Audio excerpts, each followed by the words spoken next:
I'm good. Okay, my prospectometer seems rather fond of you. Let's see, shall we? The odd garb, striking appearance. Would I be right in assuming that you are the outsider who helped save Dishguard? Oh, I thought as much. My prospectometer seldom lies. Let me just say, you have made the right choice in visiting our humble workshop.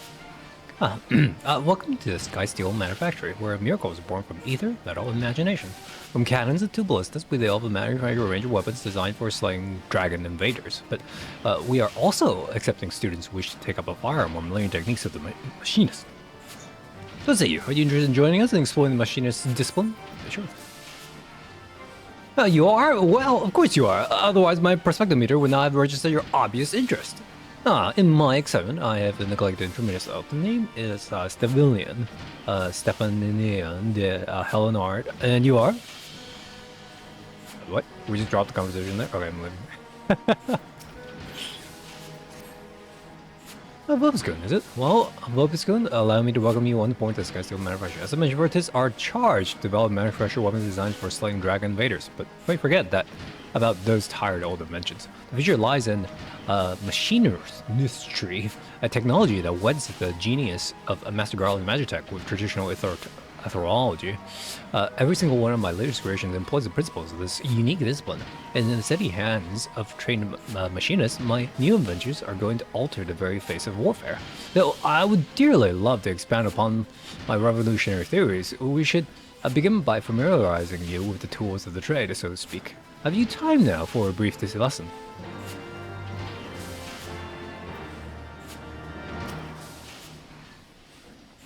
Listen away. Splendid! Now, the first thing you must learn is the proper technique for handling a fire. What the hell is our master of marketing? I swear the man is never about when I need him most.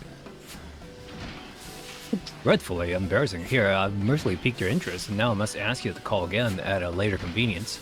Perhaps the next time you visit, our instructor will deign to put in an appearance. Then we can help you with the equipment necessary to learn basic marksmanship. I might explain to you the particulars of the machinist profession. I'm afraid he's gone for good this time, my lordship. Left a letter of resignation on your workbench and all. About the man. We cannot afford to lose such a pitiful employee at this crucial juncture in our growth. Joy, prepare mine accoutrements. I should drag the scoundrel back by the lapels, if need be. My lordship, we ain't sure where to start looking. You make a salient point, my dear. My prospectometer points to the land of the Gnosis. Oh yes, I should realize he will return to his homeland. Gnosia, my lordship? Are you sure you want to go there? I hear it's a nasty place where folk will clout you across the face as soon as they look at you. Well, I must admit to a little familiar with the environs. Hark, Joy! The prospectometer chirps again. Of course, our aspiring machinist, we shall have the worldly Vobiscun here act as our guide. For an explorer who has braved the harshest corners of the horrors of the wilds of Gnosia, must be akin to the garden's path. Is that not so? I wouldn't go that far. Now, no false modesty. Whatever knowledge you have of the place must far exceed ours, no matter your protestations. You will consent to guide us, will you not? And it's settled. Jory here, in addition to our royal service to House Halinar, is the finest shot in the manufacture. As a novice machinist, I suggest you mark her technique well during our little jaunt to Lunusia. Speaking of which, we must needs decide upon a somewhat less vague destination. I seem to recall our absent instructor mentioning companions from Camp Overlook. That'd be our first port to call.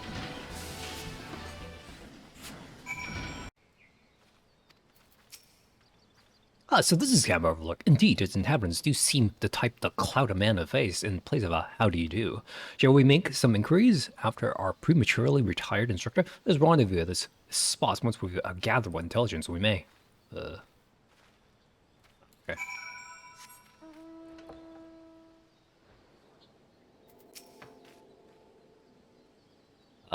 Bloke later this guard. That was a stranger coming back asking about one of our lads. Told him the story.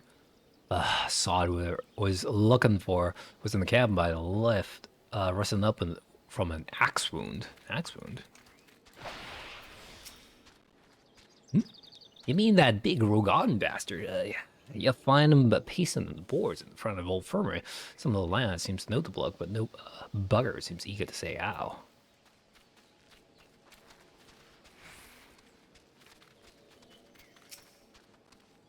I've seen him alright. Got himself a cold reception too. He can't come apologize for a decade old and just expect to be forgiven.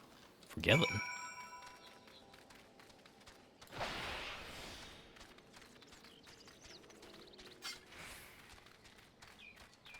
How's it smell? I'll fair your interrogations. It would seem our man came here but to visit an old acquaintance. In the vicinity of the winch, you say? Let us investigate this infirmary, then.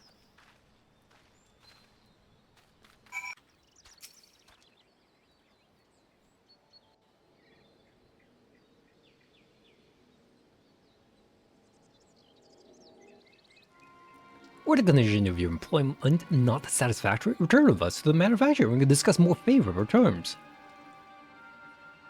I understand the Ishgardians presently accord machinists rather less than the respect they deserve, but I promise you, our worth shall shine through in due time. People will clamor to learn our profession. You cannot abandon us now, Rostenstall. Oh, think of the future.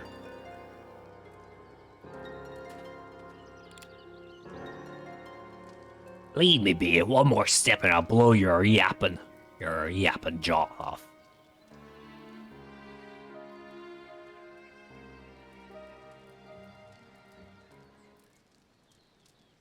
Joy, if you please.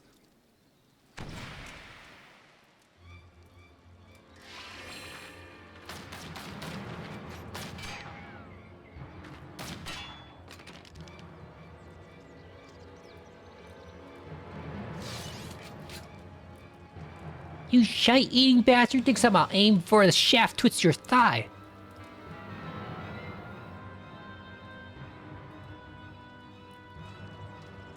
Are you not proud? It was you who taught Joy everything she knows about shooting and spitting colorful profanities, no, besides.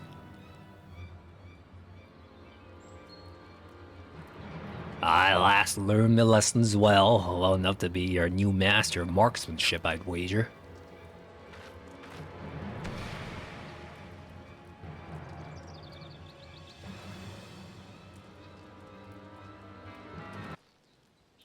Do you think so? Oh, but no, Joy's far too busy for duty at the manor house. Besides, we have this budding machinist who's simply dying to learn from the great Rostenstall.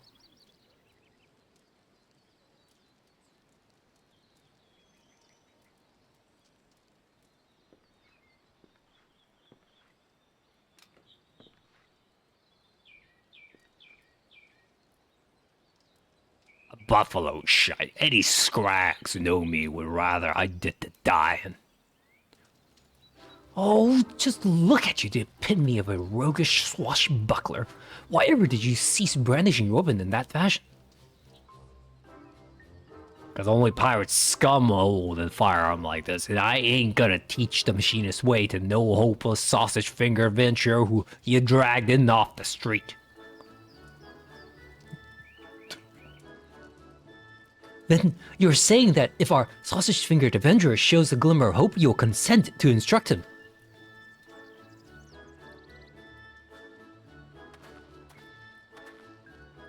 Did you hear that, Bubba's? This is your chance to display your aptitude for marksmanship. Here, I took the liberty of packing some extra tools for the trade. Convince our reluctant instructors that you are serious in your intentions.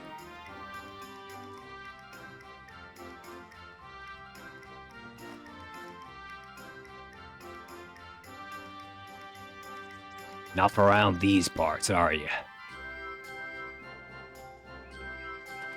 Fine, Stefanian. I'll give your whelp one bloody chance, one lesson to see what he's made of. If it is Scout Steel manufacturing, nay, the very future machinery is your sausage finger pants. Take up your weapon and aim for the stars.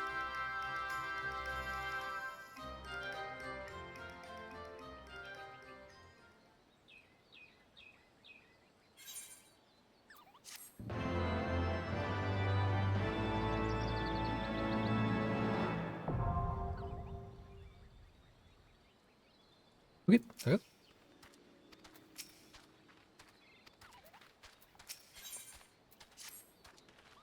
For first timer, you look good and comfortable with that carbine. Pity comfort will only last right up until you shoot the bleeding thing, right?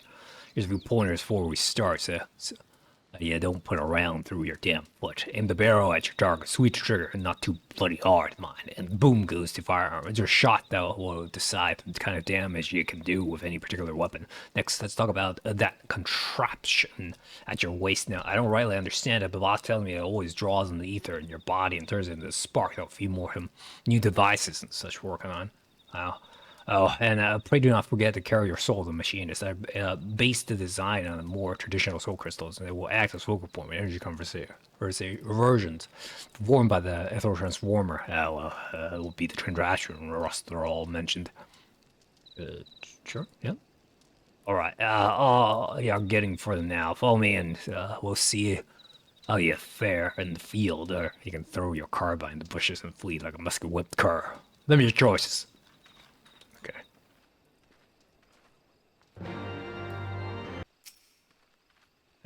Well, taking the test then, eh? The rule is simple. Make your way toward the armored oval and shoot what you're told to shoot.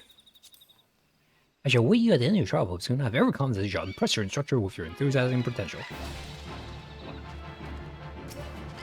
You're... wow. Kill it!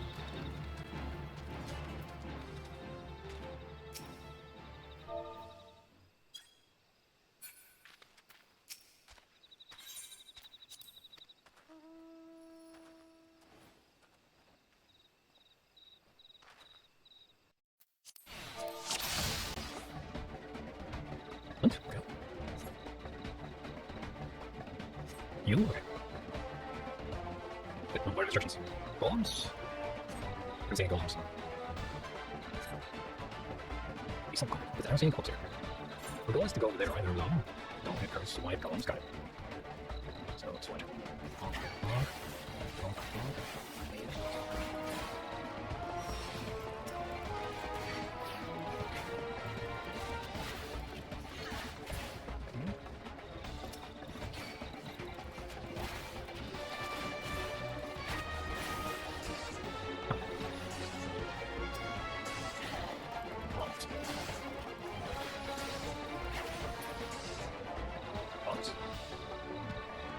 There.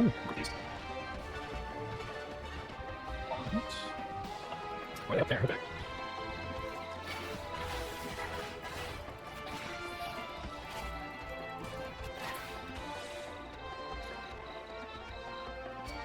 What's wrong with them?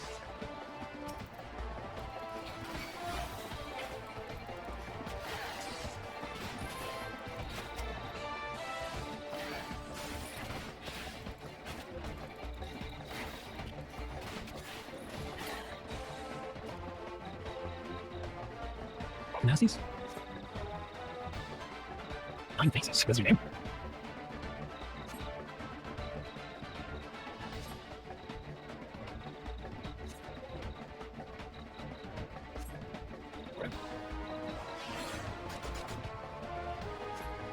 Tigers and misses. I don't think those are local to this place.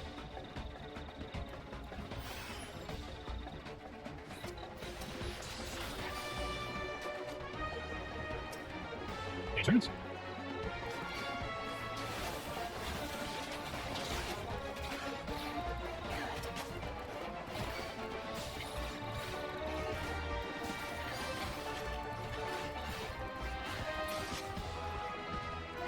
Here's...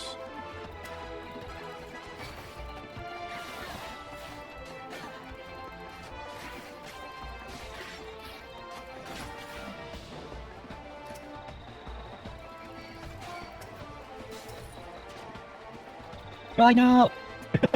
That was a double try! Now we have to fight all these lemurs.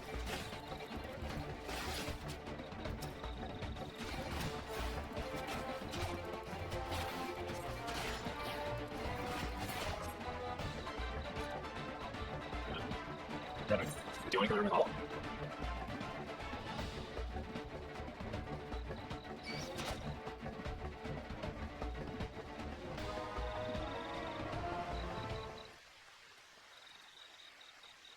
Random skins them. Give the young boys help. You did well, lad. Zah, you returned to the manufacturer with us then. I said he did well, not that we was done. He still got one last target to take down for me. Boys have talented, even the yelling against Rust and Star. The man truly is being bothered from motion. Would you be so kind as to give instructors a good drubbing? I got all of these, sir. Alright, what are you using next? There's no questions, huh?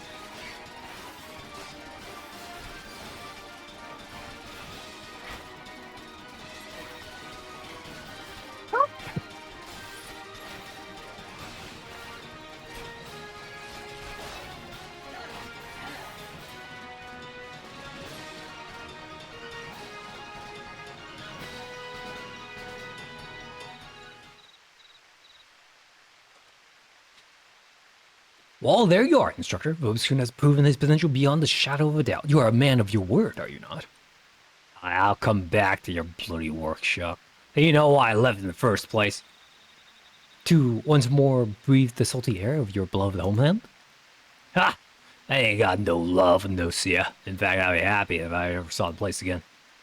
Then why would you inconvenience us by fleeing to a locale you so clearly despise? Or a sack of old gelt aside, old me bloody head. I don't know who he was working for, but some bloke came around and offered me good money to ship anchor, so I did. Someone paid you to abandon the manufacturer? Who would do such a thing? Like I said, I ain't never seen saw it before, but if I show him a face at the workshop, his boss is gonna want the gelt back, I reckon. Pity I already spent it all on grog. Oh, no. You'll not wiggle through my grasp that easily. I shall pay this debt, and in return you will instruct every would-be machinist who walks through our door.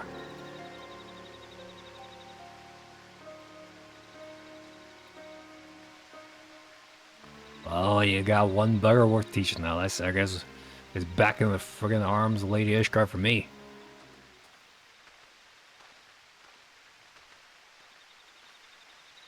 What was that? Why, my lordship? The Helionord coffer ain't exactly fit to burst him. Oh, yes, you're quite right. We are rather short on court, but I'm certain a thorough inspection of the ledgers will turn up a spare gill or two.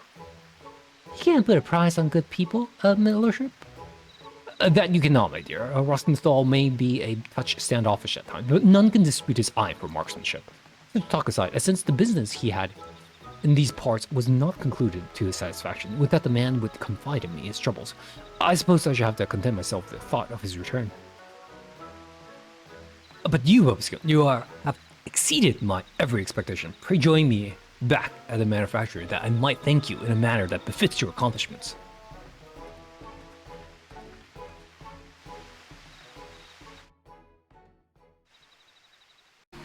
Ah, the Savior Skyseal Manufacturer, I hope to furnish you with a suitable reward, but a glance at the ledgers counsels me to wear some prudence, lest instead of presenting you a firearm from the finest materials in later design, I must humbly ask that you make do with the dated model I gave you at Camp Overlook. I must also pass on the message to you by Rostenthal. He asks that you take the skills he has taught you thus far and master them in the furnace of battle, or something to that effect. I assume he means to offer you further instructions when you display sufficient level of competence, and such a day can hardly be distant for one of your talents, eh, Robespierre?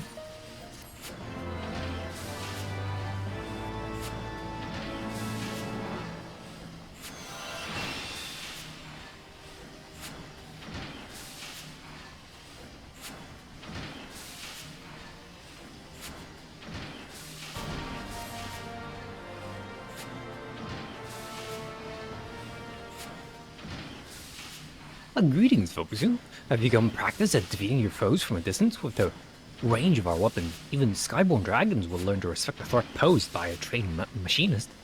Despite the proven efficiency of our cannon's ballistas, however, many knights of Ishgard need to eschew firearms in favor of the spear and the sword. The creaking chains of tradition. Hark! The very creaking I spoke of draws near!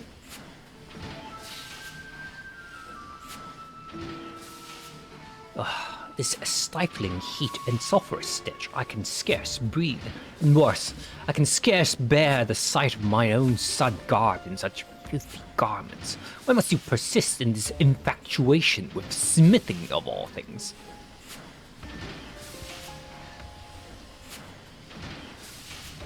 It is called machinery, machinistry, father, and you need not come at all if the air in the workshop so offends you. Would that I could shed this onerous duty, but as the manufactory chief, I must needs supervise his operations. Supervise? You barely visit but once a moon and relegate every management task to formula. And what of it? Smithing is a commoner's profession, even as overseer is the role of a noble. As one of the 4 founders of Ishgard, House Helenard enjoys a privileged position, but misfortune has waged a constant war of attrition on our forces, and our claim to that position grows weak, and thus must we attend to our duties with uncommon zeal, even duties as common as this one. But we shall not suffer this mean predicament forever. No, my son, you will reclaim the honor of our family with spear in hand. You must needs become a knight of skilled non-peril, and bear our flag onto the field of battle. Father, if the face of war changes with each passing day, soon will come a time when machinists shall form the bulk of our armies. Should we cling to these stagnant ideas of war, you will be swept over by the wave that carries us forward. I tire of your flights of fancy, Stephen. Without successes to back them, your arguments bring as empty as my treasure room. The Holy See has announced a tourney. You will best serve your house by returning to the practice field and thence claiming victory in the melee. I regret that you were subject to our squabbles, but Father's attitude is sadly representative of the greater part of Ishgar's populace. Their heads may as well be made up from the stones of the city walls. I have, however, designed a weapon of such brilliance and the light of its potential and penetrate even the densest mind. Rostnastal and Joy will accompany me to Ring Catcher Gully and to gather materials for the prototype. Why don't you join us? Practicing your marksmanship in Ishgar will only invite suspicion and ridicule, and this is the perfect opportunity to receive further tutelage from Rostnastal. That you might also train under the warm rays of the Associate Sun is simply a fortuitous boon.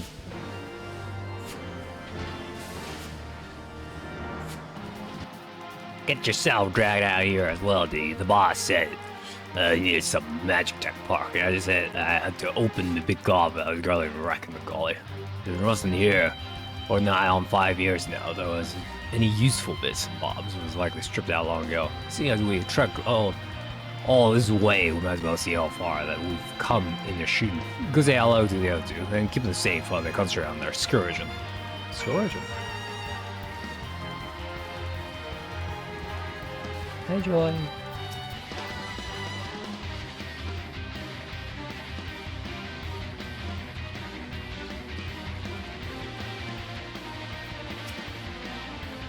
Ah, you came splendid, though I'm afraid rewards have yet to meet the risk of monster events crash site. And speaking of monsters...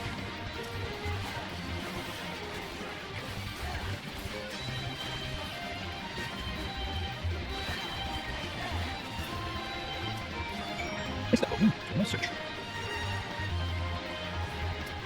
My package remarks me, darling. Maybe I'll have a moment's peace to look at this part while you watch me back. Oh, no, I can't take it. That looks good.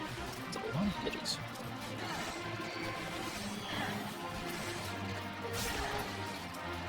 You can...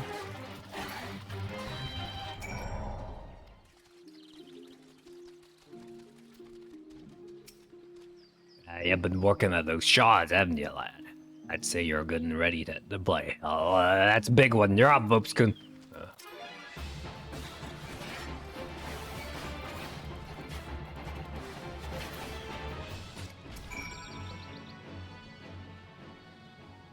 Somewhat other than guts drop out of this thing's belly. Look at that machinery. Bosses have a better idea than me.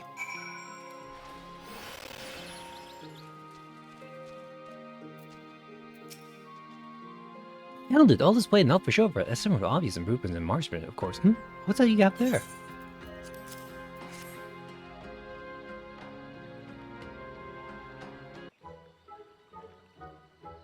This spilled out along the creature's energy, you say? Extraordinary.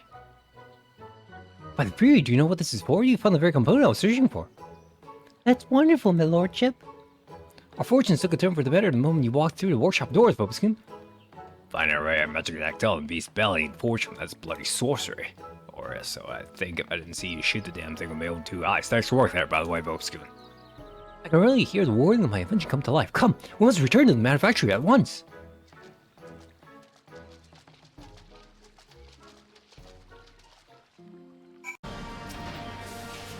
Truly was a stroke of luck, Focusgoon.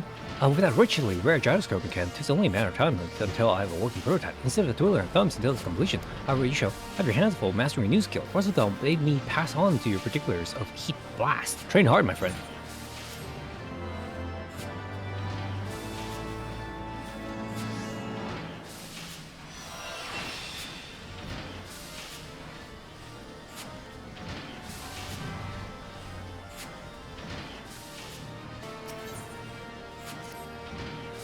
Oh, splendid. You've arrived at the very moment I complete my newest machinist marvel. Well, within the very hour at least. It is unfortunate many Guardians cannot appreciate the practicality of my work. People such as my father, for instance.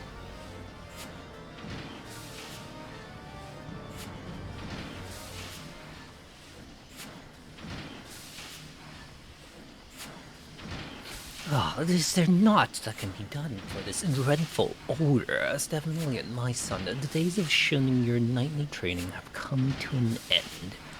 Never should I allow you to set foot inside this workshop. Had I but known the curiosity you displayed as a boy would develop into all this all-consuming distraction.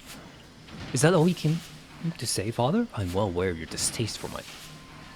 Nay, Stabullion, there is more. House Desmel has sounded to a call to arms, and House Helionard is bound to answer. As you well know, however, our companies are light on lances. We are to avoid dishonoring our name. Every able soldier's, mine own son included, must take up spear and sword and march to battle. I'm not at disposition for charting the enemy ranks, father. I did not raise a coward. Consider your next words carefully, boy. As manufacturing chief, I hold the authority to expel anyone from this workshop. Pardon, perhaps. There's only one chief we answer to. I understand that our ranks have grown thin. Thus is our house in dire need of support. What my machinist will bring. Challenging the might of dragon's spear and sword is the work of seasoned heroes. Warriors possessed of unflagging stamina, robust physique. Equipped with a firearm, however, even the scrawniest commoners could engage those same skilled demons from afar. Think of it, father. If the masses were trained in the machinist profession, the casualty of fang and claw would be considerably diminished. Machinist companies would soon form the backbone of our defense, and as the master of manufacturing, the accolades would belong to House Helionard. Train the masses, foolish boy. No low-born army could ever replace a contingent of disciplined knights. It is time, my lord. Severa is expected to descend upon our defenses within the hour. Severa? You mean to engage that great brute of naught but our knights? What would you have me do? The dragon flies straight as an arrow for our very own Skyfire locks. Should we let them be destroyed, the price will be steeped in both coin and honor. Father, you must allow me to employ my machinists. Once you've witnessed them in battle, even you will be unable to deny their effectiveness. Do as you will, Stepmillion. As matters stand, I will not turn away a lame jugbo if I offer to defend our holdings. Be certain to assemble your forces at the locks ere Svara arrives.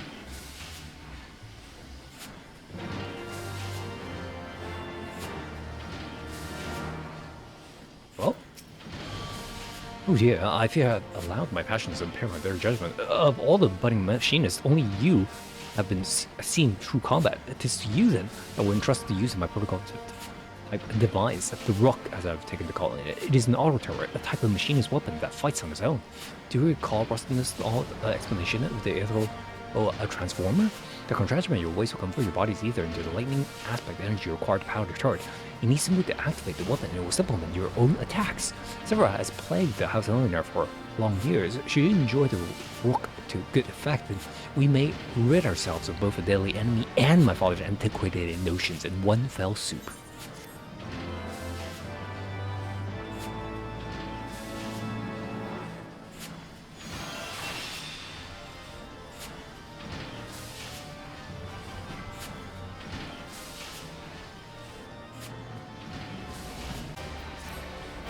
Well, Focusgoon, we're as ready can be. All except for our wayward instructor. Would you be so kind as to locate Rustin's doll and inform him of the urgency of our situation? I imagine he's loitering in Foundation somewhere, moving his unhurried way to the workshop. Look at this scratch. I caught me creeping about near the workshop. Up to no bloody good, I reckon. So I sat him down for a friendly chat. A dragon attack, and the boss needs every hand on deck to see. Aye, I'll be there just as soon as I'm done wringing some answer from this ungodly sod. You know, whereas there's one rat, there's always a dozen more. Might be best if you took a quick look around yourself and deal with any troublemakers before you head back. No need to murder anyone in mind. No reason to slug shot out to scare them off. Okay.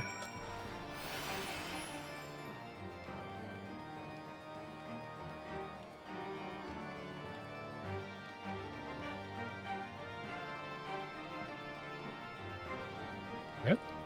Well, would you like to get slip? This is the slip. Spread? Slip. Ah! Lumen Sunker. Okay. One? Oh, okay. 1 out of 3? Wait.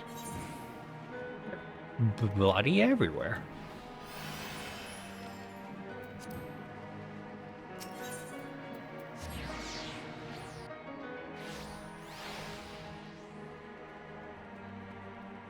Bug? Ugh. You guys are stinky time killers.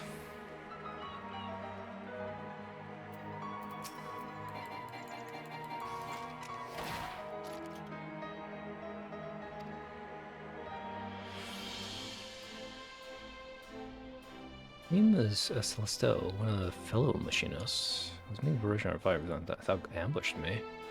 You always pay, but you can go somewhere grudging at the workshop. Okay. We need all the advantage we can get. Alright. So your father wants you to fail. Good to know.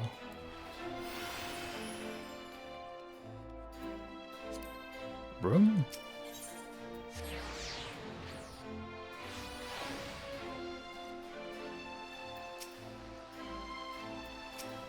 Spreading descent.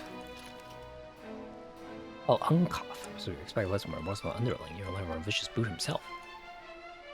Actually, haven for villains needs to be shut down. Okay.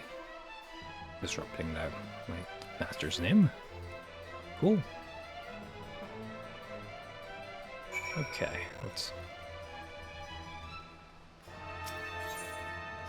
War. I have fought this straw bajillion times.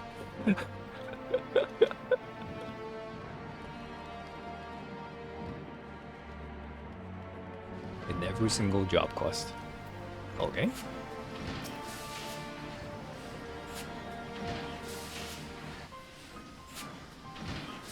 Is everything alright? Rustensdale tells me there are villains afoot, making trouble with the workshop. Intimidating my machinist, were they? Setting fires and spreading rumors? Joy, too, has overheard a vile slander intended to defame our masters of marksmanship. We took every care to choose the right employee, my lordship. Well, we do a lot worse than former commodores of Limsa Lumens of Barracudas. And now half of Ishgard thinks he's lying, that he's a convicted of terrible crimes. Does anyone seek to harm the manufacturer standing with these attacks upon our instructor's character? I'm sorry, Rustensdale. Your association with the machinists have brought you not but ridicule and insult. Bah! Don't blame yourself, boss. After all, more than half of the stuff is probably true. I was the Commodore of the Kudos right up until I got kicked out in the R's for making a bloody mess of things. That's why you found me in the Camp Overlook. I was there to visit one of the old underlings. Of course, you'd rather check an axe to the face before talking to me. The mistakes cost some more than others, and there's no bastard Lenosia has called me friend. Your mysterious rival doesn't learn me tarnished past, because they offered a fortune for me to accept the job as your master of marksmanship. I suppose they thought the workshop had ruined once the truth behind the charm and reputation became common knowledge. But it turns out I don't take kindly to being some faceless bastard's puppet, so I took their coin and yours and made for the hills. I had no intention of fulfilling the contract not until your venture here went us out and got me fired up about teaching the truth. That said, there ain't not the agreement that says I gotta be fighting bleeding dragons. Me students will give their showing without me there, growling over shoulders any road. Though his support will be missed, Rustensdale is perhaps correct in his assumption. Our demonstration will be all the more impressive for his absence. Let us check our weapons one last time and assemble at the Skyfire Locks.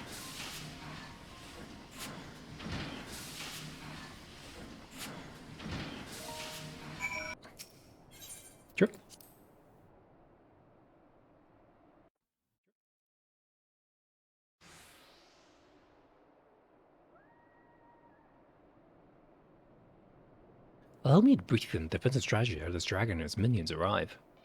Atop each of these 3 locks are placed a dragon-slaying cannon. Our tasks as machinists should be to defend the cannons from Saras the Lesser King. You'll find a lock in the northeast.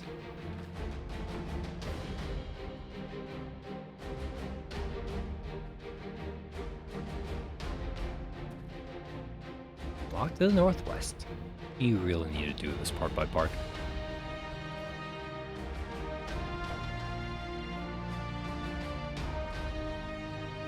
And the lock to the south. I'll attract the concentration of our enemy and direct you to the cannon most in need of protection.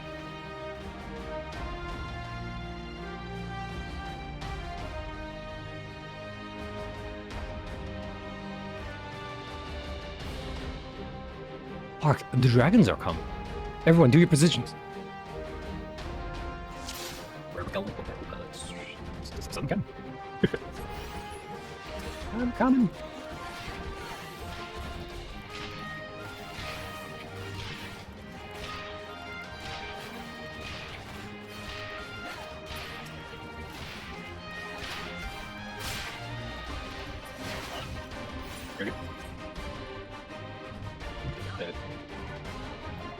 Northeast, okay. Let's check out the new gadget. Unstoppable Wyvern.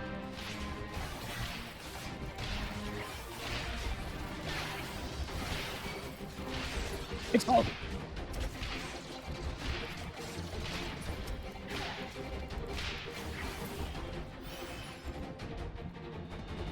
And it has needed a very constructive officer. Get out of the means. Stick around.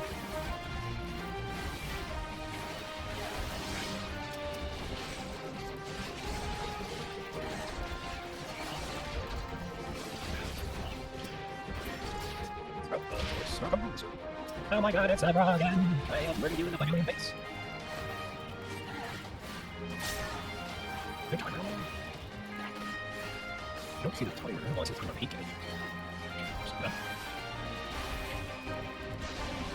Oh, really? What? Right.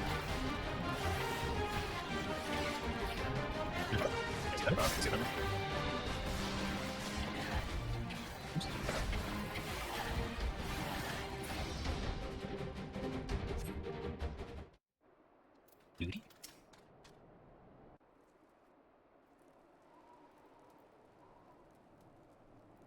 Well, Father, do you see now how we might prevail against dragons without risking the lives of our soldiers?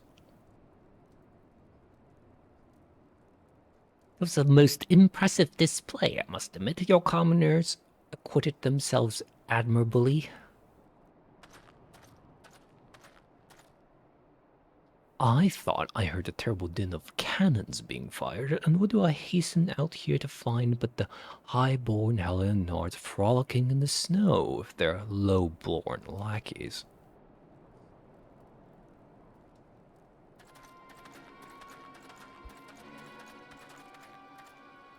After providing you this opportunity to improve the ailing reputation of your noble house, does the consideration of House Danelle not merit a formal reply? Lord Tengenji. I cannot pronounce that French name. My apologies. The foe was upon us ere we could put quill to parchment. Ah, yes. I imagine you were full occupied with scraping together a serviceable company of soldiers. If only your dear son was as ardent with his knightly training as he is with his idle tinkering.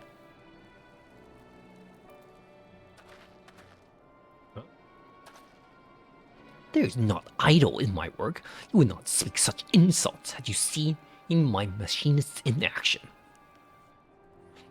Oh, such a temper! To seem your association with commoners has eroded your manners as well as your martial skills.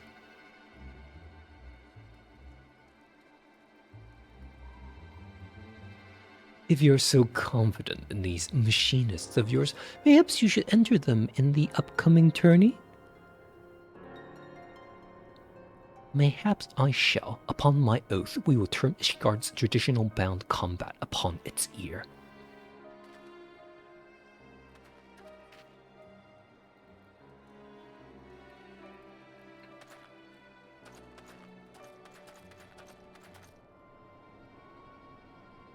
The Holy Sea's educators will be most impressed when your low-born rabble is chopped to pieces by the tested blades of noble champions.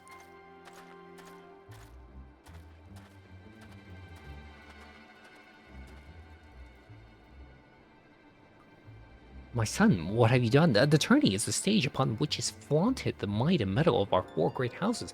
Only the finest knights are chosen to participate. Even with the aid of your machinists, our battered ranks stand little chance of victory. Must we now parade our shame before the highest echelons of the Holy See?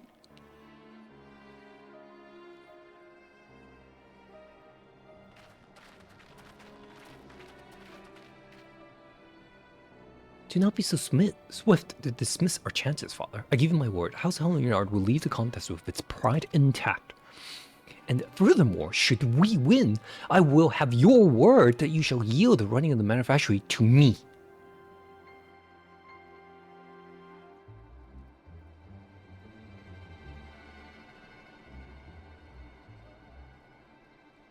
Very well, my stubborn boy, and whether you win or no, you be sure to give House Nell a darn good pummeling.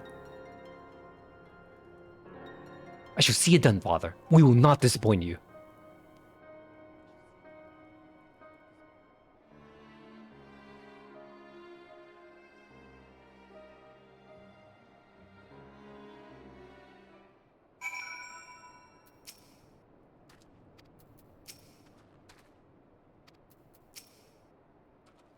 Bobuscon, by virtue of your undeniable expertise, my father has at last recognized the value of machinistry. But we cannot stop at but one hard-headed knight. This tourney will be our opportunity to demonstrate to all and sundry the potential of our profession.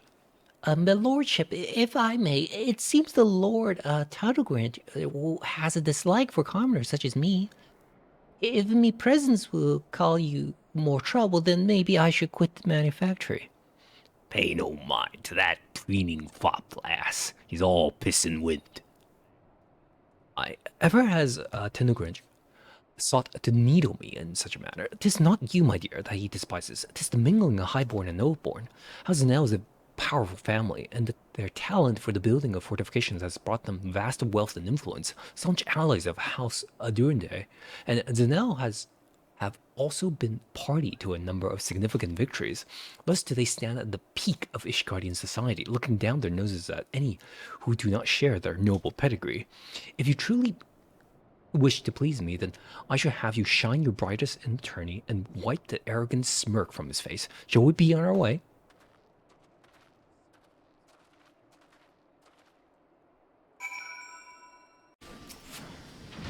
Let's confess my misgivings to you, Bobuskin. When queried as to our chances at victory, my prospectometer returned an unfavorable result. We triumphed over the dragon, it is true, but such a battle has not prepared us to face coordinated parties of seasoned knights. Machinists are simply not ready. It is fortunate, then, that the tourney is yet some days away. Let us keep such disheartening talks from our colleagues and continue to train them and ourselves for the contest ahead.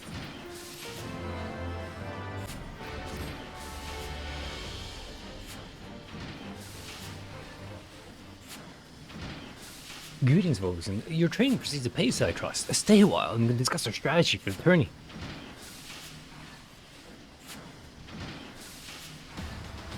It would appear everyone is present, even our dear instructors, so let us delve into the particulars of upcoming contest. Now, the degree of favor the Holy See bestows is much influenced by the outcome of the tourney, and thus do the nobles enter only their most able champions. I assume that Tetogrange, in his small-minded maliciousness, seeks to humiliate us before the adjudicators and thereby convince the Holy See to cease the flow of funds to the manufactory. I don't understand, my lordship. Most Ishgardians ain't hardly aware that Machinist exists. Why will you so grab Lord Tangrange's intention? It's all likely knows that your firearm killed now, not by your dainty little fingers on trigger. It's the same reason there's laws and limbs allurements will prevent any old drunken whoreson from carrying a musket. Ishgar ain't exactly fair measure now, is it? If you armed the lowest spoken ladder weapon like ours, then you can be sure as a tide of the barrels will soon be pointed towards their overproof you bastard what stands at the top. But as you say, most of the nobles don't seem to understand the threat one army of machinists will pose. This title glitch bloke is a step ahead, I'll give him that much. He's a despicable fellow, but also uncommonly clever. Even so, he has failed to arrive at the most obvious conclusion. A well-trained and well-armed populace will strengthen Ishkar's defenses tenfold. And if we are to convince the Holy See of the fact, then we must claim victory at the tourney. Yeah, I got something special in mind there.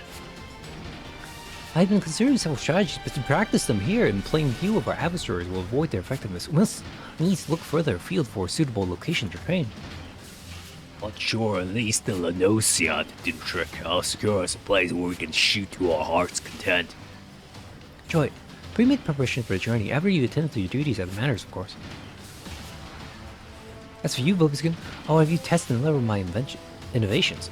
Remain behind and I shall make some adjustment to your ethereal transformer.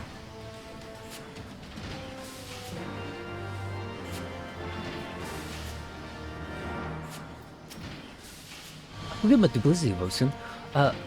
That talk of adjustment was merely an excuse that we might speak alone. Now, you heard me boast to my father that machinist companies could soon form the backbone of our defense. That was something of an exaggeration. When it comes to gigantic dragon's eye, one may as well be firing at the side of a barbican. In the tourney, however, the lesser size of our opponents will work against us. It requires some intensive training to consistently track and score hits against targets that are both small and agile. And as there is but little time left before the contest, our victory will depend largely upon your skilled contribution. If Joy is able to display even a fraction of your battle savvy, then the repetition of machinists will flourish. Thus, I need you to attend our practice with undivided focus and provide a shining example of which you might aspire.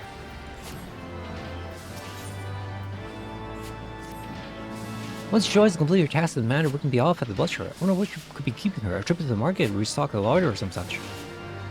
Joy!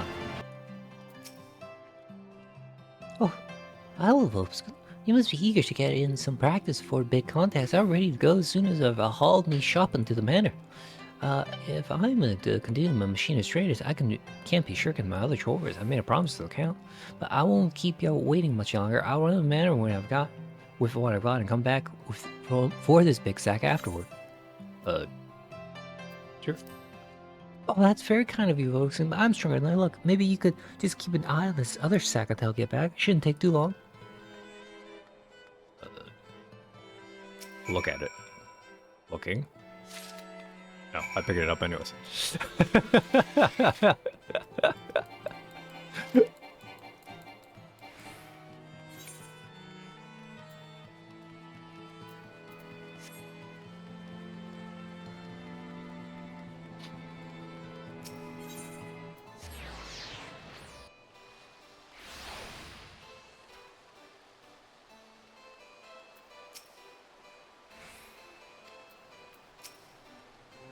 Listen, what are you doing here? Who's watching my other sack?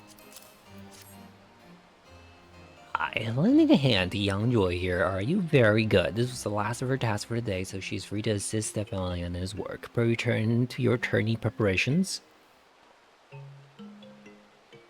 Thank you, Bobskin. I appreciate you helping me, of course, but I appreciate you helping me his lordship even more.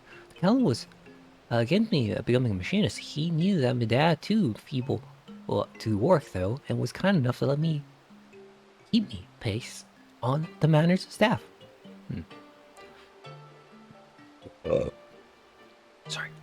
My family would be on the street if it weren't for this job, and I can't think of enough. Sometimes I don't feel right. I repair them, but by spending half my time at the manufactory.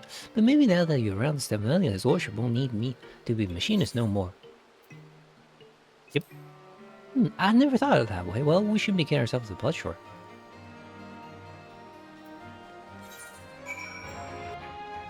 Alright, let's begin, shall we? Our objective shall be to explore the most effective method of countering our knightly components. If a knight cannot reach you, he can hurt you. Thus, we shall concentrate on those machinery skills that hinder movement. I prepared a crate of aromatic meat said to resist the giant crabs. For the purpose of this exercise, imagine a shell-covered creature lured by its scent to be enemy knights and form tactics to prevent their advance. Should the box be broken open, that will signal your feet. Let's see what strategy you have been devised for us, eh, Bobskin? I shoot them a lot? Question mark?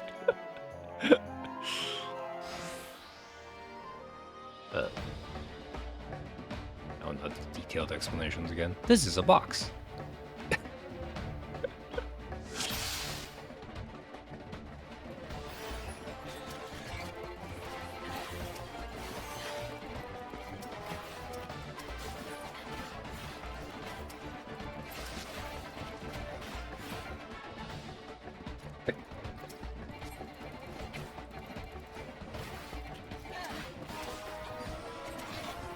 Let's see here.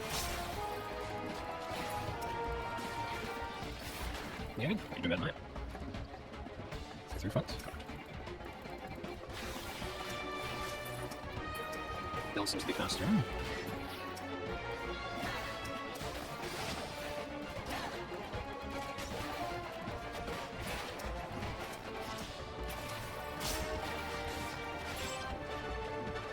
A scratch. Oh, I might.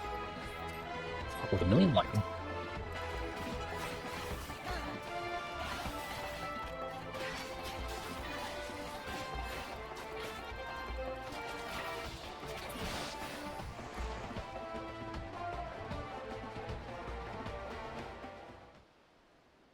That last fall was rather unexpected, but you handled him nonetheless. Well done. Your performance has prompted my prospectometer and inspired me with entirely new strategies. If I may, my lordship, seeing how well Vobiskin's come along, maybe you don't need me an attorney no more? Whatever could you make you think that, my dear? I need you now more than ever.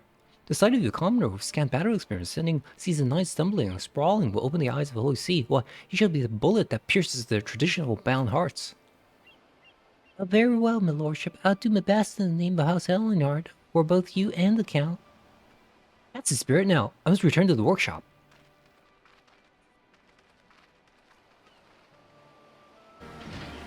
A fine showing out there, Boskin. Joy's lack of enthusiasm troubles me somewhat, but I'm sure that the moment her hand closes about her stock she'll be as ferocious as ever. The day of the journey is finally upon us. This is it, Bobskin. This is the Machinistry's moment of truth. Pray gather our colleagues now. Joy should be just outside performing some last-moment firearm inspections, and Rosnathal, well, Joy may have a better idea of his whereabouts tonight. He is outside. Oh, Bobskin, this is a disaster. Someone's broken into our storage crates and smashed all the firearms. I must tell his lordship. No, we must check the other crates first, or maybe... Oh, what do we do? You're right, of course. Giving in to panic won't help us. Now, I'll see what's become of the rest of the weapons and then report finding his lordship. Rosnathal, last I saw he was getting some fresh air out behind the workshop. Behind the workshop? Well, it says he's above, so...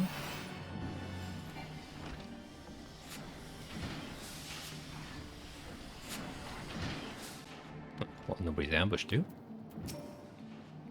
Don't look now, lad. I think we've got visitors again, stupid bastards. Smashed all the firearms, you say?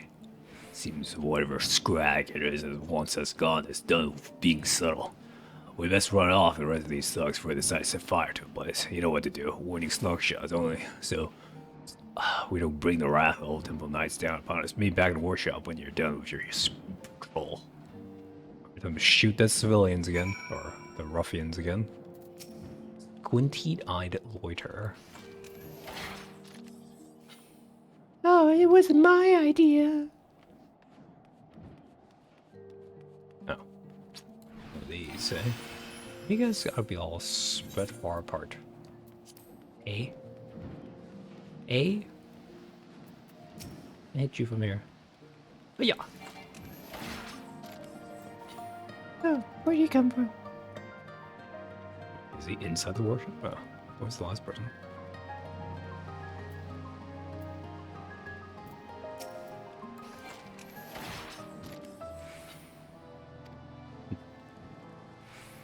Get out of here.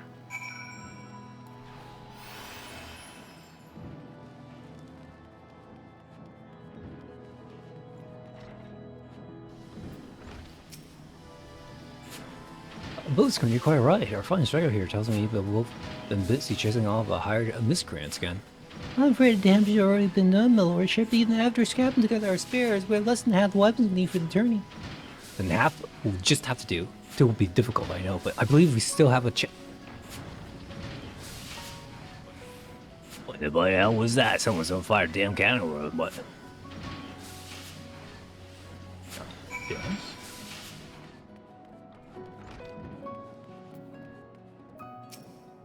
Whoop.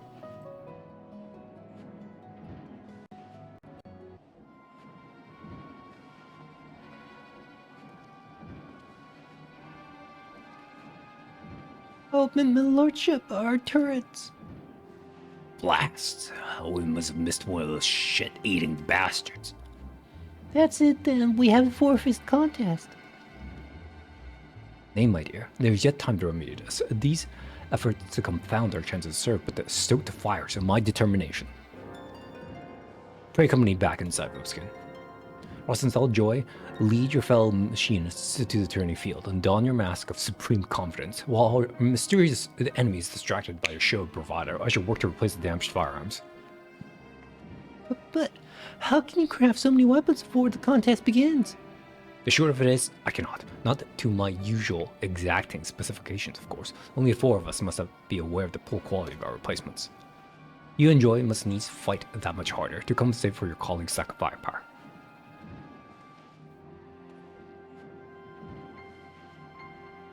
I'll do my best to keep the others in high spirits too, Lord Simon, and apologies. I wasn't trying to eavesdrop or nothing, but when I heard the noise...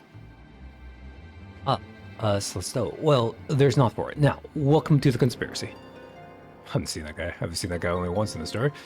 Formidable foes, meager chance of success. This shall be a victory worthy of Saul.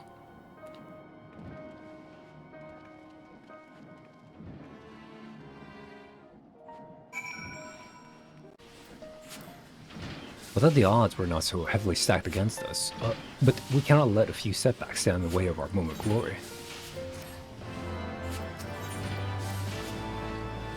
We've done all that can be done. It is time we join our companions and survey the field on which the journey is to take place. You are familiar with Count Dragonhead, I trust. Its grounds should make for an interesting arena. Dragonhead again. You guys love this place way too much.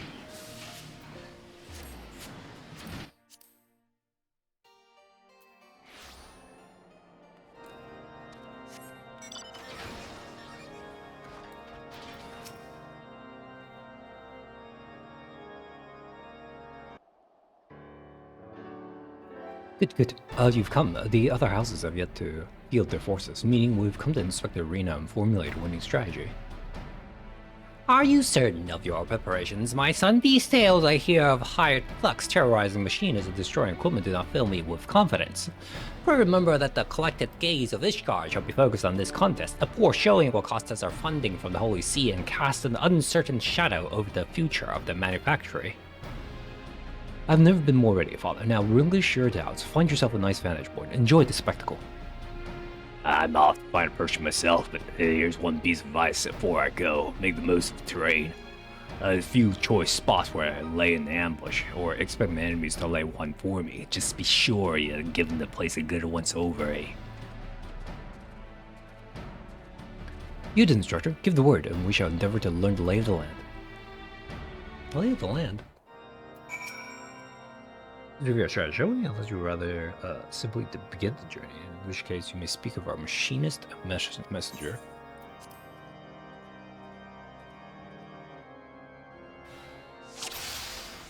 Are we just starting? Still turn? Leonard from Comp, Arsenal and Durandal, Alexander, Dirk Hammond. We can expect the entire program to realize that destroyer were defeated during loss. Never lose with your match return here to healing. Yeah. Do I do it? Inspecting.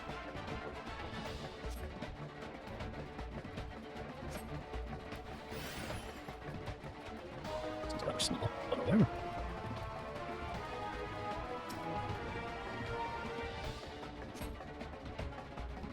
Good.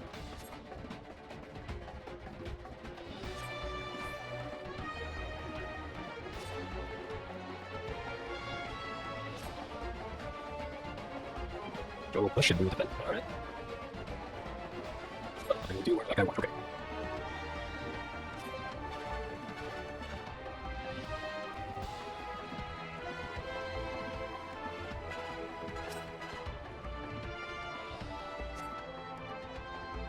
On my signal.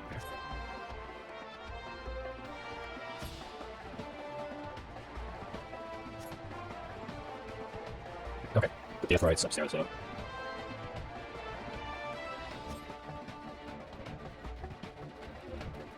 Where are you going, you silly goose?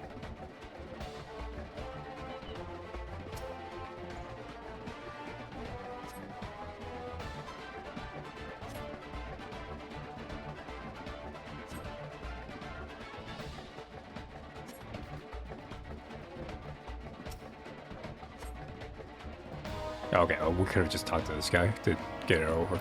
Yeah, sure. Hark, 'tis Tendergrange and his knights. Ah, the manufactory workers and all their glory. I imagine there are many who are curious, even eager to witness your fight. You fight this day.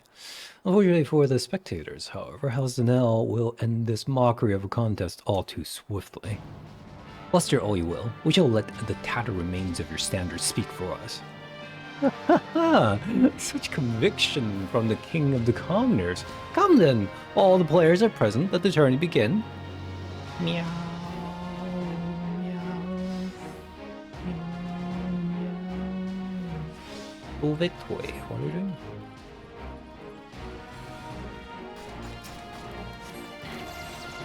This guy does not seem to care. He will shoot you all.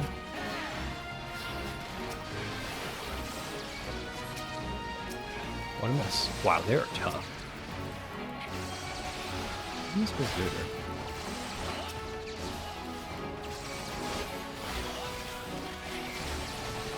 Is this guy invincible?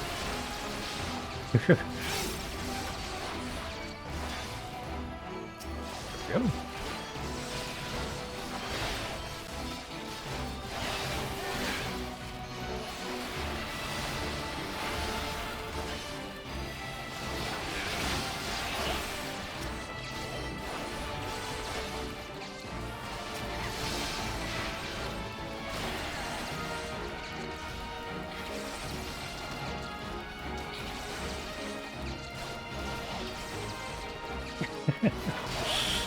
You got any instructions?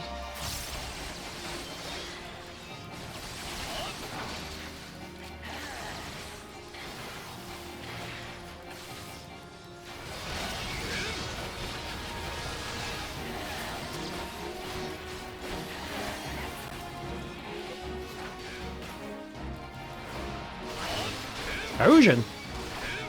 Was I got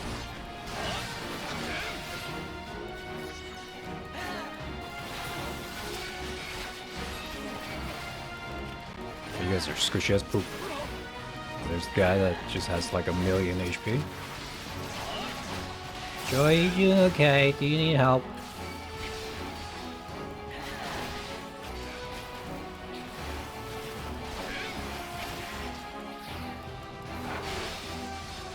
Another tanky tanksters. I should just focus on the main guy. Hi, you.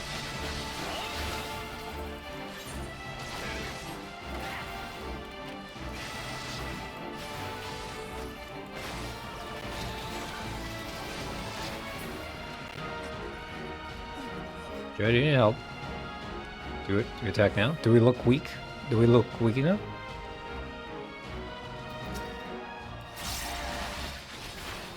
Joe, are you okay? Can you somebody explain the strategy, please? Hey, come back here!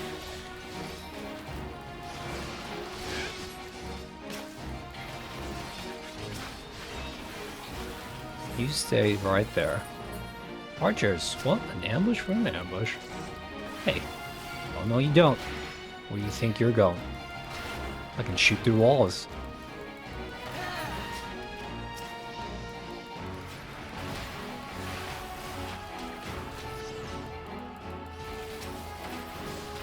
Can't really send a signal if he's hitting me, right? Wasted my stagger here.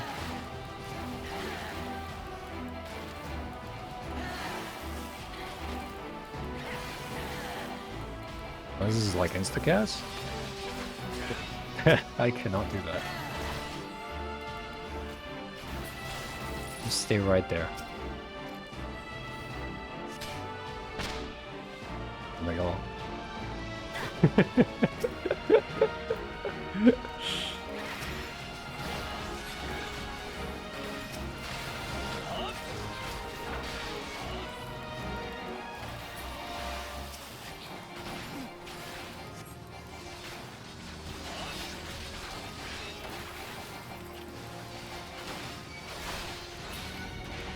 Kick his butt! All of you go!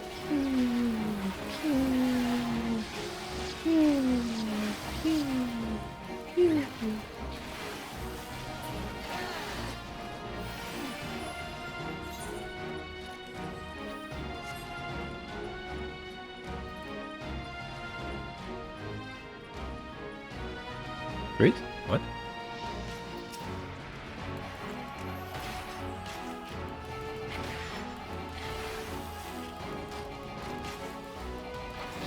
Wait, do we really need a strategy? We kind of just killed them all anyways. In fact, I probably could just charge forward and attack the thing myself.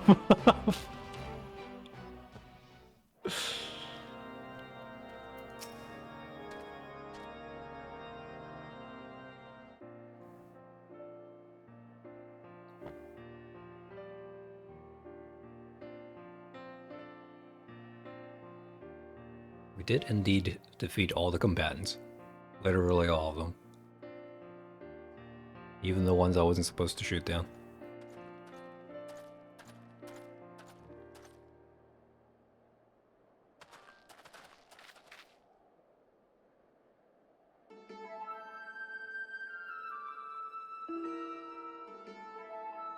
Congratulations, machinists. You have proven yourselves not entirely without merit. Altsanel will gladly welcome your inclusion in House Helionard's next company of reinforcements. I hear novel toys confounded my knights and won you this game of flags. I would see, however, how you fare against adversaries who seek not to break your standard, but to spill your life's blood. May the day soon come when we fight side by side.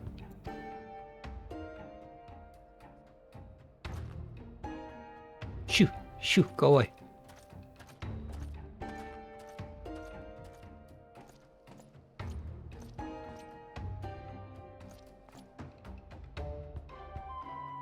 Mayhaps then you shall understand why the knight is the master of the battlefield.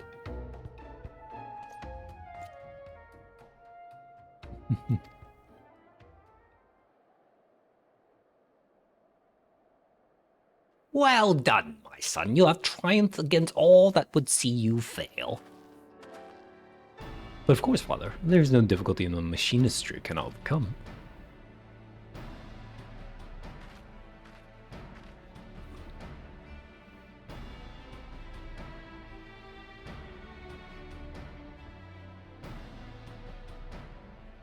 Attorney victory. How many years has it been? At last do we begin to reclaim the influence we have lost. And there shall be more to come. As long as you are true to your word, that means no more bemoaning my knightly skills, no more disruptive visits to the workshop.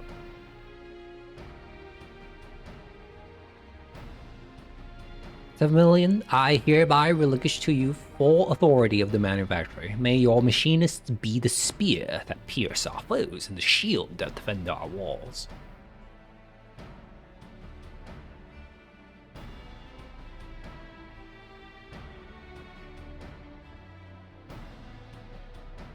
Do as you will, my son, for the glory of Ishgard and her people.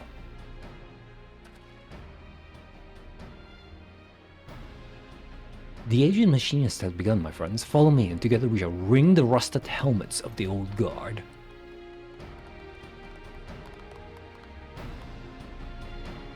This is my part, guy. Where is it? It was a hard-won battle, Boskin, but your keen grasp of tactics carried today, and that is to say not of your ever-growing skill with firearm. With this victory, I am become manufacturer chief in both name and deed, and I intend to make the most of my newfound freedom. Indeed, my first act upon returning to the workshop was to improve upon the Aethor Transformer. The latest model is yours, with my thanks. The attorney exposed certain inadequacies in the design for which I have endeavored to compensate. Use it well, Boskin.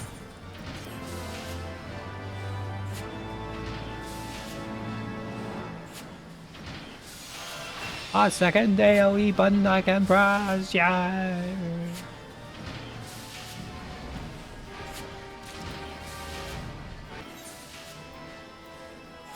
Joy line left, eh? With our tourney victory, we have indelibly etched the machinist's presence in the mind of the Holy See. And now that my father has relinquished the running of the manufacturer to me, it would seem our fortunes have at last taken a turn for the better. Father has also formally responded to the Lord Tendergrange, promising our support in House Nell's next sortie. I'm not yet privy to the details of the operation, but I imagine a role Tendergrange will choose for us shall be both demanding and dangerous. In his attempt to humiliate the machinists, however, he will only provide us with another stage on which to prove our worth. A victory in the field will garner us a greater support from the Holy See and allow me the apportioned funds towards the development of ever more potent weapons. Thus, it's vitally important that we see the operation succeed, but an equally important matter must be addressed ere we delve too deeply into such a concern. The celebration of our tourney triumph. We must have Joy and Rustenstall join us for festivities. But I believe Joy's services are yet required in the manner. Please seek out our masters of marksmanship first, if you would.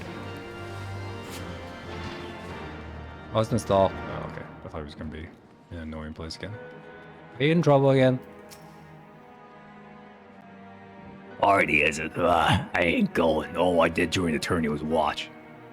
How can you say that, Master Rosenthal? Without your instruction, we never stood a chance. Now look at us, upstart commoners defeating the likes of seasoned knights. I taught you how to shoot eye, but that tourney victory was some at you to manage all on your own.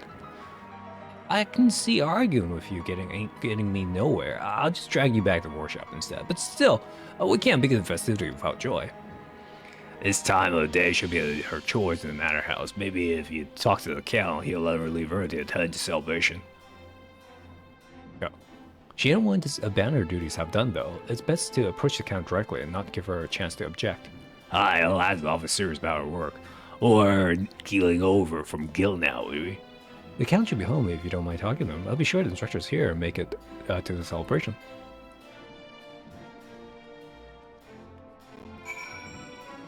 There is to be a celebration, as there are. Naturally, I've come to fetch Joy. Per return to the manufacturer, I shall bring along forthwith to explain why she shan't be attending.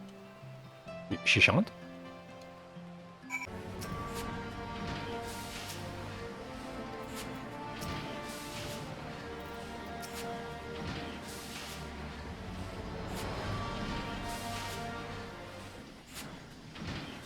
Everyone is present, yes. Once again, pray allow me to congratulate you all on your tourney performance. Ere you celebrate your victory, however, I have news.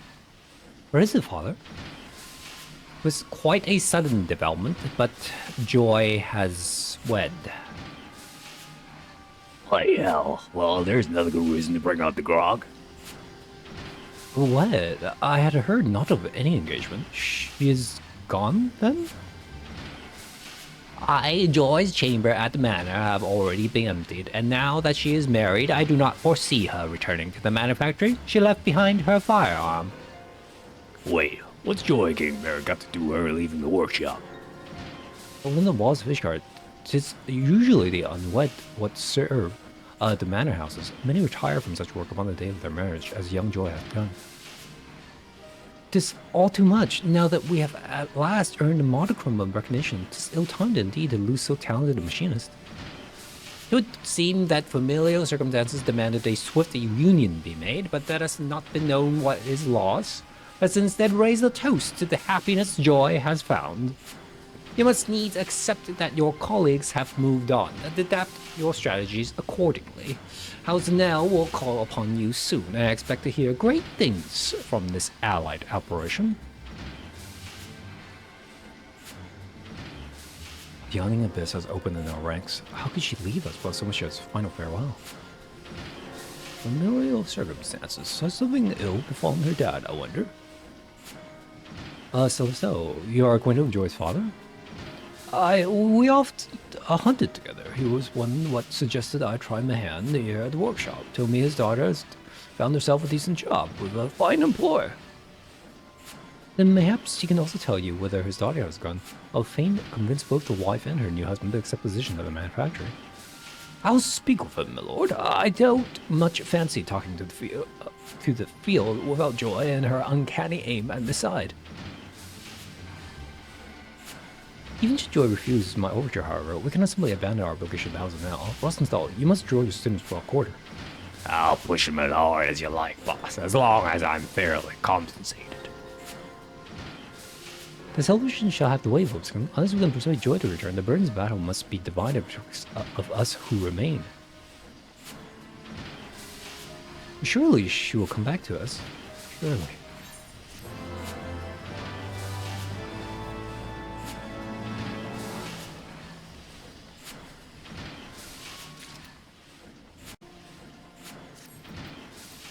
Oh, there we are, Wolfskin. It seems that 'tis not only Joy, but her father as well, who has vanished from the city. Celestin is out asking questions, but there are a few answers to be had. Rather than sit here on our hands whilst we wait for a revelation, however, I would prefer we begin preparations for our engagement as alongside House as Zanel. The Zanels have been struggling to restore the township of Falcom's Nest, and enterprise has been interrupted time and again by marauding Dravanians. The signs and the steady trickle of scouting reports suggest that dragons are massing for a significant assault on the settlement. Its fortifications are not yet complete, and will be the aim of the allied operation to defend these half-finished structures from the ravages of the Horde. I expect Hellenard shall be positioned on the front lines of this conflict.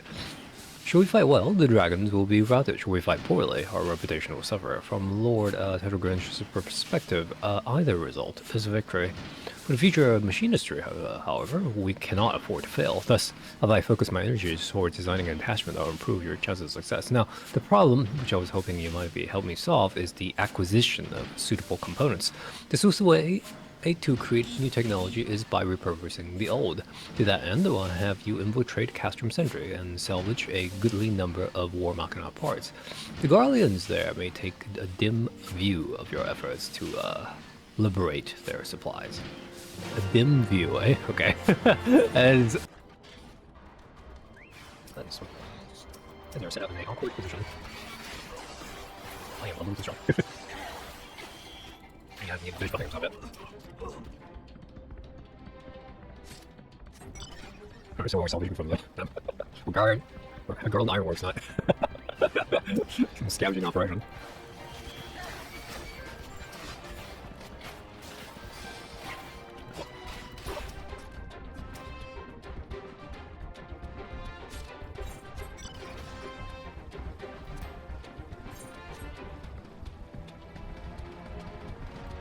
That's a big boy.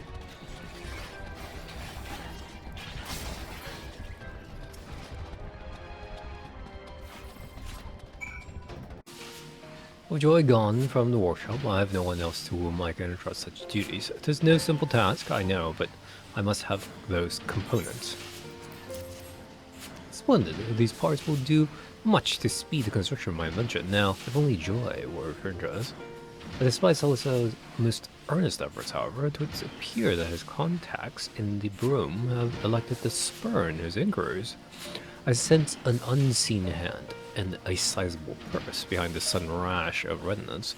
Mayhaps if you were to ask after the old hunter's disappearance instead, then the Broom's inhabitants would be more forthcoming. Oh, the creaky old hunter. I hear he got himself paying the work and saw his little girl get married on the same day. Husband said that the brother is a famous carpenter and that he don't even need a job to get by. Any?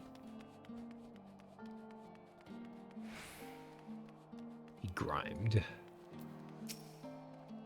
Who? Oh, you mean the one whose daughter got herself a husband in the Falcom's Nest?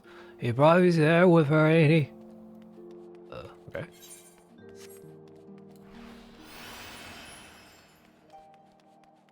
Befuddled. Hey, that old hunter fell? I thought he'd left to start a new job someplace else.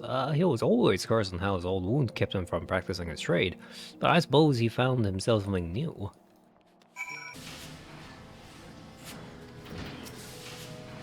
Were you able to wring any information from the room?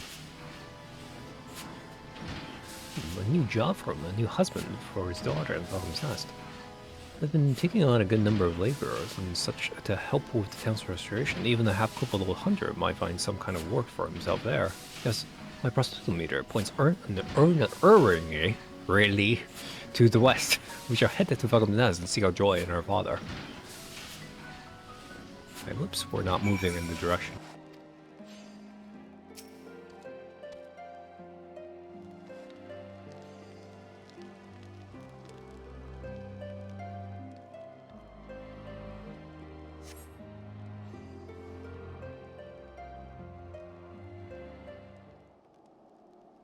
Any sign of her?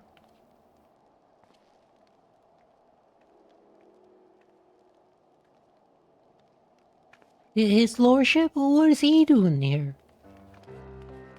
Joy, please, I ask only that you listen for a moment. Will you and your husband not consider working for me in the manufactory? I can't do that, my lordship. I can't be a machinist no more. It's best for everyone if I leave the life behind. What do you mean, best for everyone? Is that what is best for you? All I want for me is a simple life, one that doesn't cause trouble for those who have shown me such kindness. I'm glad we could talk this one last time, my lordship. I'll be praying that you and the machinists get the recognition you deserve.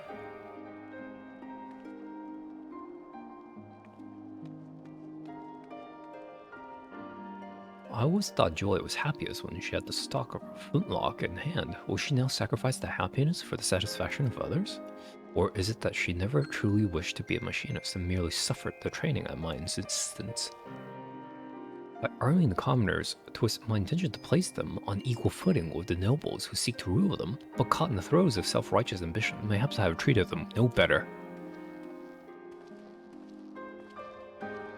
It seems his lordship is having himself a crisis of faith. Might be as you could lend him a sympathetic ear, eh? I'll join you in the back workshop in a bit. There's something I want to look into first.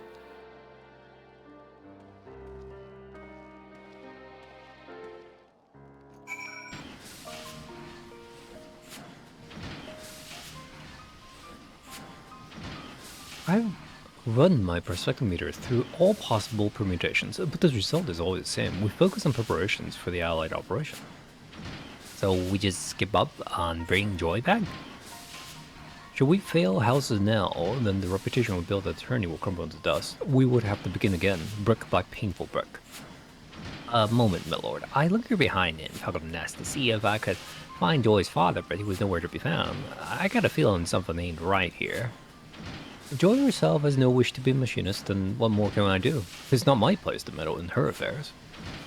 Oh, I see how it is. I thought you different from the other nobles, but you're all the same, only interested in helping commoners as long as they're doing your bidding. Well, I had enough of taking the orders. It's time I went my own way. Grand plans for the future of machinistry. Have they all been in vain?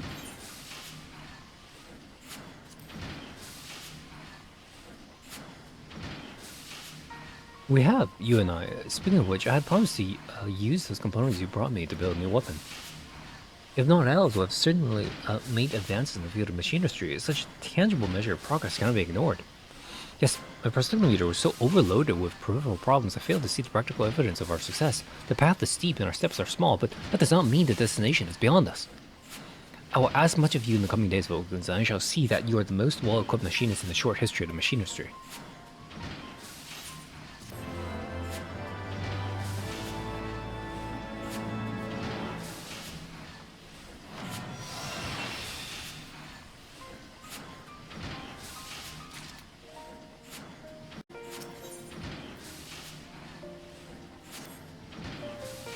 All of your firearm is loaded and ready, Lobskin. We have received our development orders from the House Sanel. Deployment, sorry. Several members of Draenei's are converging on Falcon's Nest, and we have been tasked with eliminating the fiends gathered upon the Black Iron Bridge. Knowing Tendo Grucho, and I unfortunately do, I would not put it past him to lure more foes onto the narrow structure simply to overtax us. And we must needs overcome this assault without Joy's help, or Celestial. For that matter, he has yet returned since he stormed out the door. I will assemble our remaining machinists and lead them to Falcon's Nest. Pray join us there as soon as you may. Just us two.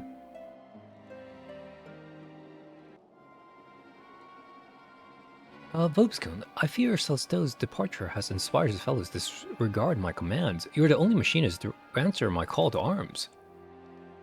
In response to this, insubordination, I have been forced to deploy what few knights we could spare, myself included. He even begged me to come along, and I have said before, fighting the bloody dragon ain't in mid-contrast, so they'll be paying me handsomely for the trouble. Is this House Holinard's entire company? You seem to be short a number of machinists. We're keeping our colleagues in reserve. For an operation such as this, we need only field only Vopiskun, the finest machinists in our ranks. Your confidence is truly inspiring. Thankfully, however, there are few enemies threatening the Black Iron Bridge. Even with your sparse numbers, I dare say you shan't be sorely pressed.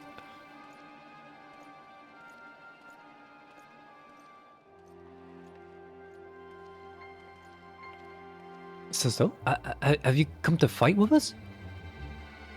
It all depends on you, my lord. We found Joy's father. He's being held prisoner in the room. Held prisoner? You suspect this is some manner of a coercion? We reckon they've been targeting Joy for a while. Her dad vanished right after he landed a job here in Falcon Nest, and then Joy suddenly up and wed the brother of a carpenter working on the fortifications. How's Nell is behind this, or I'm a chokeable third cousin. Creature, you cat. It's not too late. If we break her dad out, then Joy can abandon her farce of a marriage and come back to the manufactory where she belongs. The bridge. Dravaniums. Oh, Joy is a machinist. As manufacturer chief, 'tis your duty to tend to your employees. My knights and I shall march for House Helinard. You needn't worry. I have yours truly fighting right beside him. Go help the boss, Vopiskun. If Vopiskun goes, then I'll stay behind. We promised machinists to do this and else, and we don't want to break our word now, do we? Just one should be enough. Thank you. Thank you all. We shall conclude this matter with the greatest haste and return as swiftly as we may.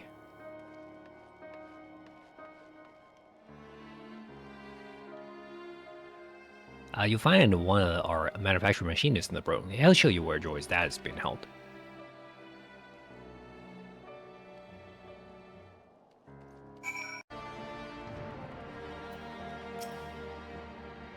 So the host said you will come. The chief will draw too much attention, so we asked him to wait at the workshop until we're ready to act. Joy's dad is right behind the door over there. We just need to convince that bloke standing guard to open it. He doesn't exactly look the stoic crap though, so a slush ought to have been pissing trousers. Okay. Weak Neil. Okay. Oh, what in the... You shot me! But please, I ain't done nothing wrong. Some fancy fop dropped a couch in me lap and told me to guard the door. I swear that's all I know. And how much did he pay you?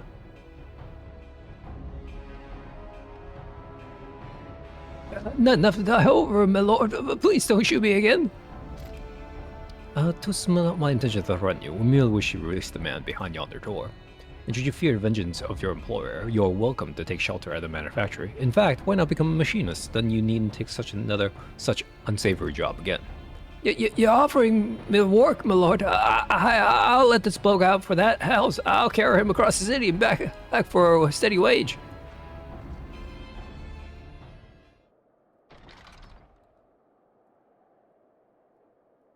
Lord Stephenilian, my humble thanks. You've been locked away for quite some time, my poor man. Do you know who did this to you or why? I've not the faintest idea, my lord. I was hired by House Nell to work on the rolls, and when I went to join the crew heading out for Falcon's Nest, some bastard, begging your pardon, my lord, slipped a sack over my head and carted me away. I'm just a broken old hunter. I ain't got money for ransom, nor to see there's me and family. Kind of thinking that maybe they nabbed the wrong bloke. Then you weren't aware that Joy was wed, or that she resigned from her position at both the manor and the manufactory. She got married and quit. Why she do a foolish thing like that? I've never seen her happier than when she's slaying one of them flintlocks. So that's why they took me. Blackmailing me, little Joy. Ain't no way she just up and married some bloke or what would have let her stay at the workshop. She was a machinist by her own choice. I'm full glad to hear that. 'Tis time we deliver your daughter from her false union. Once she sees you are safe, I do not envy the man who pretends at the role of her husband. I knew you said things right, my lord. You take care of Joy, and I'll tell the rest of the machinists that they can all come back to work. All right then, lad, you come with me.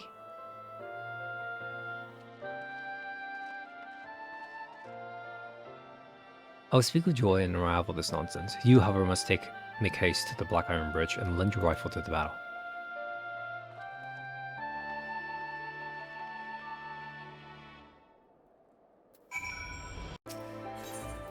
I'm ready.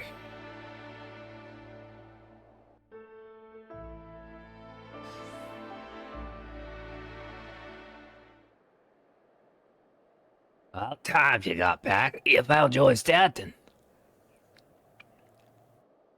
Good. Now it's up to Sposs. Bring her back. The fighting has been fierce. Master Rosenthal was injured when he gallantly intercepted a swipe meant to remove my head.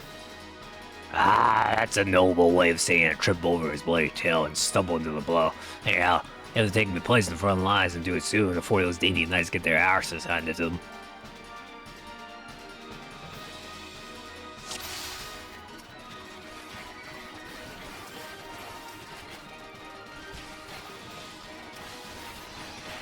Oh yeah, 1 HP.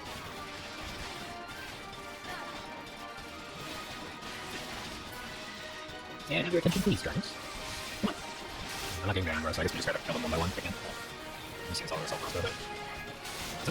Oh, please just go with it. Just go again.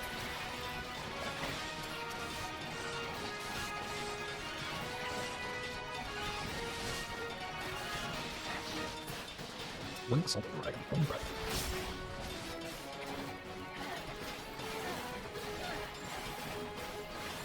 Don't save the man, we cannot. Failed. I did not save that guy.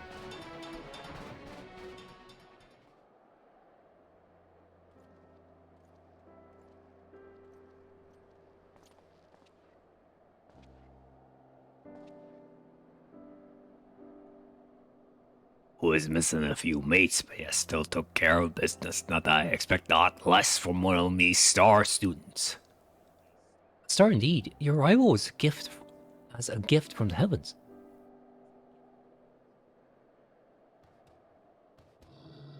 Uh-oh. What? Help.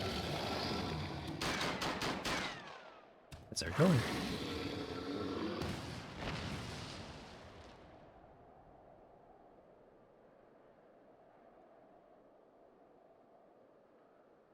How do you like that, you great scaly bastard?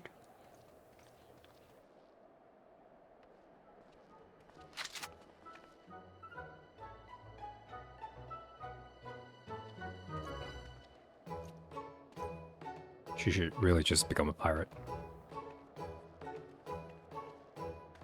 I got some connections. I'm afraid I've caused a great deal of trouble for you all. Thank you for rescuing me, Dad.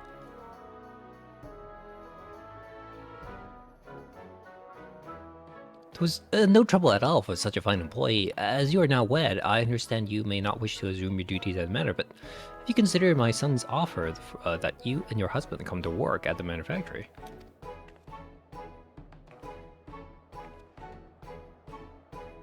Me husband and me have agreed to part ways. If it please me, Lord, I'd like to start working in the workshop and the manor both.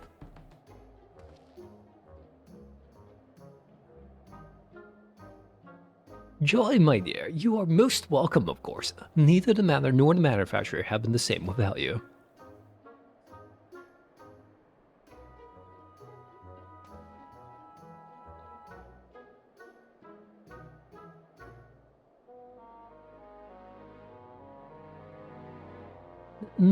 My lordship, I don't know how to... that is to say...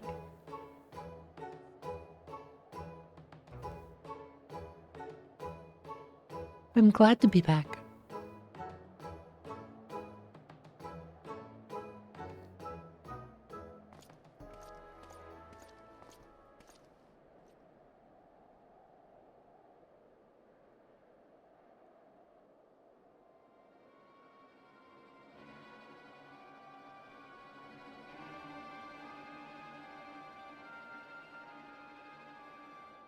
Ah, I see that even for the much diminished House Helenard, A handful of dragons poses no true threat. I shall have to find a more significant challenge for your next outing. It would seem that you still do not understand that the knight is the master of the battlefield.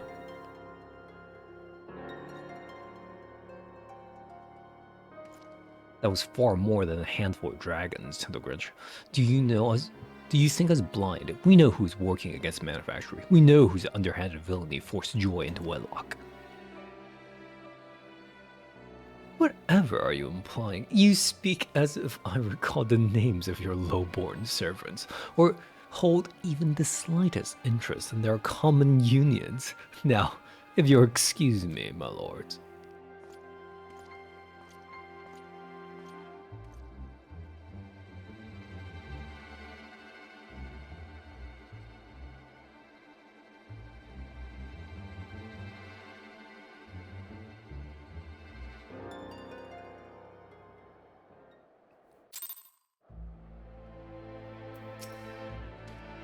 Damn that man, his arrogance. My prosthetic meter and I shall remain vigilant, and we may defeat its trickery at every turn.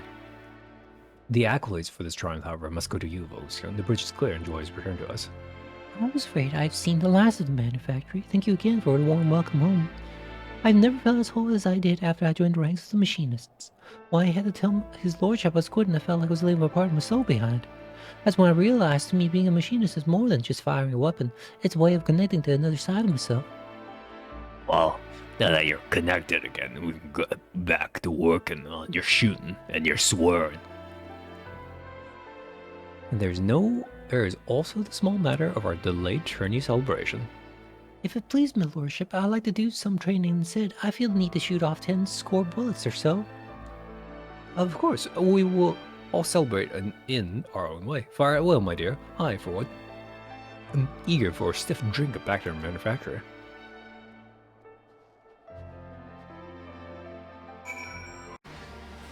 Once more, you've proven your worth to me, to the Machinist, and to House Hollingard. As for Lord Tenugrisha, I had my suspicions, but it now seems abundantly clear that he has been behind every mishap and misfortune to be held in manufacturing. Despite his knavery, however, our success in the field will not have escaped the notice of the OC, and as our reputation grows, so too shall Tenugrisha's ire. We had best be on our guard. Oh, did you hear? During his skirmish with the dragons, Rostenthal developed a new technique. It was adamant that I passed particulars to you.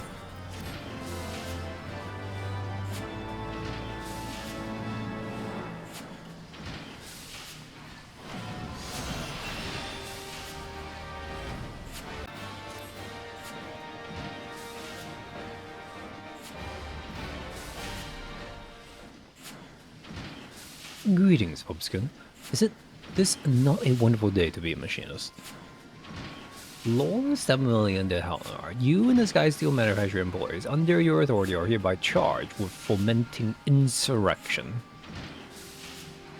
I need a fuck? Insurrection? My dear sir, I have fomented nothing of the sort. You stand accused of arming commoners with weapons of war and discharging said weapons with the locality of the Broom. The scene will liberate Joy's father. Henceforth, the manufactory shall remain under Temple Knight surveillance. Should you fail to refute the accusations against you within the allotted time, punishment may include seizure of your workshop and imprisonment for all those deemed accomplices to the crime. Fury, take that smirking fox. Tenugrisha knew we would attempt to rescue.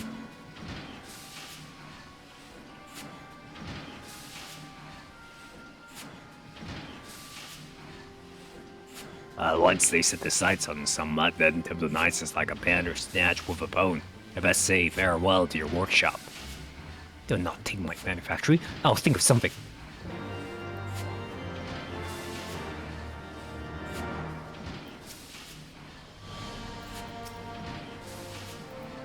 Oops.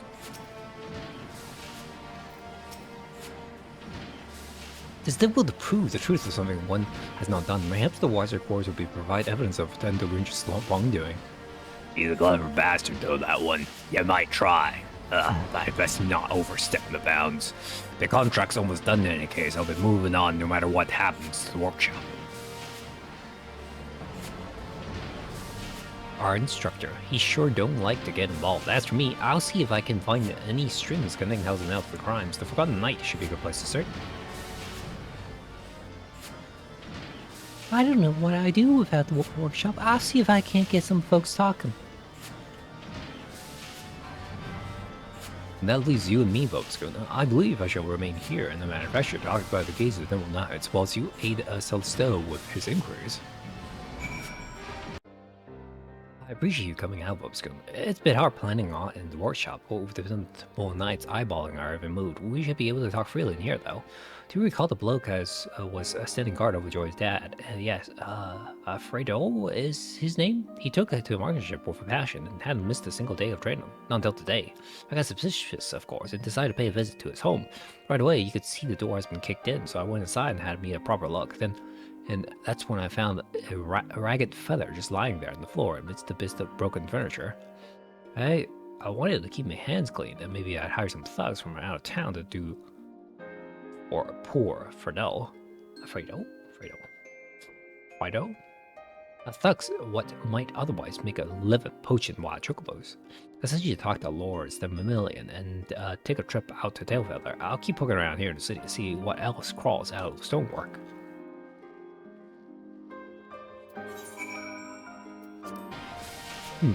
This may be our best lead. If we can track down the man who first employed Fredo, then we shall have a solid link to House Nell. Let us waste no time. Onwards to the remaining Forelands and to Tailfeather. Good news, Vogeson. I've spoken with some few of these hunter fellows, and they told me of a trio of ruffians that passed through here dragging a man matching Fredo's description. We shall scour the forest to the south. If you would look to the north, do not wait for us. Should you find these ruffians, pray confront them ere Fredo comes to further harm.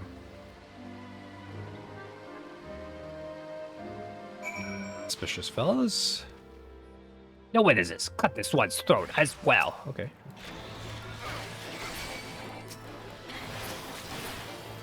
Oh, you guys. Oh, okay. You guys were really weak.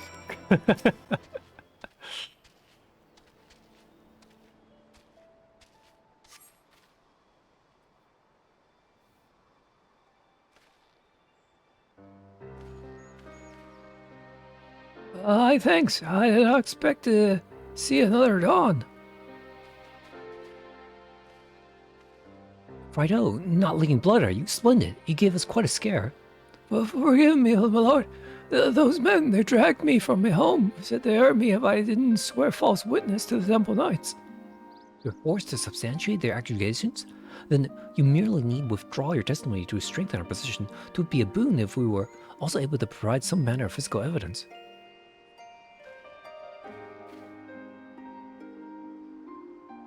Seal of House Nell would explain how the ruffians who snatched Fredo were able to enter the city without challenge. This shall do nicely. I'm truly sorry, my lord. All it took was one little bleeding for me to repay your kindness and betrayal. I'll not darken your doorstep again. What nonsense! You hardly had a choice in the matter. Continue your training in the manufacturer. However, you'll become more than a match for thugs such as these. Even without a noble's wealth or prestige, a common man can earn himself independence. You'll see that Machinist firearm is for more than just shooting dragons. It can help set you free. His lordship's vision will change Ishgard for the better. Come with us, Fredo. Become the spear and shield that our city needs. I like that. I like to feel like I'm worth something. We all make mistakes, my dear fellow. The trick is to learn from them and rise stronger from every defeat. Come, let us return to the manufactory.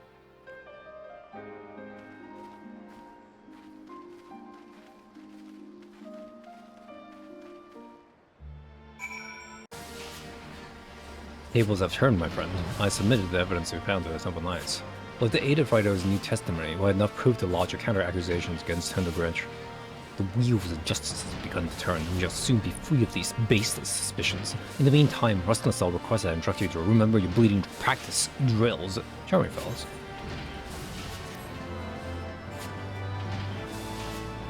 This is the weird skill you get, isn't it?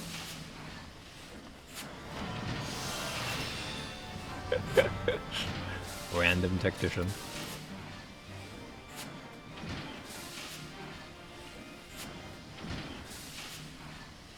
Listen, I trust your training fares well. I've heard not on the fate of the manufacturer and would welcome fair news from any quarter.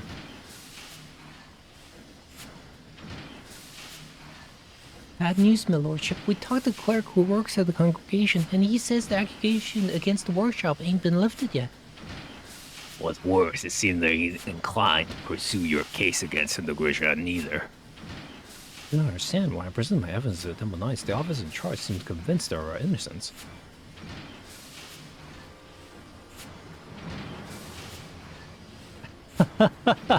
My dear, naive Mr. Million, truth is dictated by the victor, the one most skilled in strategy, the one most adept at maneuvering, one such as me. How dare you show your face in my manufactory? Have you no shame at all? Shame? Why, you were the one who submitted a forgery of my house seal in an attempt to deflect your obvious guilt. Upon review of the evidence, however, the Temple Knights shall soon rule in my favor. Sources were unimpeachable. Our innocence was all but proven. The thrice altered testimony of a commoner is hardly unimpeachable, and you cannot deny claims that the ailing House Helenard has been arming the lowborn and inciting them to seize their independence. We have all heard the shots fired within the city walls. We would twist and corrupt everything we have worked for. As I said, such is the privilege of the victor. If you wish, I might even be willing to teach you how to bend this situation to your advantage. We should do well enough on our own. Now, exit my manufacturer ere you find your shiny armor doused with machine oil. You would spurn my generous advice? Would you truly surrender your last chance to demonstrate House Helenar's unswerving devotion to Ishgar's prosperity? There is a beast that's been harassing our supply trains of late, a menace that the Holy See greatly desire to see put down, even cloistered here among your scrapped covered benches. You must have heard tales of the fearsome Virislan. Virislan? The same dragon that the Order of the Knights Dragoon has failed time and again to slay? He means that make a bloody show of ye, boss. The Holy See has agreed to abolish your trial in exchange for the dragon's death. Pray send word when you are prepared to face Virislan. I shall organize for a priest to be present, provide you with a suitable bait.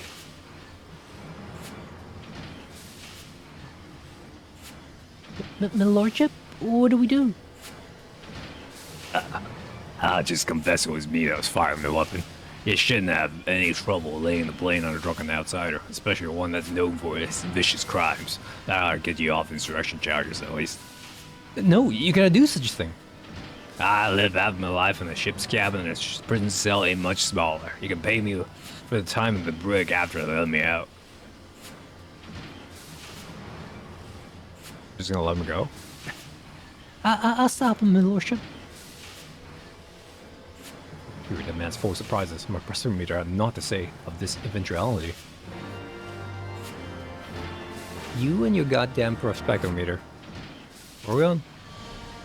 Cannot allow our instructor to sacrifice themselves for a manufacturer. We have no choice but to accept Thundergruger's impossible challenge. But I fear Rustlenstall would not be convinced unless we prove we have a chance to defeat Virislan.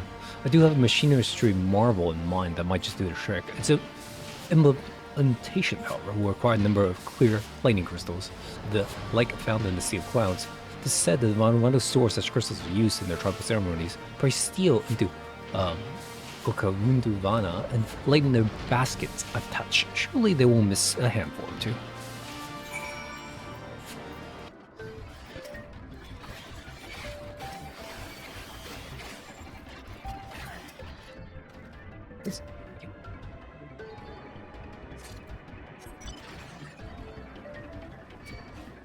Yeah.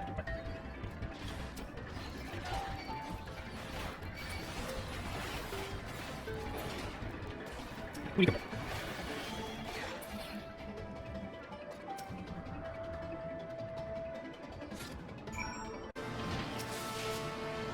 But a machinery's marvel I have in mind, I shall have need of the clear lightning crystals found in the Sea of Clouds.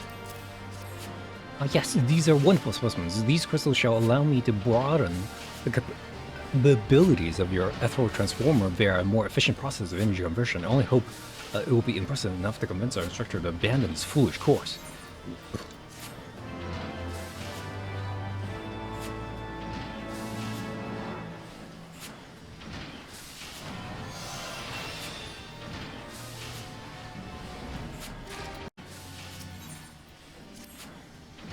One of our machinists just returned to report on the situation with Rustenstall. To seeing the joy and some few colleagues had caught up with him in the pillars, pray make your way to the scene and persuade the instructor to stand down. Should have known you'd be along. Now back off or I teach this student the meaning of old point blank. I'm talking to you, Lovejoy. Step aside. I bloody well will not step aside, folks. Soon take the fight out of him with a slug shot, if you please. That's how it's gonna be then. Come on, Dad. We'll see who shoots who first.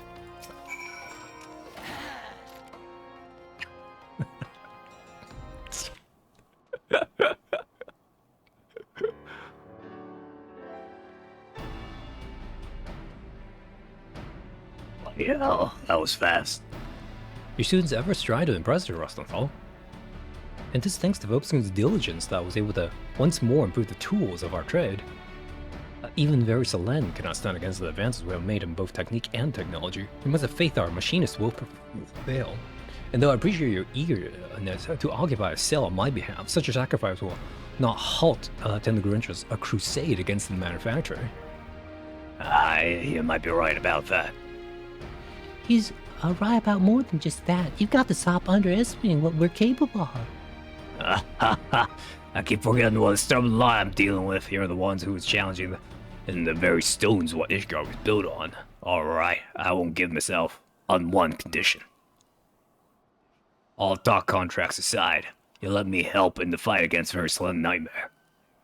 I've always sought to avoid such entanglements before. What's changed? It's a matter of penance.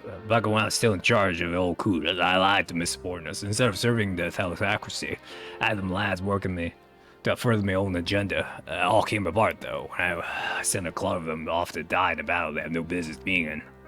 I had my eyes on the Admiral's chair seat, but what kind of admiral would do that? It was reckless and selfish, and I got a lot of good people killed. However, they stripped me of my rank, I disowned myself in drink, and I took up the life of the worst kind of pirate. A soldier I tried to visit in the Cap Overlook. He's one of my lads what survived. I've been sitting in every corner I can, spare the pig back and make bloody death, but there ain't enough guilt in the world that will buy off my guilt. And now, years later, I see a chance to undo the wrong I've done. The students plan to charge me in a situation I got no business being in, and I plan to see them come out of it alive. Well then, consider yourself invited to the battle. Come, lead us into the pre-battle drill, Rustenthal. Once more, your skills of firearm must rescue the manufacturer from peril. Let us head back to there, shall we?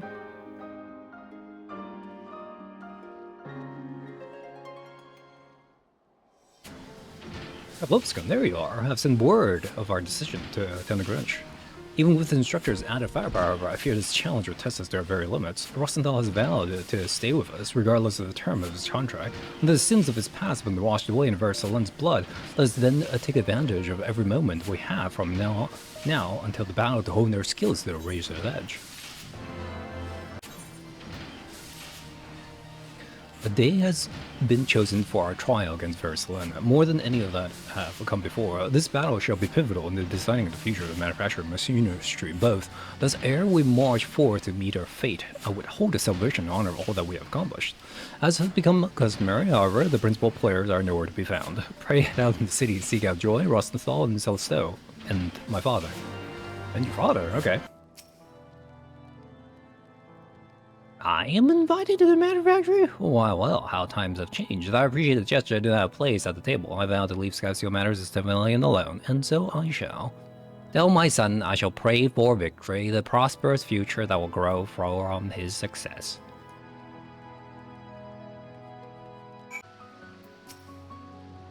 I'll head there right now, but before I do, Vopskin, I want to thank you again for helping me find the way. I just got myself back to where I belong. I ain't about to give up the workshop for a second time. feast, is it? I can already feel my belly rumbling. As always, the chief works to make the manufacturer a place where commoners like me feel welcome. He's done his best for us, and I mean to do the best for him, even if it means fighting that monster for dragon. What, another bleeding celebration? Ah, guess we never did have the first one. When I was going on the first time, he'd be a demon of Garbine bugger me if I weren't right. Now look at us, ready to stand them side by side against one of the old biggest bloody dragons that ever raided Splatron. I'll get everyone through this, though. Don't you worry. Machinist Street table out of nowhere with a cornucopia.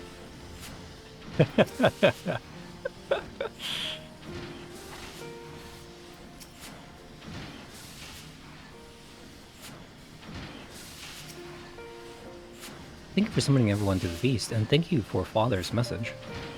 Eat, drink, and be merry, my friends. Soon we shall introduce very Selen to the rage of the machinists, for the manufacturer, and for Ishgard. For Ishgard. See how the eyes shine with determination. You were the perfect choice to act as my ambassador. Ever since your presence has been a boon to the manufacturer, I often wonder what would have become of us have you not chosen to walk the path of the machinist. Though our next battle together will indeed be perilous, it shall also serve to demonstrate the pinnacle of our achievements. When very Selen lies defeated in the snow, we will have accomplished a deed that Pendle Wrench and the Holy See believe nigh impossible. When you're ready to make history, join us at the site of a trial in the glorious Western Highlands.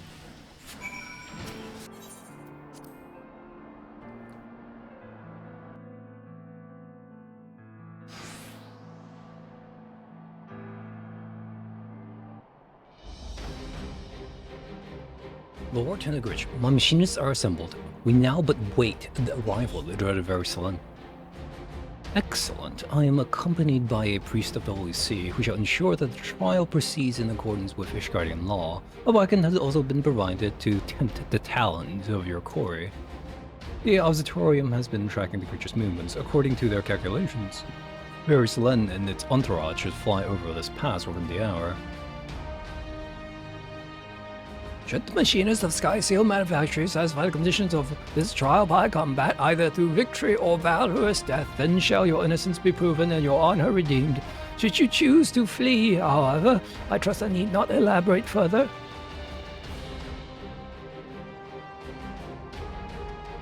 We shall oversee proceedings from on high, that I might judge the actions evenly and with uninterrupted view. May justice be served. Your Reverend, I do not avert your eyes. Should the scene become one of the bloody carnage, we would not wish to deny these fine combatants a fair trial.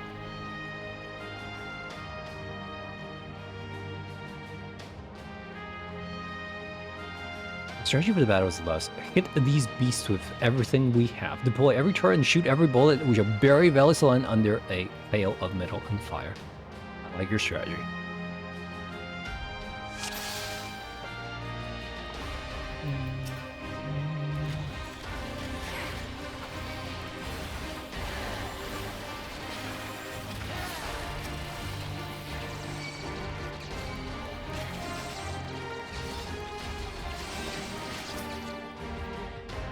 They're on the other side? They are on the other side.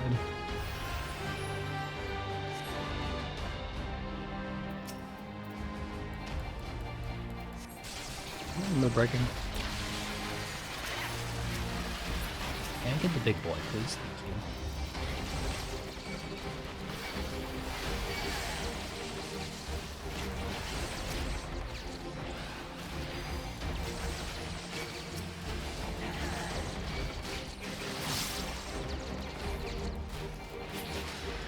Alright, where's the big boy? Oh.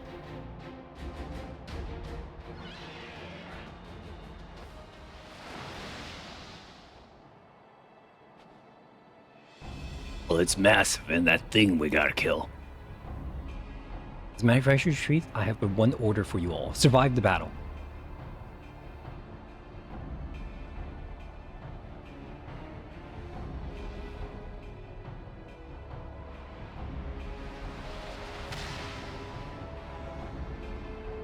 We do need the witness alive. This guy not as much.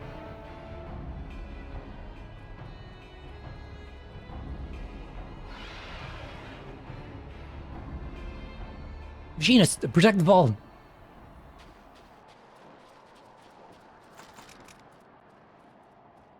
I do this, why protect me? Should you but allow the dragons to do their bloody work, you will be free to pursue your agenda. Are you hairless turkey? I and few could argue that you had earned it. After the grief you have caused, I should take what is left of your corpse and string it up for target practice. But if my machinists are truly to be spear and shield of Ishgard, we must defend all her civilian citizens with equal zeal.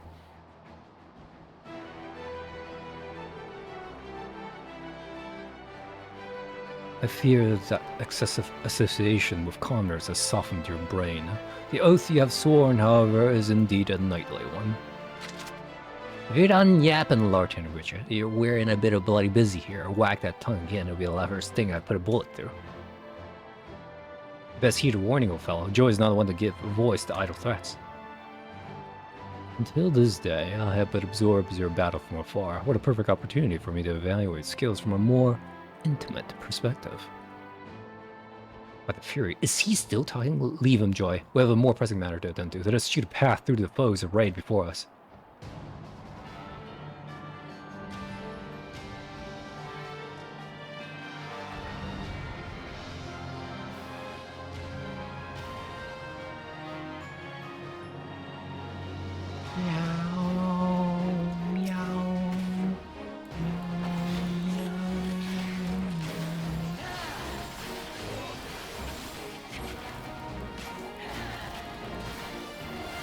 You guys need help back there.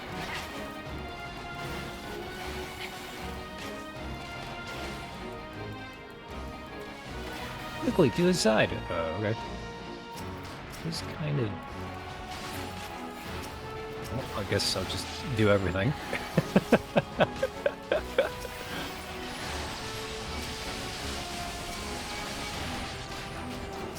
Oops. Hi. Hello, boys. Can you stop doing that? Or thing that you're doing?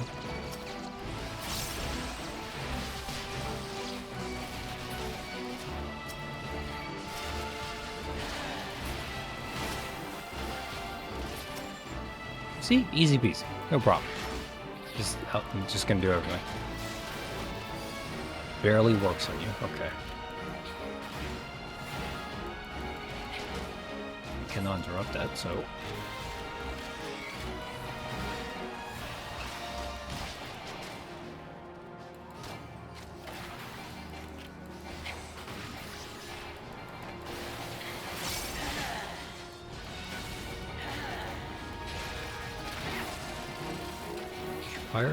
Remember to fire this new skill that I have.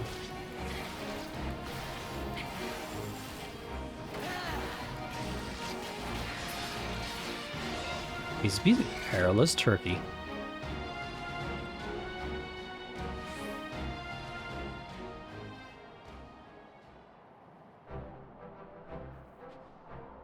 We've done it! The damn beast is dead!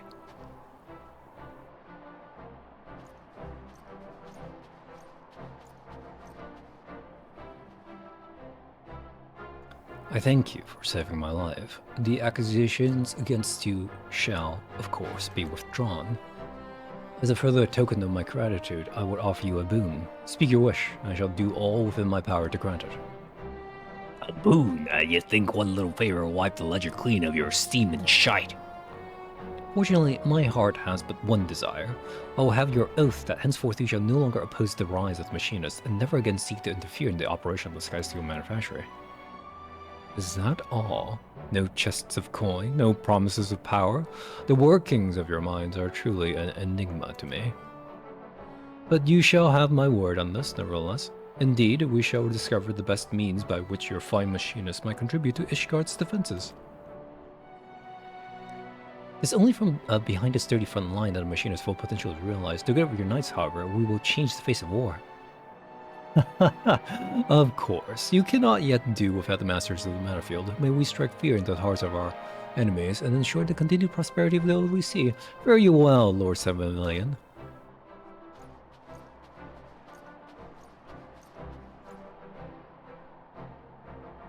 Oh, that's that then. Thanks for letting me join you on this one, boss. I think I'm ready to move on now.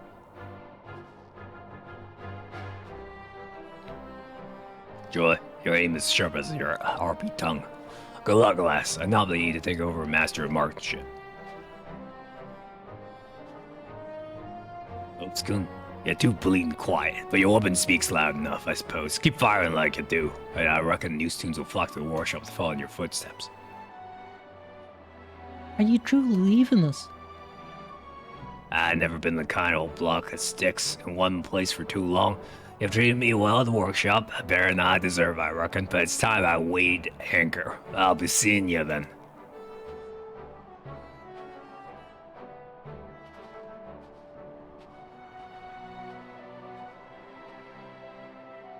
Should your travels bring you back to Ishgard, know you always have a place at the manufactory, my friend. Shall we be on our way as well?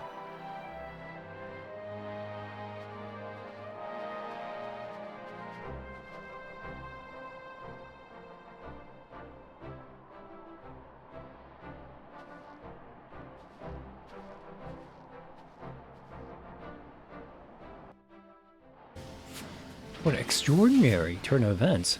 With these troubles behind us, however, I feel the age of machinistry has finally arrived. And you, Vobskun, all but outgrown the manufacturer with Rosenthal's demolisher. There are none who might compete with your skill at firearms. Quick to take the lessons you have learned and make known the machinist's trade in every corner of Eorzea. You are, of course, welcome to return to us whenever you desire. We shall be here, ever serving Ishgard as our deadliest spear and sturdiest shield. Before I forget, Rosenthal asked I encourage you to push the limits of your marksmanship. I believe his exact words were, so that you can blast through any pile of shit what might stand in your way. I'm getting better at that accent, don't you think?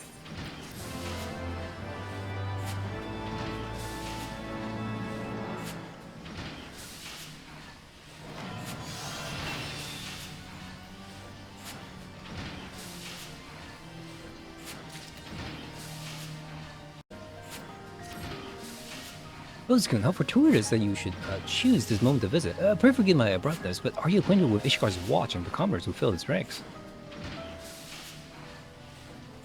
Really? You worked with Hilda before. Splendid. Absolutely splendid. Let us then discuss the problem at hand.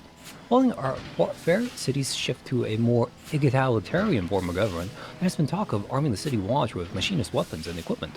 The very type of initiative for which I have long advocated, and as part of the plan I have been asked to provide a competent instructor.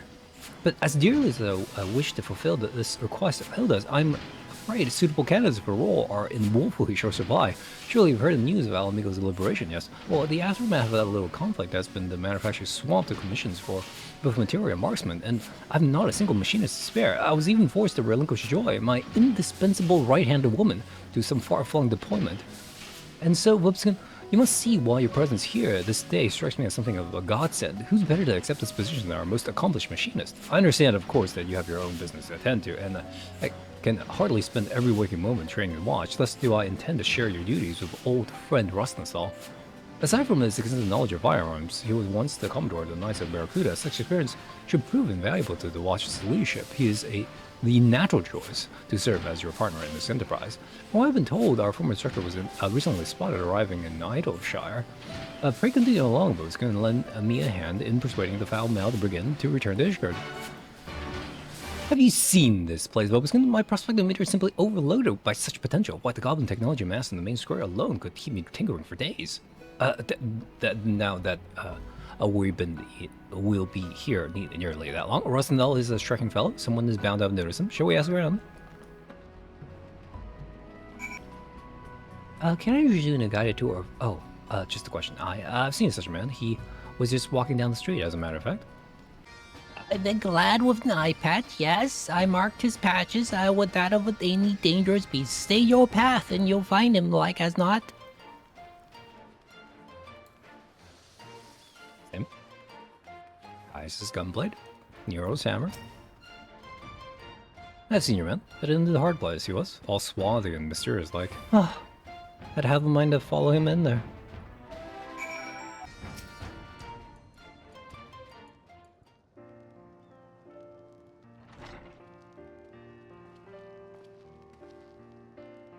I see you've kept one step ahead of me, Vobskun. At least this time around, our dear instructor was not so damnably difficult to locate, eh?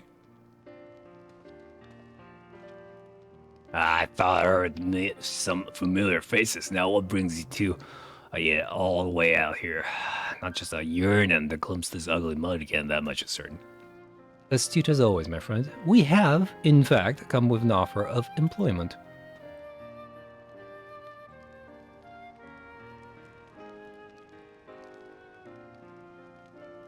You want me to teach career work again? Bugger that. Why don't you have Joy do it? Joy is far too humble to fare well as an instructor, and is fully occupied by our manufacturing business. Besides, you also have considerable experience with commanding a military company, if I'm not mistaken. Are you bloody daft, or did you just forget? Me piss poor leadership with the Kuda is what ruined me the reputation in the first place. They honestly reckon a man like me is fit to take charge of training in your city watch. Well, if you don't have the stones for it.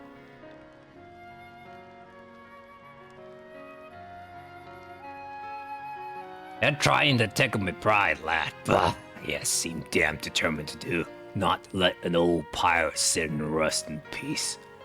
Then this means you accept. Trim your sails there, boss. I'll make my final decision after I had a chat with this last one that leads the watch. It seems we must arrange a meeting with Hilda. Would you mind handling the introductions? My thanks. Now, I really should be getting back to the workshop. I have a small amount of munitions to make if I'm to honor all these commissions. Do the manufacturer proud, my friends. Just I was getting bleeding warm again. I'll see you in Ishgard. Hope's good.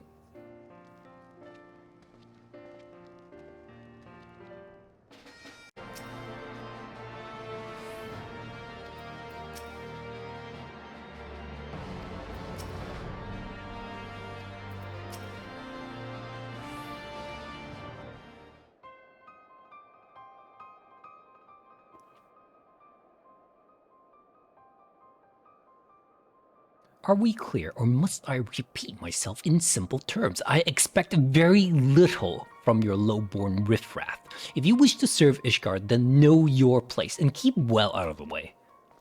Well, so much for egalitarian, right? Bastard's blue-blooded. He'd not wag his tongue like that if his boss was around. And a fine day to you, Bobskin. The little bird told me you'd be on your way. The lads and lasses were well pleased to hear they'd be learning at the foot of Ishgar's savior. I like the camera there.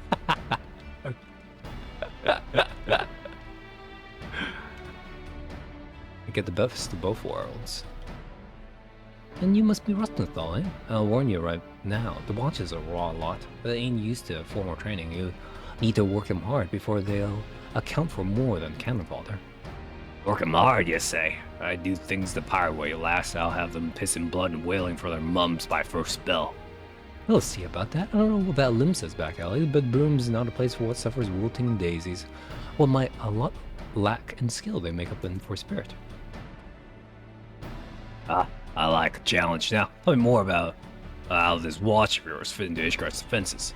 Well, we're officially back in the arms of our Orzian Alliance, aren't we? And if the Temple Knights are marched out to deal with some crisis, streets will be left a touch thin on soldiers. That's where the watch comes in. We've been something of an independent operation until now, but the houses want to put us on the payroll. They mean to use our numbers to plug the holes in the walls, if it were. And the best part is we get paid to do more of what we was doing. We're not. Coin our purses and food in our bellies. Can't complain about that.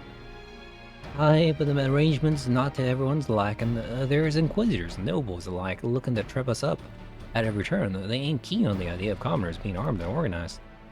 I reckon the only way to shut those bastards down is by convincing everyone else that the watch is something worth keeping. But if we mean to prove ourselves, we need proper equipment and training. That's why I took a list of the coins we've been given and went begging to Lord Helionard. Now we have firearms, 2 clever blinders to teach us how to use them. I heard enough. You can't properly protect foes where you don't recognize your authority. Just do that old Rustnethal says, and we'll soon teach them bastards to respect ye. Alright, what we're gonna do first. Gather a crew of your finest lads and lasses and slap a name on them. One will get them a naysayer to sit up and take notice. What, you mean an elite company like the Dragoons or the Heavens Ward? I reckon a good name might impress some of the highborn, but I'll be better if I can't think of one. Well, let's see. How about Elda's Hounds? Oh, you mean Hilda's hounds? Well, I do like the sound of that. What do you say, lads? No pride. As soon as they're handpicked a crew of their hounds, they'll start teaching them the basics. Then after they've had a chance to learn a barrel from stock, you can come back and test the skills. Sounds like a fair division of labor. Then I'll whip them into shape before you know it. Let's just see how tough these broom-born bastards really are.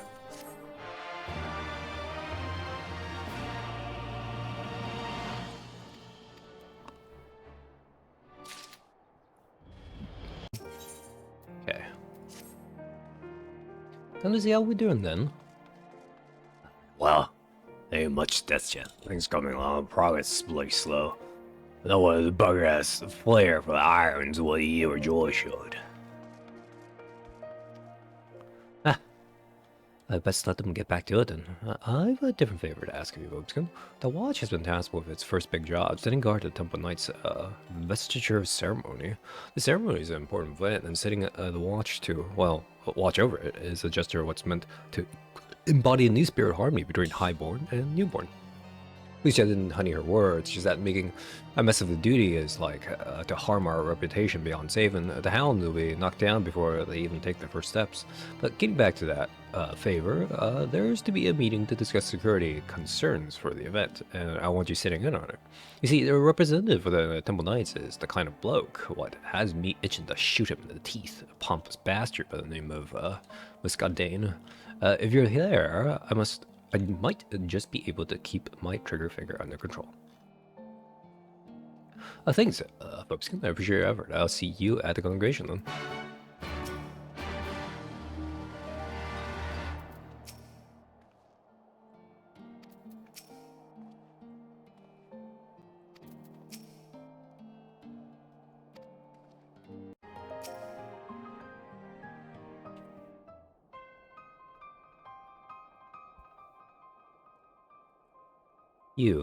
I was not informed. Robson here as my advisor. I trust his advice is damn sight more than that of a certain empty-helmed, stiff-backed blue blood. I will not dispute his place at this meeting. In fact, I will be far less inclined to entrust this duty to a certain foul-mouthed, disrespectful commoner were she not accompanied by such an advisor. Well, this is going swimmingly. My apologies for interruptions, Sir Muscadane. I bring urgent news. Speak, then. Sir, a thief has breached the vault and stolen the sacred blade, Herden. Running? Herden's sword's what's used to dub new knights, or so they tell me, but that place is crawling with guards. Hard to imagine how someone even managed to get in there, let alone filch anything. It is unthinkable. The treasury door is secured with 7 different locks. Sentries stand vigilant day and night, and none could approach without notice. The sentries claimed they were struck senseless. They later awoke to find the door to the treasury hanging open, but of all the valuable secret within, only the blade was missing.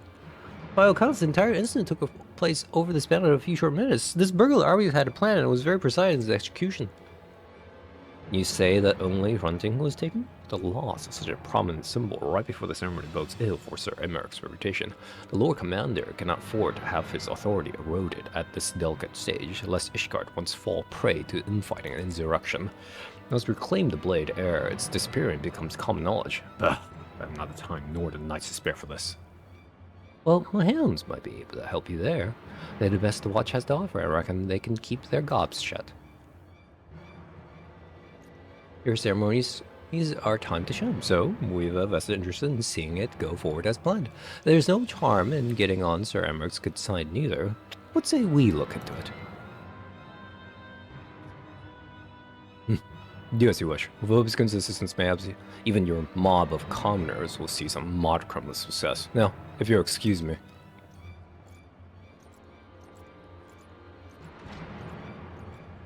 Quickly, bastard. You think he showed a bit more bloody gratitude? Oops. Anyways, enough of that. We have a sword to find. We can begin by asking some questions, I reckon. Get our own idea of what happened. Ready to put on your Inquisitor robes? Good. Then I have a perfect bloke for us to talk to. I know a knight what took part in the raid on the vault a while back, and he just happens to be the captain of the Treasury Guard. Let's head to the Hoplon and see if our man's about.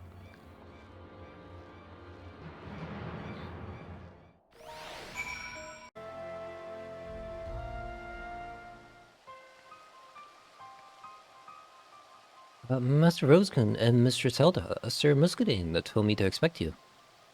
Huh? And I thought you don't no time to spare. So, does this mean you are to help or hinder us? Well, why, to help you, of course. Here, material evidence from the scene. All 7 locks and treasure doors were destroyed, and this scrap of metal was found lodged in one of the keyholes. The impacts crushed it all out of shape, but that looked like a bullet to me. Our culprit's wielding some sort of firearm. A firearm, did you say? What? Who? The pirate? Nope. Nope, I do not know who this person is. Has there been yet another crime committed with one of those horrible inventions? By the god, I can scarcely sleep at night for worry. I suspect this is all the fault of Sir Emmerich's precious revolution. What about you, Beavis? And what did you mean by another crime? Why, the tales I've heard at high tea this past week would curl your turtles. They say a musket-wielding brigand now terrorizes the Western Highlands. Just when the threat of those dragon-loving heretics has finally ended, a new nightmare rises to take their place. Unless you think this some noble lady's fancy, even the traders come to supply the croziers. Speak of shots echoing the air near Hemlock. Dreadful, simply dreadful. I understand that our knights must honor their oath to aid foreign nations, but must it come at the cost of keeping order in Ishgard? Look at me, I've become positively flushed. I must retire to my chambers. Is she hard of hearing or something? That slatter Harvey didn't so much as glance in my direction. An unfortunate habit of the more traditional highborn, I'm afraid. Such stubborn examples aside. However, your actions have taught many of our nobles the wisdom of heeding the common sinister. And I've not been ignored like that in a while. Well, thank you for the bullet, Sir Knight. Good day to you.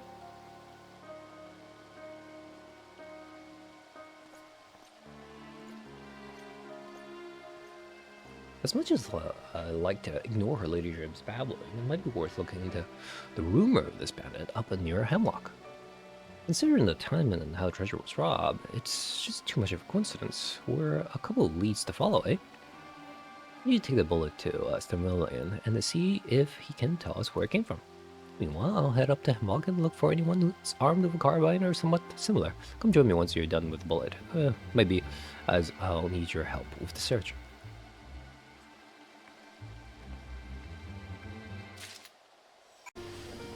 Bobscombe, how fares the training of our indomitable watch? Yeah, you have something, right? Bullet! Yes, this is certainly rum and a bullet fire from close range, but more than that I cannot tell you. They have been made right here in the manufacturer. Honestly, there's a little difference between our ammunition and bullets forged in Lemsa Lobensa. I'm sorry, the deformation makes it impossible to identify an origin with any degree of accuracy. What? That was... What's that? Sorry. Okay. I forgot, I'm maxing those.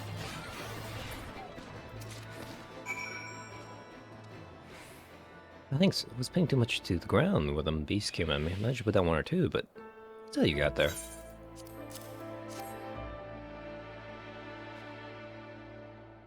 I'll call it, those curves must have been set to guard the place, though they seemed wild to me, enough to me. Around signs that someone was here, Vupskin. Could it be that her ladyship's brigand is more than empty parlor talk? Let's get back to the room before we compare notes, though, eh? It's bloody freezing out here. Right, so what have we got? Did that bullet have a tail to tell? Nope, sorry. Well, that's too bad. I thought maybe we could have learned where it came from at least. Seems that leaves us chasing after this mystery bandit. Maybe I'll head out to Hemlock again and have another poke around. I'll stick out here and keep drilling the troops then. You'll be first to know when they're ready for inspection. Make you proud. Don't worry about that, and don't stay away for too long. We have a thief to catch.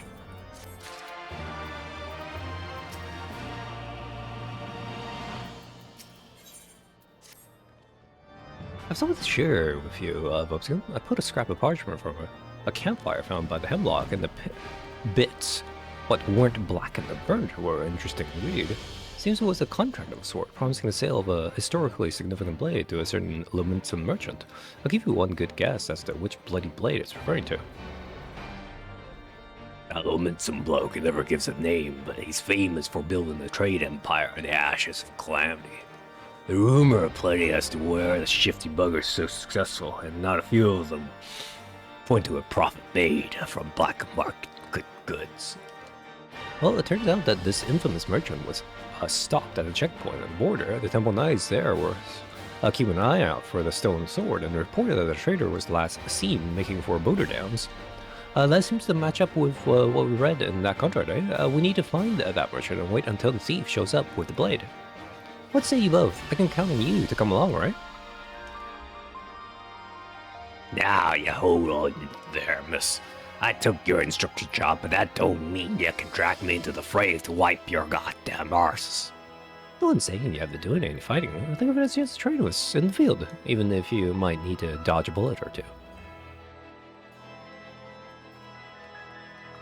Why do I let myself get roped into these messes? Well, seeing as merchants is giving me homeland a bad name, I suppose I can help you on this one. I better see you out there too, Vobscoon. So then, get your kids and meet us near Boulder Downs.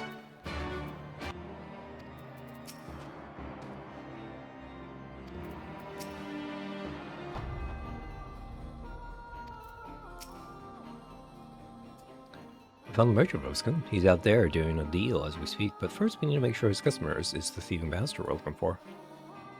Watch me. I'll grab the hound and sniff out the situation.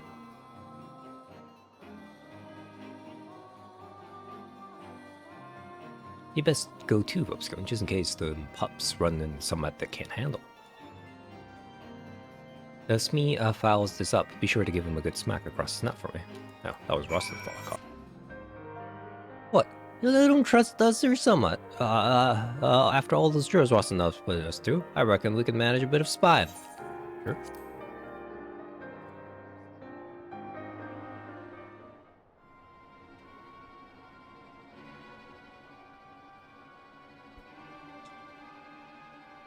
Are you certain of this? As I recall the client requesting that the fronting be delivered directly upon its acquisition.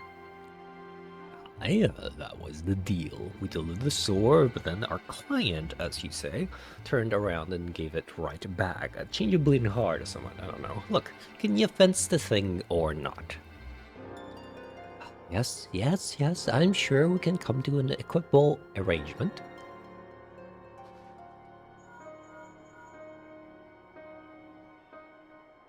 This is the book. Yes, ma'am. He got the sword. Understood.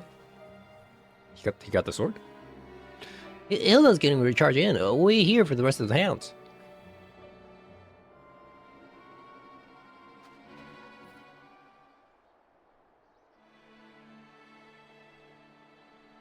The Sacred Blade of Fronting, an impressive piece heavy with history and tradition, which should fetch a fine price with the right buyer. Well, thank the bloody gods for that. Now, about our share. I got something to share with you right here, Brigand. What in the bloody hells are you? Hilda's hounds, we uphold the law in Ishgard, and you're all suspects in the theft of the secret blade hunting. Ishgardian soldiers? I'll not risk my life against you fanatics.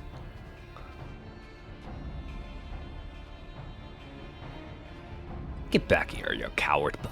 I don't know how you found us, but you'll not be leaving here alive. Just you? Right. First time outing, boys. Wait, I thought we were going to fight. Oh. That's a lot of mechanism. Are you any strategies, or did I just shoot people? That's not a good Oh, right. No strategies.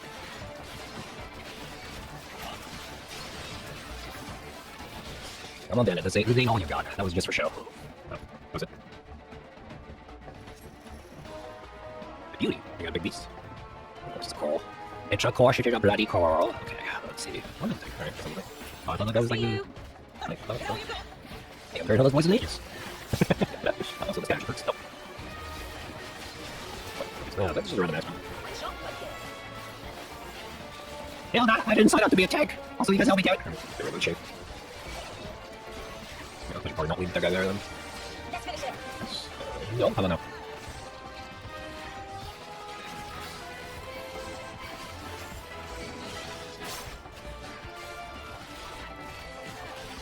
Okay, please, thank you. Let's see.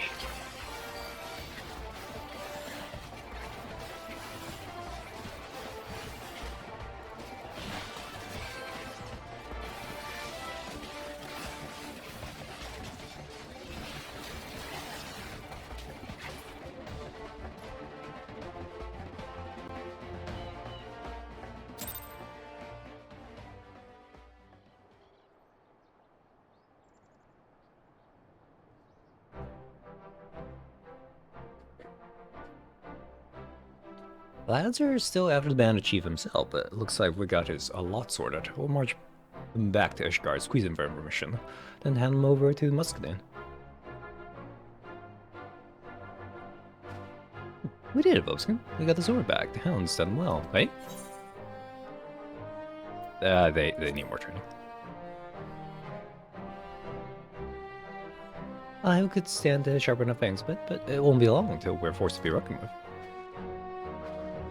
There's no denying you got spirit, lass. As long as you stay hungry, the rest will come in time.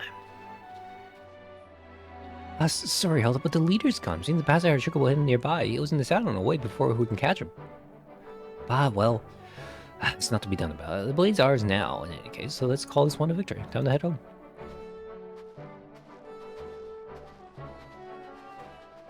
Vobskin, air out a bit, would you? There's someone we need to discuss. Oh, you talking to you again. What do you want, Rosnastal? When you was fighting them bandits, I got a glimpse of the leader's weapon. I reckon I might know where you got it from, but I'll need to do some snooping around before I'm certain. Old habits die hard, I guess. Anyway, do me a favor and tell Hilda I'll be taking some time off and satisfy my curiosity.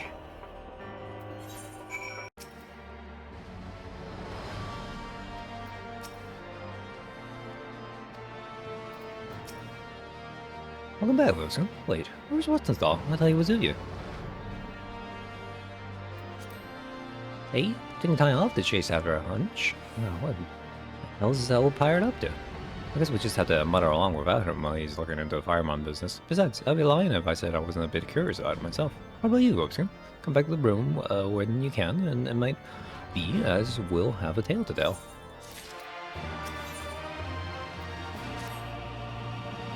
Where have you been, Bobskin? I've been itching to open this letter from Rosnastal, but he's trusted to you. Come on, let's hear what he has to say. Mystery solved. I took a good look at Naltic and Vimley's stock, and the firearms one of theirs. Limsa has some bloody strict regulations on the export of firearms, or a bandit chief must have a back alley supplier. Get your arse to Limsa Lumen, so we'll find out who put that weapon in our thief's hands. I'll be the ether, right? On the lower decks, Rosenthal. So he's on the trail then. Good. Just let me get my dare and we'll go. What? You're going with Bobskin? Is that really a good idea? I'm with Sim on this one, Hilda. If the leader of our hound starts picking quarrels on foreign soil, we could be looking at all sorts of troubles of Ishgard. Ishgard's where the trouble started, and since when the half-folk of the broom have been content to sit back and let others handle their dirty work. I'm going. That's the end of it. But I promise I'll be on my best behavior.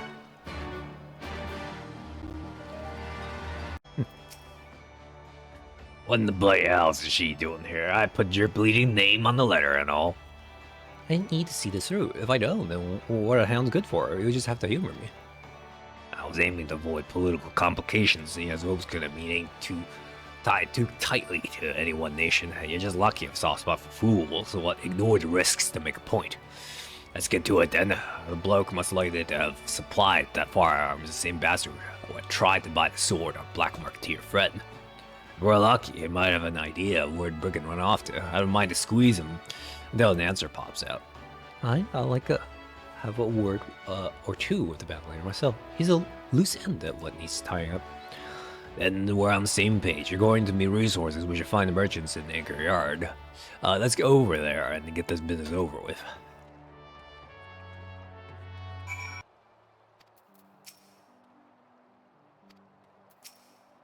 Oh, well, if it isn't the hounds, was it? What can a humble peddler such as myself do for Ishgard's finest? Make you a deal. I am but a humble merchant. Surely I'll be more hindrance than help in such an investing. If you're not feeling helpful, then maybe I should pay a visit to the Yellow Jackets and mention the firearm your valued customer was using. Or maybe I'll just skip straight to him as upholds the code. No, that's not too hasty. Mayhaps I can make an exception in this case, in exchange for your silence regarding my trade in exotic weapons. I believe the gentleman in question has a camp at Providence Point in the Central Highlands. That is where I would look. Providence Point, eh? Well, it's a start. If you're playing us false, I'll be back to feed the crabs. You're a lying tongue. In fact, if I ever hear you dealing in stolen goods again, you can add a few more body parts to that list. Nice doing business with you.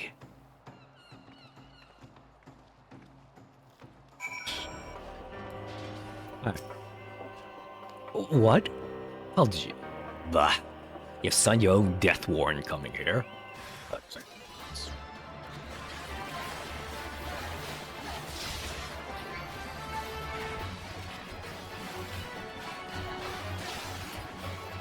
Like, who's the person telling you to do all these things? Who made the contract? Gods, no! You killed me, precious. I came running when I heard the shots. It seems you had things well in the end. Oh, bugger me. If there's more of you, please, I'll do anything you ask. Just don't kill me. Stop your blubbering, Kerr. We ain't gonna kill you. Not just yet, Eddie Road. That'll depend on the answers you give us.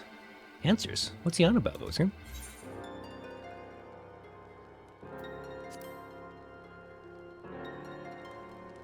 Wait, it weren't just the black market bloke? I guess he'd have wanted more than just the sword, eh? The mother brigands were captured were played clueless. They only knew what the job was, not the one who or the why. Meaning the whole deal was made through this bastard. Start barking, dog, and you might just save your own hide. We was pirates once. That's until the bitch admiral passed her bloody law. Blokes like us, we ain't cut out for honest work. Was drunk through the last of our plunder when the back alley peddler showed up with some overpainted wench. She said she had a job for us. All I had to do was fill your special sword from the Holy See. Ha! For the purse you offered, we have stolen the whole bleeding vault. And who was this woman? Part of the deal was we didn't ask no questions. Even the merchant didn't know her real name. It was odd, but we needed the coin, and I didn't rightly care either way. The job itself was easy as taking a piss. She even paid for me to have a firearm to use, and sent us down a route when we didn't see no guards. Still, the gods only know how she managed that trick. All we did was follow her map, then shoot the lock on the vault. Walked in, grabbed the sword, walked out, boat as he pleased. The trouble came after the delivery was made. She gave the blade back to you.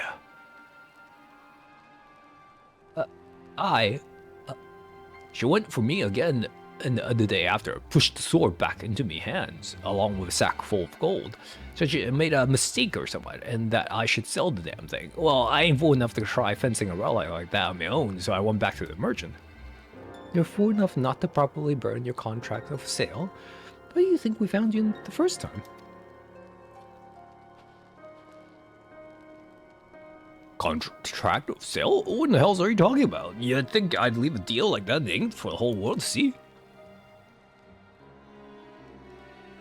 Things are starting to make sense now. There is one little problem with your story. I've told you the truth, I swear. It was that wench what put us up to it. Aye, that bit I believe. What catches in me craw is a reason for heading back to Sword. That was no mistake, and thus finding the contract of sale this bastard says in there. He never wrote was no mistake neither. No. We was led by the nose by reclaim hunting before it was sold. The quickest way to learn the why of it might be to ask the blade itself. Would you mind carting this piece of offal back to Ishgard, Rustnathal? Come with me, Vobskin. We need to pay another visit to Muscadine and convince him to take a closer look at that sword.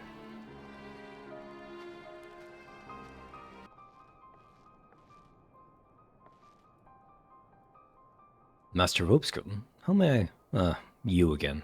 Was there some choice insult you've forgotten to spit on me during our previous meeting?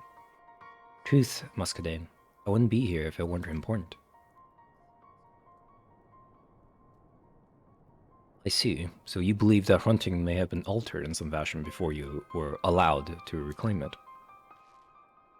It's a bit too bloody convenient, don't you think? Maybe I'm wrong, but I'd rather look at the fool than risk somewhat happening at the ceremony. We need to check that sword. I must admit, your passion confounds me. The blade is recovered and your hounds have done their duty. Why bother pursuing such a faint suspicion? Why willingly endure the presence of a man you so clearly despise? Oh, I hate your bleeding guts, but once we take on a job, we do the damn thing right. Babasoon gave his all to save Ishgard. How could I look him in the eye if I let our petty feud get in the way of my duty? Such pride. Not seen this side of you before. It is as you say, if there's truly some flaw or trickery in the blade that disrupts the ceremony, the consequences could be grave indeed. And yet there are rules in place which prevents me from simply handing hunting over to the hounds. Furthermore, our resident blacksmith has already inspected the recovered weapon and declared it sound. Even so, we should... Even so, I will call upon Lord Stepmillion to conduct an independent examination. A machinist may notice detail that a blacksmith would overlook. I trust this can be accomplished with the requisite discretion. Very good. As far as the release of hunting is concerned, the manufacturer is a sanctioned facility. The bureaucrats will be satisfied even should I secure the necessary permissions after the fact. I shall begin making the arrangements. Well, that's that then. Let's get back to the broom and tell the news to Rustnathal.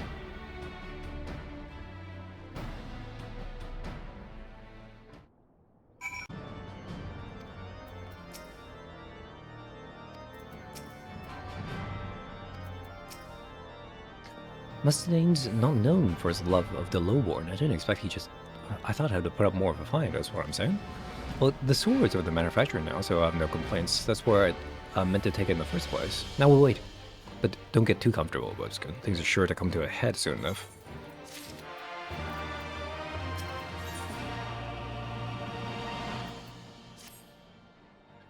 We just had a messenger from the manufacturer. It seems they finished looking over the soldiers. Let's head on over and hear what Lord Stepmillion has to say.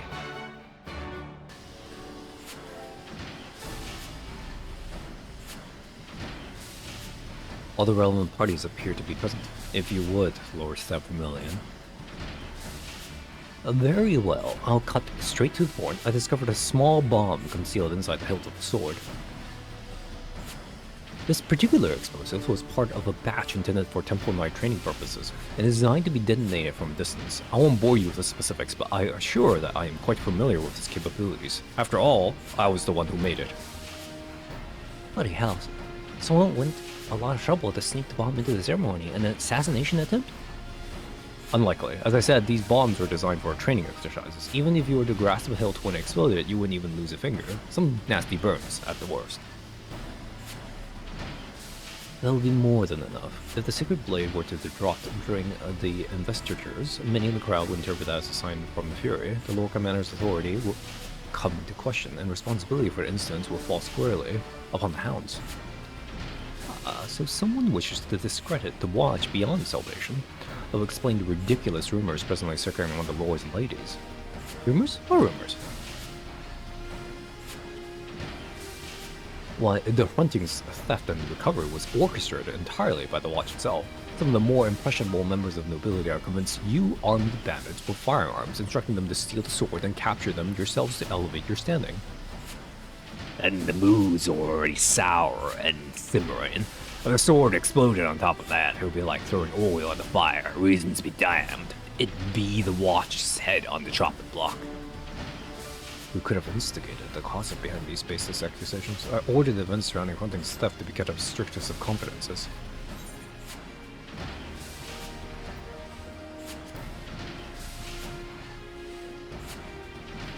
Ah, well, she would know all about it, wouldn't she? I suspect this villainess fears the threat of to the status quo. The high profile of the hounds has made you a target. A strike against you is a strike against the idea of any commander bearing the power of a firearm. I'm flattered to know we've become so important, but she picked the wrong pack of dogs to corner. Now it's our turn to go on the hunt. Going after the mastermind, eh? I'm all for a bit of retribution, but we'll need a better description than over-painted wench.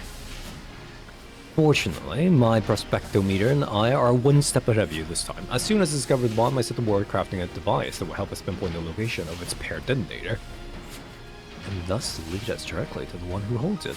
I propose we simply proceed with the ceremony as planned and catch this fool red-handed. Not a bad one, as long as we've prepared for any accomplices she might have lurking along with her.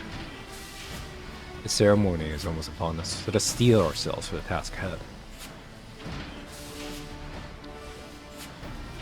We'll sort out our strategy, then head back to the room. Meet us there when you're ready, Bobskin.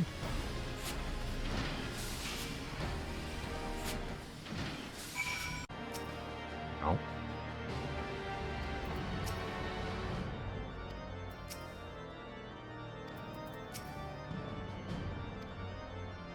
Mustang the other hounds.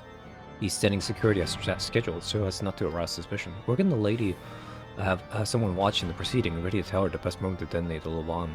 Likely right as the blade rests on the initiated shoulders. That's how I'll do it anyway. Well, the watcher shouldn't be too hard to spot, and the hounds can nab him before he gets away. Meanwhile, we'll be waiting at St. Valernard form with a Stemvillian's device, ready to move as soon as we're sure of the detonator's location.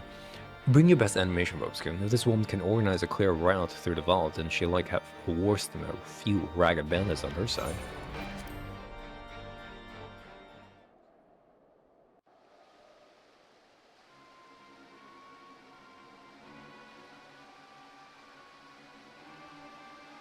What's taking so long, boss? Ceremony's already begun. Some quiet, if you will. If I can catch the exact moment the detonator's activated. I have it. The signal came from the far bridge of the room. Smug bastards hiding right in our home territory. Right then, we must go give them a proper bloody welcome.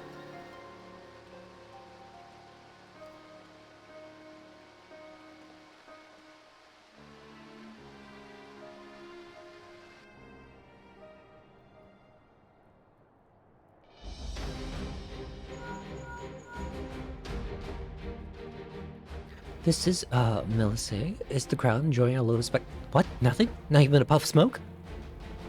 Surprise! We found your bomb!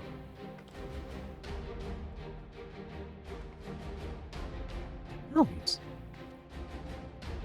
I know you. You're that noble bitch what ignored me outside the vault. In the right place at the right time to plant that bandit rumor, eh? And I suppose you was the one who penned that contract for sale, too. What nonsense is this? I have no memory of fraternizing with commoners.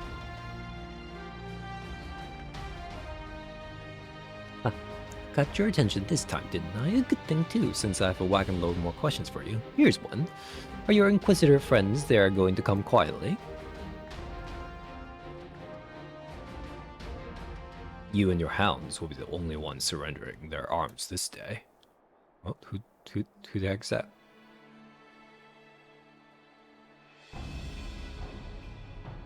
Not only have you interfered with official inquisitorial business, you have also insulted and accused an innocent member of our nobility. Perhaps a spell in the dungeons will remind you of your station. Now, see here, the hounds have solid evidence that these individuals are party to a serious crime. Speak with Sir Muscaline and all will be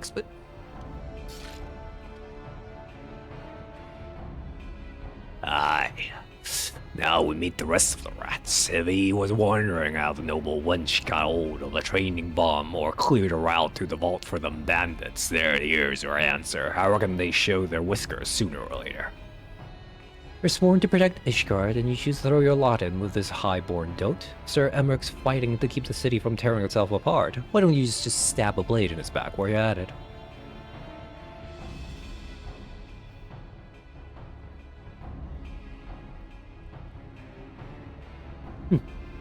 Time for empty bravado has passed, child.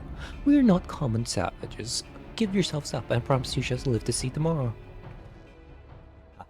You can stick that promise right up your arse. That's common enough for you.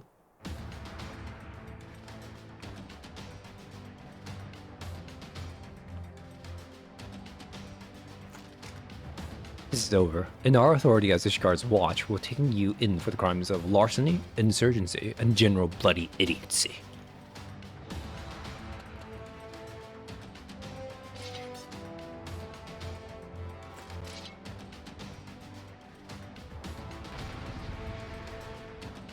Old pirate's gonna fight for us.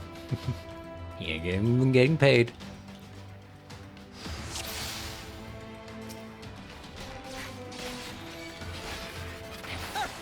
Is that all you've got?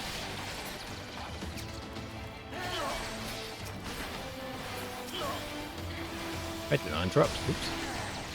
Right there! This will be too easy. Come on, lady, what else you got? No way, that was the quest. That went well. Wait, where's the woman? Ah, that wench must have slipped away while we are still in the thick of it. She can't have gone far.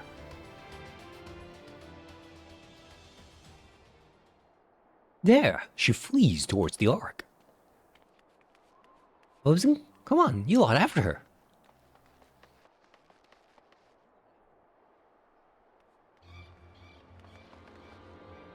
Oh. Aid, Sir Knight, I know not their grievance, but these low-born ruffians seek to cause me harm.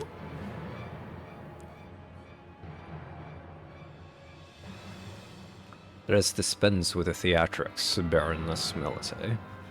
After capturing your accomplices at a ceremony, it was surprisingly easy to prize free the details of your plan. You have sided with these common curs? I thought you were a proud member of nobility. As one of the chosen few, how can you countenance any act that places power in the filthy hands of the broomborn? The chosen few. An accident of birth allowed us the privilege to fight for our nation, and I for one welcome our new comrade in arms. Your actions brand you an enemy of Ishgard, and you will pay for your crimes.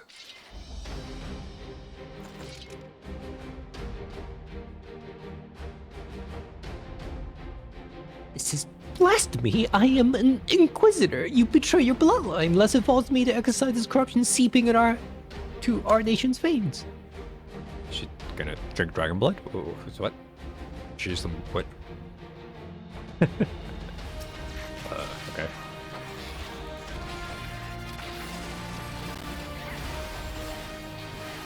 That's far enough! Oh, she is gonna take the dragon blood. I see you!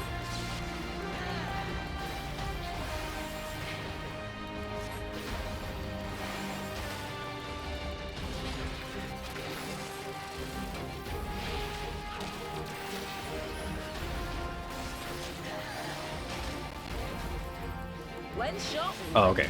You're this type of dragon. I am.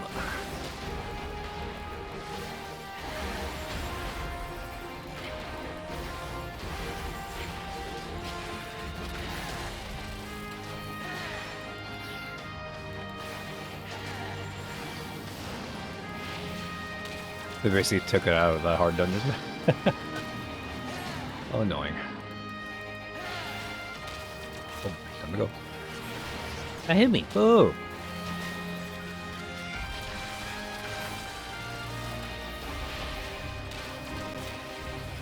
Let's finish it. Oh, sorry about that. Oh, I'm bad.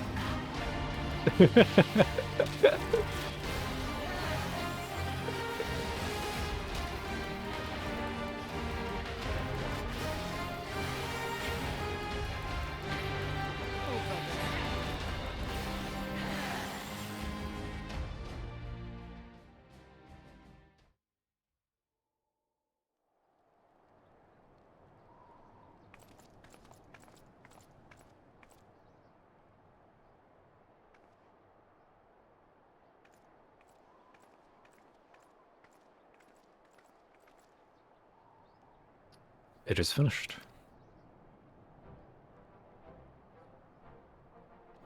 The Baroness and her cronies believe none but the nobility are fit to lead Ishgard's people. They resented efforts to bring highborn and lowborn closer in standing. It would seem that the Hound's information was too great a threat to be endured. All we want's a little respect and the strength to defend our home. What are they so bloody afraid of? They feared erosion of their status, and I must confess to feeling a whisper of that unreasoning terror. Had I succumbed to my jealousy and hate, I may have joined them upon their twisted path. But I had misjudged you. I believe you so reviled the circumstances of your birth that you sought only to bring ruin upon Ishgard. Until recently, you wouldn't have been far off the mark. It was Vopeskun and Sir Emmerich who convinced me that fighting for change was a damn sight more worthwhile than adding to the misery. Indeed. Forgive the barbs I've slung at you and yours hounds, Captain. I've been blind to the courage and determination of the common folk, and I humbly request that the watch continue to aid us in the defense of the city. You didn't deserve all the spite I spat at you. Neither. I see his face when I look at you, and I just can't help. Bloody hell myself. I'll try to work on that, though, hey?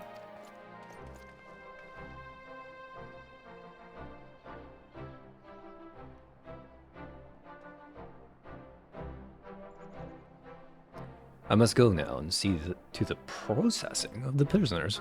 Be well, sister.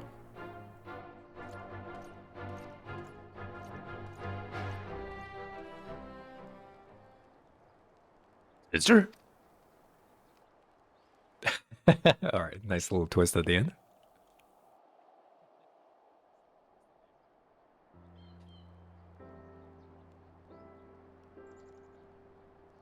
Your siblings, then? I was unaware that you and Sir Muscadine were so closely connected. I part out, did I? Aye, he's my half-brother, born to another one after my darling dad cast my mum back under the streets. Well, that ain't a thing what you just blurt out now, is it? Not something I bring up often, no.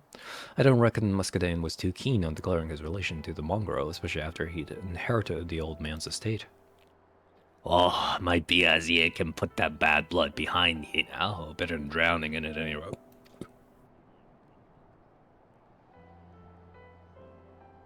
Might be as you're right, Rostenstall. A most admirable woman you've become, my dear, not to mention a champion to the people of the broom. It seems I was right to put the firearm in your hand. And I thank you for taking that gamble. You gave me more than just a weapon that day. You gave me control over my fate. If it weren't for you, I'd likely still be scourging in the street and cursing at the sky. It's gratifying indeed to see how far you've come.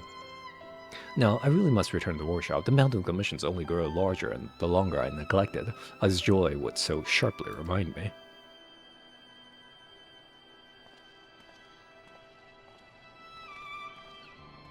We best get back to the broom ourselves. Simon and Euston will be wondering what's become of us.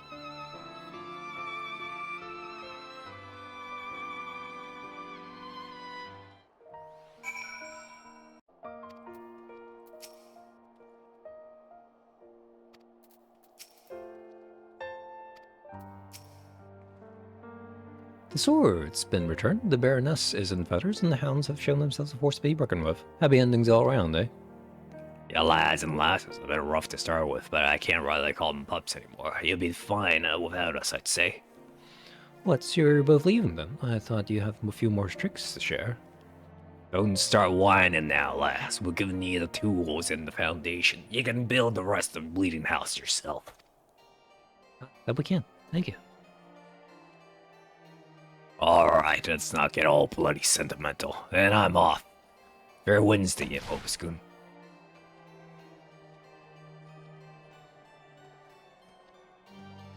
Thanks to you as well, Vopeskun. Come back and visit us when we can. I'm sure the hounds will have some new stories to tell.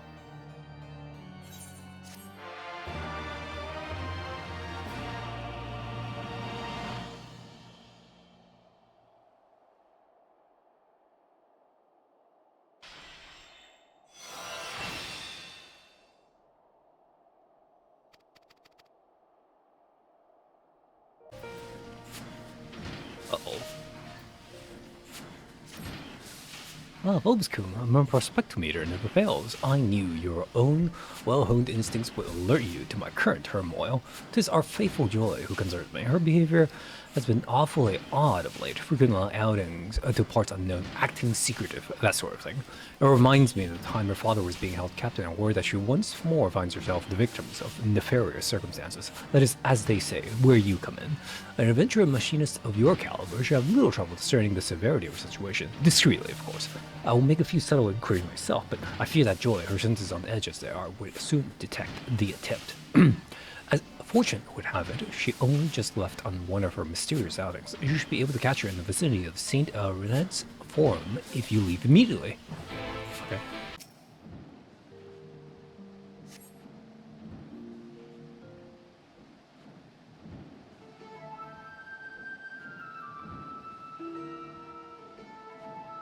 Sorry, Joy. Hope I didn't keep waiting too long. Huh?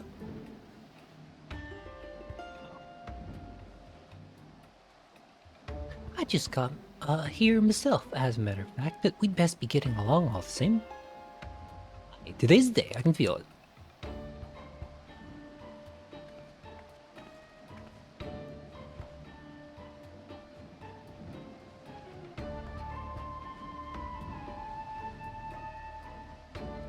Champion? What? Hey. You have business in the city? With my sister, maps. I thought I spied her in the crowd, making her way to the forum. So, Lord Stamillion is considered Joy then? Well, he has placed his trust in the right agent if it is discretion he acquires. As it happens, I may even have information of use to you. It has been brought to my attention that Joy and Hilda has been spotted together in Falcon's Nest on more than one occasion. They both earned a measure of fame here in Ishgard, you see, sufficient to warrant a curious mention to the Temple Knights when the two of them are seen traveling as a pair. I'm somewhat curious about Hilda's activities myself, but I shall leave further investigation in your capable hands. Pray convey my regard to Lord Stamillion.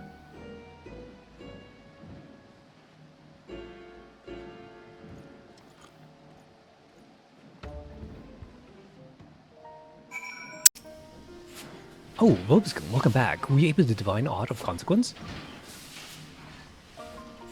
With Hilda, you say? What the hell's name could they be doing in Falcon's Nest? Another peep from the prospectometer. I suppose there's naught else for it. We must fall back on old-fashioned reconnaissance. Pray, lend me your assistance a while longer, Robescombe. To Falcon's Nest we go. There you are, Robescombe. Had you any idea how famous our machinists have become? I only mention Joy and Hilda by name to be inundated with a veritable flood of rumors. To its Seymour, a lovely pair are en route to the Black Iron Bridge, and just like that, we have our next destination.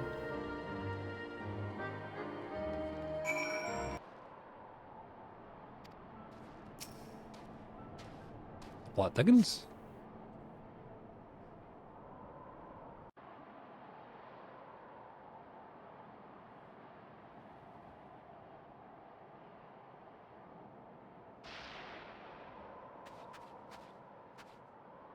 Shots from a firearm, and there can be no mistaking the owners. Come, we might have a better view from the edge of the cliff.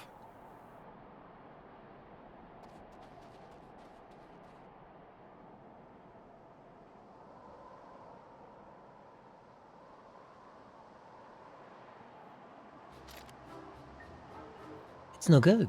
I've got nothing. What about you, Joy? My mind's a blank. Easy enough to say, but damn sight harder to do, eh? We've always had an instructor before, showing us the way. I'm not surprising we stumble a bit trying to come up with stuff on our own. I suppose I thought we'd have made more progress by now. Are you sure we wouldn't ask the lordship for a little advice? To defeat the purpose then, wouldn't it? If we're to stand on our own 2 feet, then we need to work this out ourselves. You're right of it. We just keep shooting them and hope we find our target. Let's move on.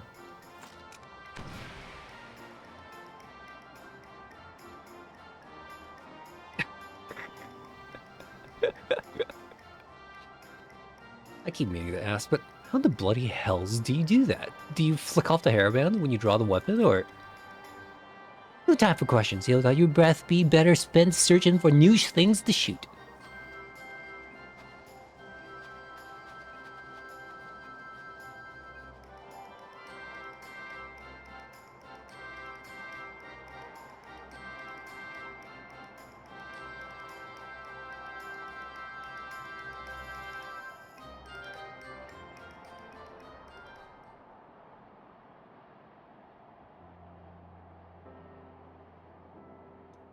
was I who dreamed up the Machinists, and Rosnasdal who helped bring the idea into being. The machine we put together, well, that was driven forward by the likes of you and Joy and Hilda.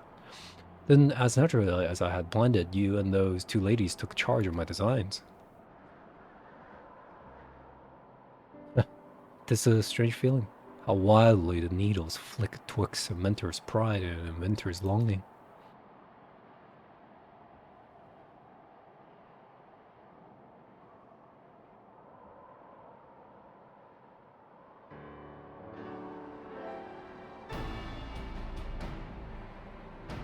It would seem, however, that our comrades are experiencing some difficulties with the particulars of developing new techniques, a problem to which we might offer a solution. But in light of their efforts to achieve independence, to simply begin the bellowing direction seem boorish. Have you any ideas on how to proceed?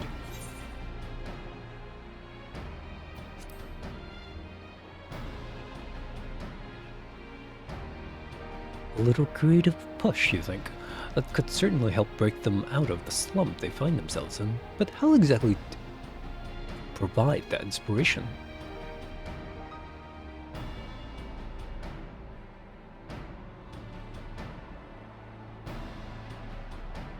But of course, the answer stands right there in front of me. You stand at the peak of the profession, the living embodiment of all it means to be a machinist. All we need to do is have you demonstrate the techniques you have acquired and refined over the course of your illustrious career. What could possibly be more inspiring?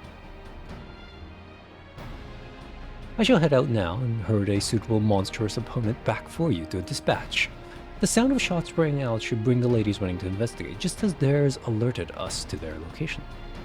Right then, we can reconvene at this spot once our little show is concluded. Uh-oh, where are you gonna wrangle?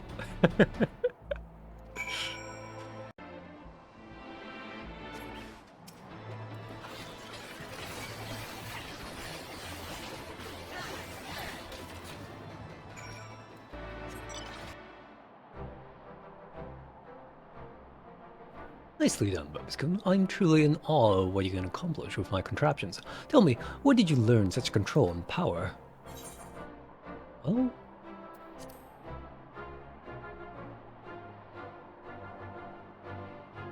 I fear the magnitude of such a journey falls beyond the scope of my prospectometer, but the result of your experience speak for themselves. And assuming they were watching, our two machinist comrades will have certainly gleaned a lesson or two from your expert demonstration. Yes, I believe our work here is done. We return to Ishgard.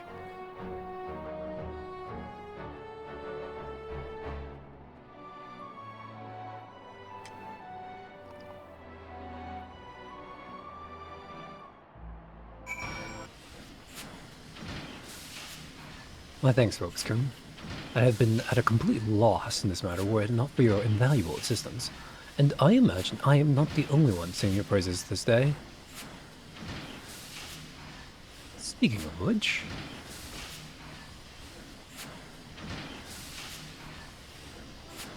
What did you do? Thick of thieves you are. Seems we was right. Rather a brisk greeting, even for you, dear Hilda. Something on your mind? Well, it was awfully convenient for Vobiskin to put on a grand show of skill just as we were scratching our noggins over new techniques. I'll wager it was me lordship what happened pulling the trigger. What, did you think you was being sneaky? The notorious helpful champion of Ishgard was popping right up where and when we needed him? Unlikely. It's not that we are ungrateful, you see. We was trying so hard to follow in your wake.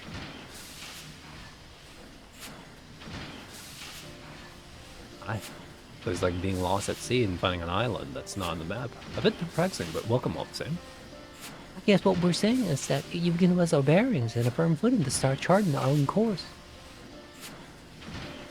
And there you have it, for the proof that my prospector was in fine working order when it first chirped in your presence.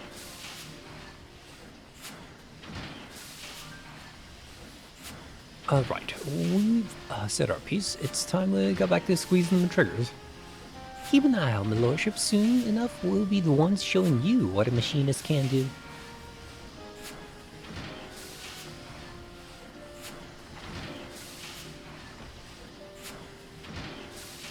Is my supper to you truly so transparent? Oh, but How swiftly my charges have grown, how easily did it slip my notice, so unlike the deliberate evolution of my inventions. But let us not forget your astounding development. I dare say no barrage of shots has ever proven so instructional. Thank you again, Bovis, and do feel free to drop by the manufacturer from time to time, even when we're not threatened by some peace-shattering crisis.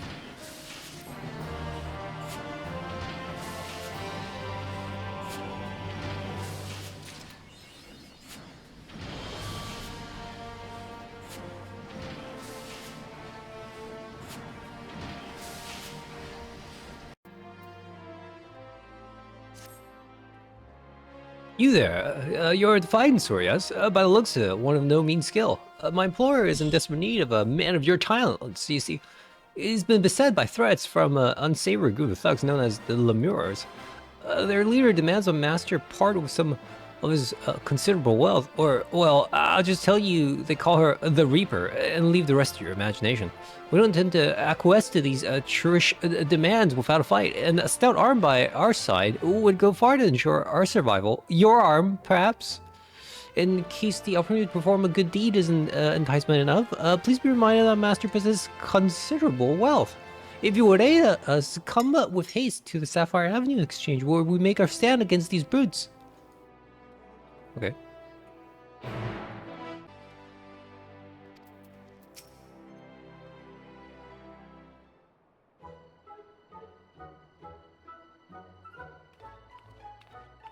What kind of outfit is that?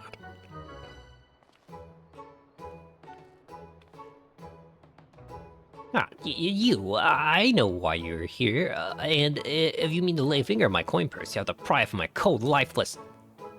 Master Digilo, he's a friend. This adventure has great help. We'll show the Reaper what her empty intimidations are worth. I see. My apologies, sir. Tensions has been high as of late, as I'm sure you can understand. For reasons that elude me, these lures have made my life a waking nightmare. Sight unseen, they have demanded I began paying them for the luxuries of my own life. Rumors abound of their origins. Some say they are the detritus of some barbaric nation. They flout our laws and threaten their betters with impunity.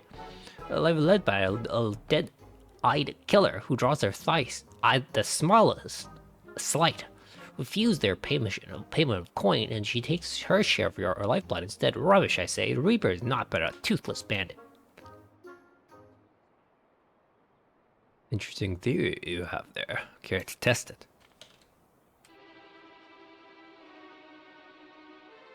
Come on. You're the Reaper. Oh, you're a perceptive one, aren't you? Suppose that's how you came to be in possession of so many shiny things. And what do we have here? Hiring more help while our ledgers remains unbalanced? You'll be trying to wriggle your way out of paying us for a job well done, would you?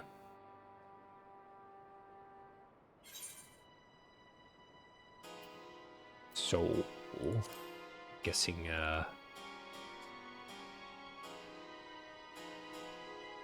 My, why do you keep the lies straight? You didn't tell your hired muscle here what great friends we were? So great, in fact, that you trusted none other than me and mine to put the scare into your competition.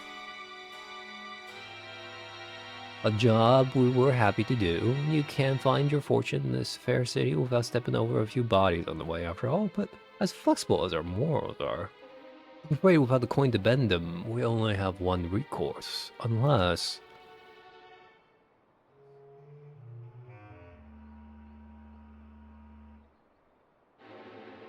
The Lalafell pan up.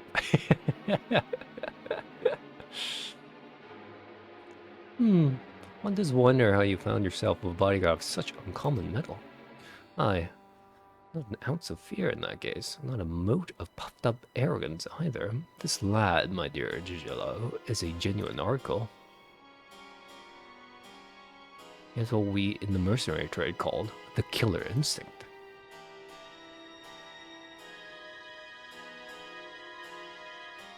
How's this? For the sake of our long-standing friendship, I'll make it simple. Allow me to take this adventurer off of your hands, and the debt is forgiven. What? Oh, what? That's all? I believe this is what them in your trade call a bargain. As for you, adventurer, it seems you've been made a free agent, but if you're still inclined to put those instincts of yours to use, come and visit our headquarters in Pearl Lane. The door is open.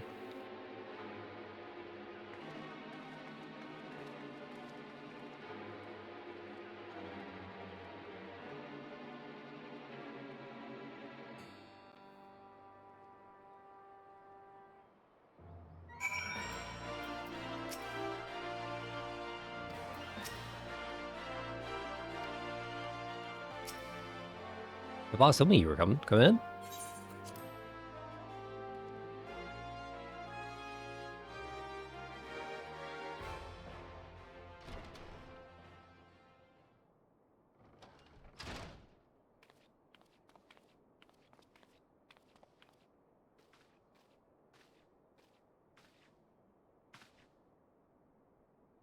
Boss. Because of honors arrived.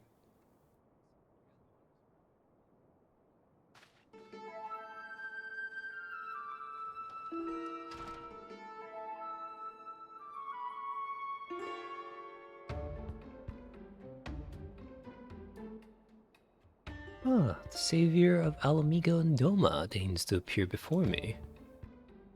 She knows. I heard all about you. It's hard not to do.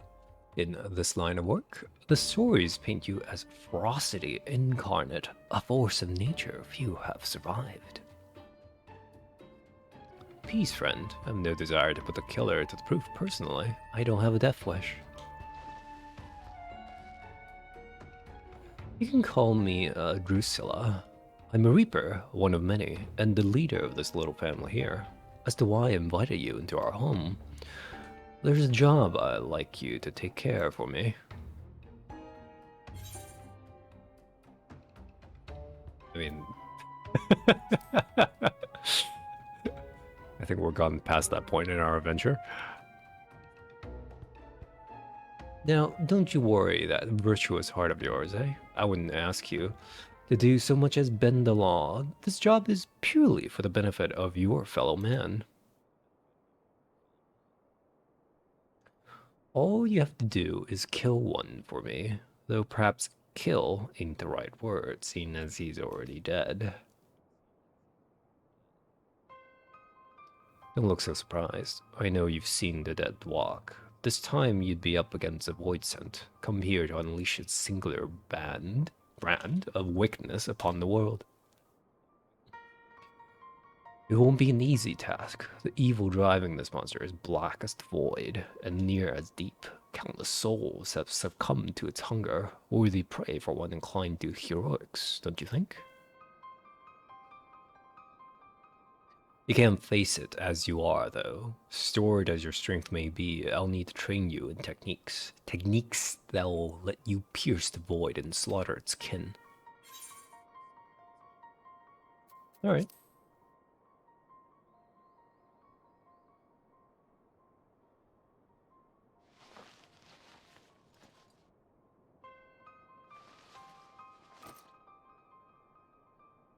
Oh, is that how she wore the job crystal? Oh, never mind. Didn't see many Guardians in Uda, do you? Let alone one as savage as this. Save your startled gasps. I'm not out of surprises yet. Hold your hand out to the crystal here. If made of the stuff I think you are, then you're in for a treat.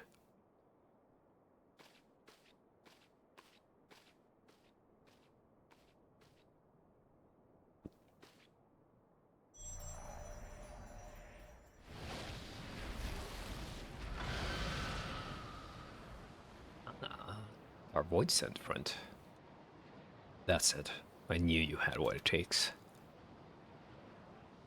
This be an avatar, a manifestation of your essence, the Stygian-powered voidsent on the other side. A voidsent to which, if you so choose, you will bind to yourself. You gain skills unlike anything you have ever known. Skills that allow people like me to operate in shadows and kill those that need killing since time immemorial.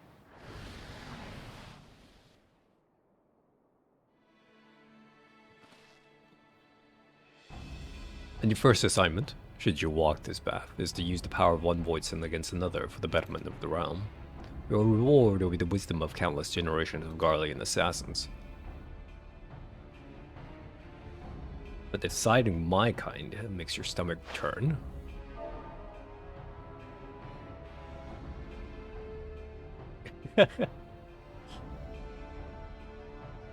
Take your indignation and piss off. If you thought having one foot in the void makes your stones shrivel in your belly, then take your cowardice and piss off. And if you're any concern with the sanctity of your soul, then take your virtue and piss off.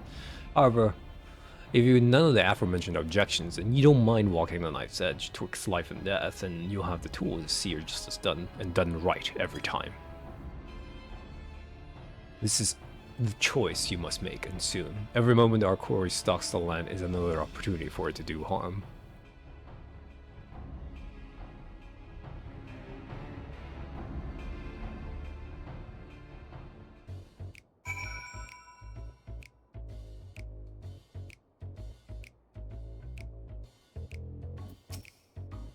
I take it you've come to the decision, am I right? But you know turning away once you've chosen, mind you. You'll dance with death and return as its envoy, or you won't return at all. So what would it be?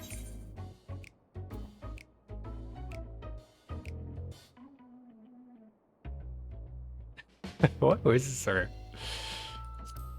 Let us dance then. Very good. Then let's not waste time. Take up this crystal and test to both worlds that you walk as Reaper. Bind yourself to the void and claim the strength that the weak of heart shouldn't. Through the avatar at your side, this the voice and bring its power to bear, feeding upon the souls of the fiends you cut down in return. Not a bad arrangement, eh? But I'm sure you tire of words. Here, the traditional weapon of order. Let's see how it looks strapped to your back.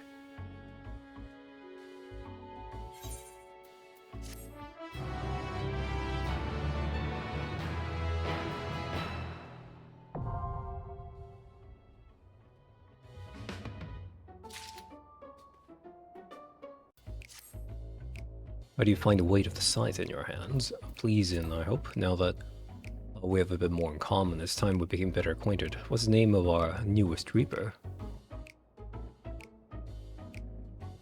Obscure. Doesn't quite roll off the tongue, but so it is with Eorzean names. You know who I am, but you don't know my name. But every new one I learn, one more is forgotten. Yours can replace Gigileo. After our little conversation, I think you'll give us a wide berth. In the road, we've more worthwhile concerns than shifty merchants, namely getting you conversed well and proper in the tricks of our trade, and the best way to do that is through battle. One of the family is having trouble with a particularly vexing fiend and has sent work asking for assistance. He goes in the name of Argus, and he's stationed out near Cutter's Cry. Not much of a fighter, but he's got a keen mind for trade and can find a needle in the stack of needles if need be. Best hurry before he ends up at the bottom of some monster skullet.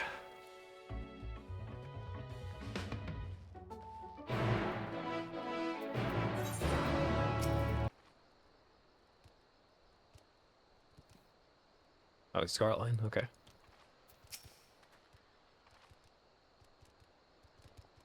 Boss, who's this? Are you sure we should be getting an outsider involved? Thank you for your discussion, Argents, but it ain't needed. He has a personal contract with me, so consider him a mercenary in service to the family. What do you say in front of me, you can say in front of him.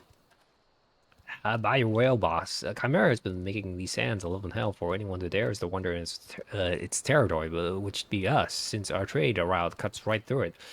The men I've hired to carry my goods are scared to death, and I can't blame them. None of us are fit for monster hunting, so I sent it to you. We'll see what we can do, Argus. Might want to find a rock to hide behind, though. Chimeras ain't known for being the most discriminating of beasts. The Reaper Mafia? This is what's happening right now?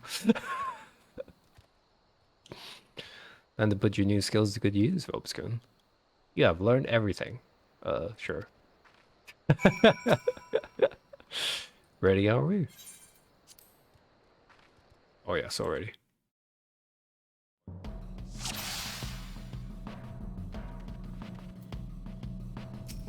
Level 70 ants? Jesus. It's going on, eh? We'll need to draw the Chimera, the mirror, and meet. Now there comes yourself the Reaper's tool. Whatever souls that fall and to go forth your avatar. slice, so slice. Am I just buying stuff? Okay. Oh, it's a...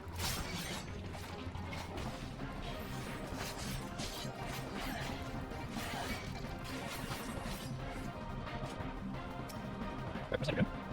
Alright.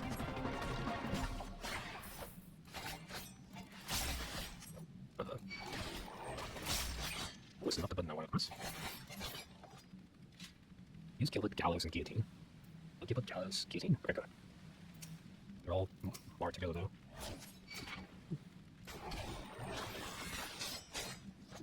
Second clean up. There. Okay.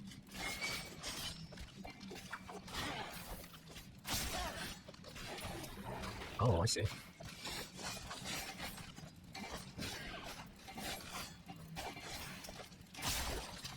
Nope. Let me learn. Okay.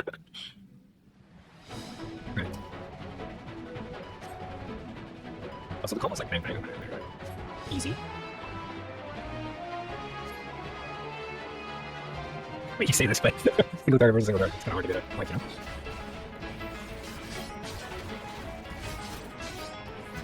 Yeah, that's fine.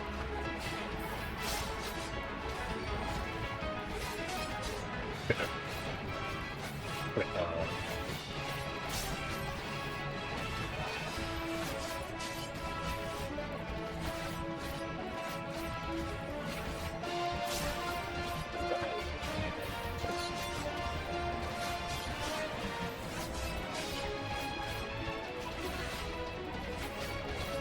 Yeah, you say that, lady, but it's a bit more difficult to do in real time, you know?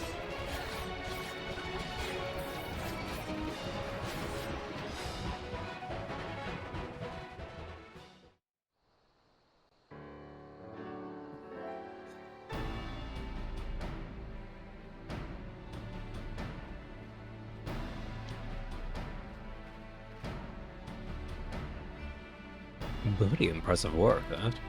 I knew there was something special about you, but truth be told, I didn't expect you to make such clean work of that camera. I reckon I might be hard-pressed to match that display.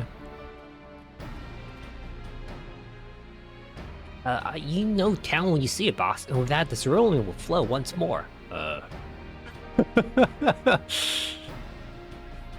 Among his many roles, Argonus is a merchant of sorts. He sells ceruleum at a price that make those gill pinchers at Amagina and Son's bulk, but still turns a pretty profit. We can barely keep up with demand, despite the occasional beast or two butting into our affairs. Thanks to you, boss, and our country up north, of course. Here's the getting back to business as usual.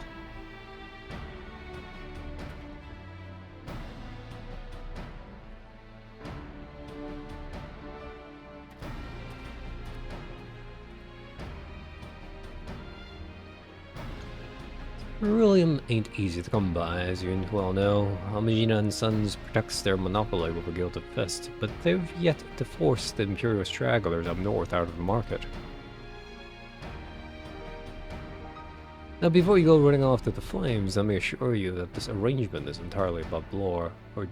Selling goods to Imperial is forbidden by law, but there's nary a word writ about buying from them. I know your Orsians like to call Garleans by all sort of colorful names. Bastards, tyrants, invaders, and we got all those and worse.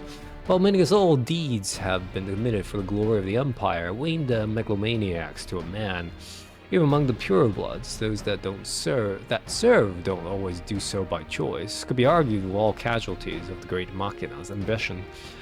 Those small numbers of the Empire's troops would return home within a heartbeat if they could, but the world being what it is, most settle for sending their families what few coins they can afford to part with.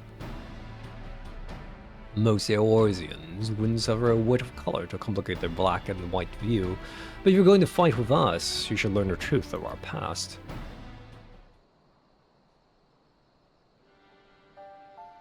Long ago, long before the Empire, our forebears lived in Locus Ammonius, down in the southern Isubard. With temperate climes and fertile earth the land provided, many of us were but simple farmers, harvesting abundant crop with the self-same scythes the reapers would eventually wield. But gifts are ever the object of envy. When not tilling the fields, our ancestors were forced to defend them. Every year they yielded a few more elms, and some 800 years ago, now they were driven from Locus Ammonius completely.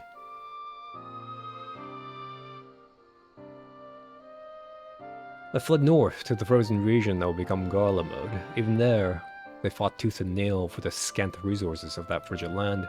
When the fires of hardship with the first Magitech devices forged, and with innovation upon innovation, that humble group of farmers grew into an insatiable empire. But before that miraculous twist of fate, we were a dying breed, bereft not only of magic, but of hope itself. With no natural advantage to speak of, our mere survival was in question.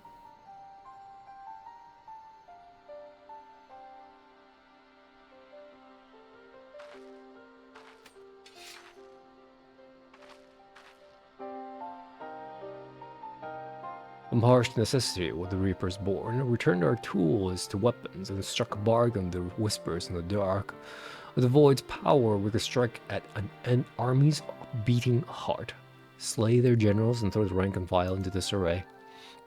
Our way is to end battles before the sparks catch, to sacrifice the one for the many, to keep avaricious hands away from family, friends, and lovers. And now this power belongs to you.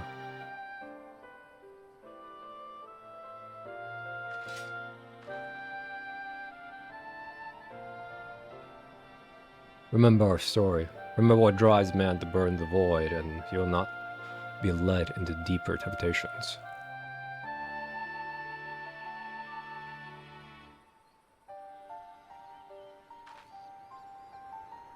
Our work here is done. I'll see you back at headquarters.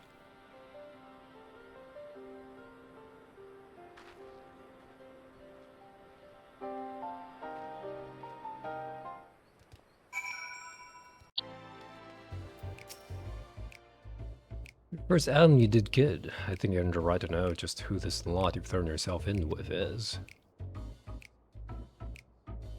You might have gathered this yourself. The Lemurs were formed to support those Garleans who are living in exile. Tain't easy to be far from home, let alone in a place where most would sooner gut you than offer a helping hand.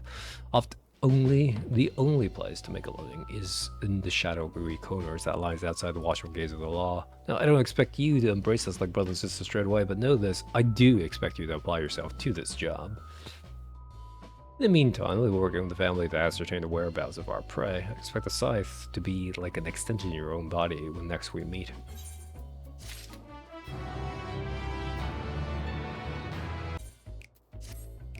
Ah, there you are, looking deadly enough. That scythe to make me weak at the knees.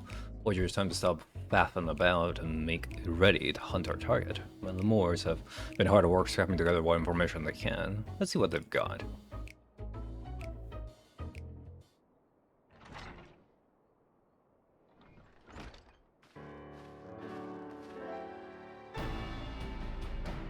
Everyone here? Good. Argus, you've met, and no further Chimera-related incidents, you'll be happy to hear. The overly chipper lass over there is Herman. Make your acquaintances.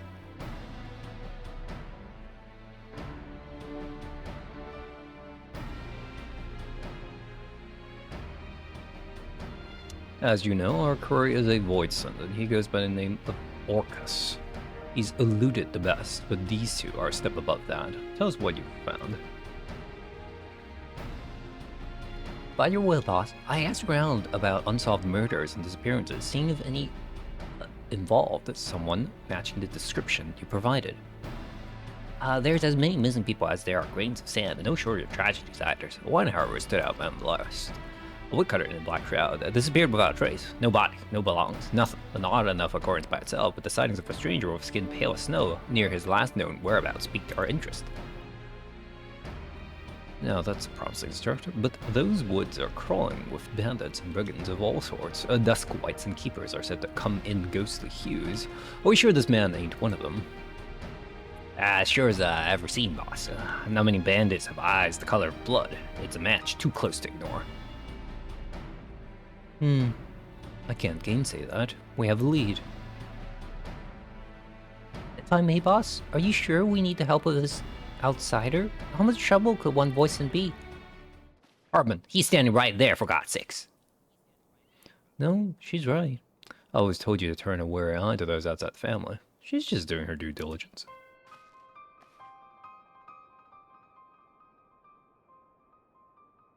But trust me when I say, we need every advantage we can afford. I made a mistake of misjudging Orcus' strength before, and for my hubris, my family, my flesh and blood family, was slain. All of them. Was planning on holding that back a bit longer, but 'twas before the Lemurs, I swore two things: I'd repair the suffering a thousandfold, and never let the bastard take anything from me again. I mean to keep my vow, and I trust I can count on you to help. You don't have to ask me twice, boss. Your wounds are our wounds, even the ones that become scars. We'll see your vengeance rot. All these years scraped to make a place for us. I look forward to the day he'd pay his dues. It ain't just for me that we have to hunt him down either. He's a blind and Eorzea himself, and the longer we let it fester, the more suffering it'll spread. We need to corner him now, always still have the chance. Are you ready, Bubskin? We know those woods as well as any of us, and we'll need your experience if we hope to be back before supper. Much appreciated. Alright, let's get to it then. Aaron, what'd you hear in Uda? Keeping your ear to the ground for any news of Orcus' movements. Argus, you lead us to where this woodcutter disappeared. By your blast. That'll be the central shroud. So our best course would be to set off from the Vent Branch Meadows.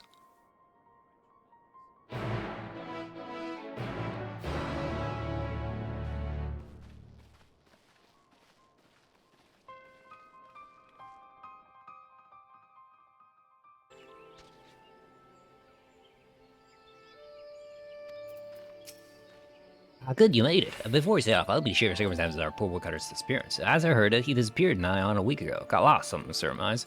But he was a seasoned woodsman, not some high-born traveler who forgot to buy a map. I questioned those closest to him. None could think of a reason he might want to make himself scarce. He even make plans to meet his friends not long from now. But I expect the promise will go unkept. Sounds like we can rule out a voluntary departure. I believe we can. The last person to see the man alive said he took his axe and ventured northwest. Then that's where we'll set our trap. Here, Robeskin. Take these. A magic tech transceiver and a candle that scented like Voidson's favorite libation, blood. Okay.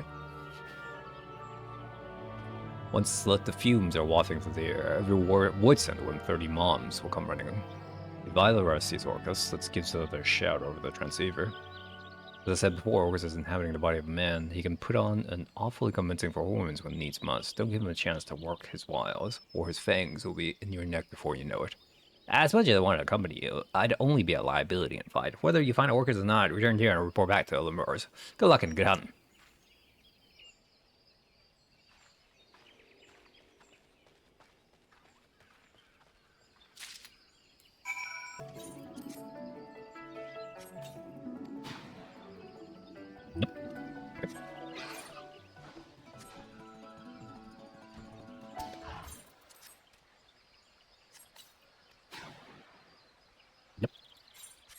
Always got the last one, eh?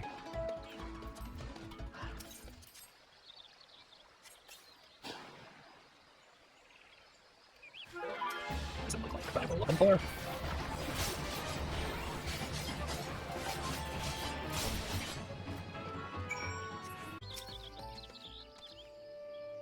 I'm glad to see you in one piece. Now, what's that you have in your hand?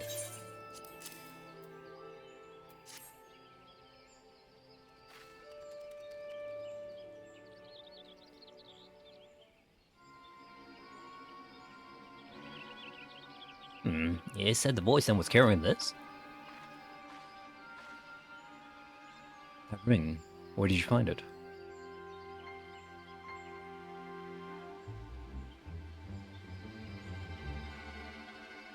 I see. Then there can be no doubt. The Voidson that Bobscoon slew is the very same one that murdered our woodcutter. Murdered? Are you saying... While I was searching for a place to set my trap, I spotted a shallow grave, hastily dug and poorly hidden. There, a thin layer of dirt was a body matching a description of a woodcutter. A wholly nondescript fellow, save for a mark of a ring removed from his finger. That was a ring was his demise. Shiny baubles are a common fixation for Void Scent. Probably didn't share a thought for the owner, only the prize. I suppose we can take comfort in the knowledge that it will harm no one else. Chris, not. I say this expedition was a success after a fashion. I should apprise the whalers of what transpired. You two catch some well-earned rest. You can lay arrogance.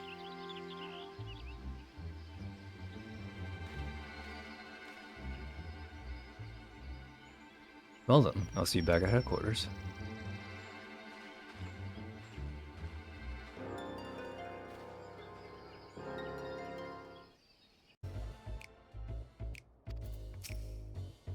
Maybe we didn't get the satisfaction I promised, but sitting here with our heads in our hands won't do us any good.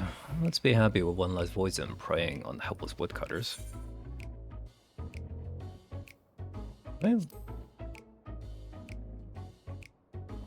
you're here. Nothing comes without endless hunger for ether but bloodshed and tragedy. We're on the cusp of ending 2 decades of misery. That's how long Orcus came to this world, raging like an animal free from its cage and leaving my family dead in its wake. The grief he's caused since then is immeasurable. No matter where his accursed fate take him, his hunger follows, and the realm bleeds to sate it. Of course, we aren't the only ones hunting him, but he's as clever as he is vicious. Not even the finest tracker has been able to keep on his trail for long. Don't lose heart yet, boss. While you were away, I was making rounds, but I might have found something that will soon bear fruit. Our Argus is following up on it as we speak. I swear, someday that man's going to keel over on my account. Still, there is no one else I trust to tell me the difference between the truth and hysteria. That being said, his work takes time to do it right. Use this chance to hone your skills, and if all go according to plan, next time we speak to you, we will have a golden opportunity to test them.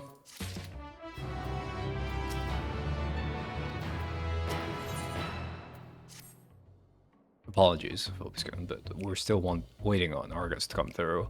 There's not much for you to do around here until then, unless you have a knack for cleaning.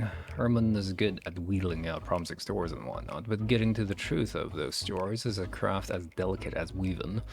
I'm sure you have seen firsthand how one bad bit of information can lead to elaborate plans coming apart at the seams.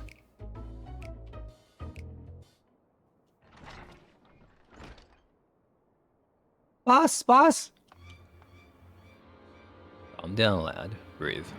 What's gotten into you? It's Argus. He's been murdered.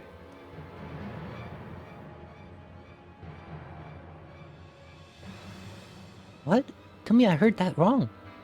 I'm afraid not. The brass blade found him half buried in the sand not bells ago, just lying there like some bloody animal carcass. They're bringing him to the Erlig's burial chamber as we speak.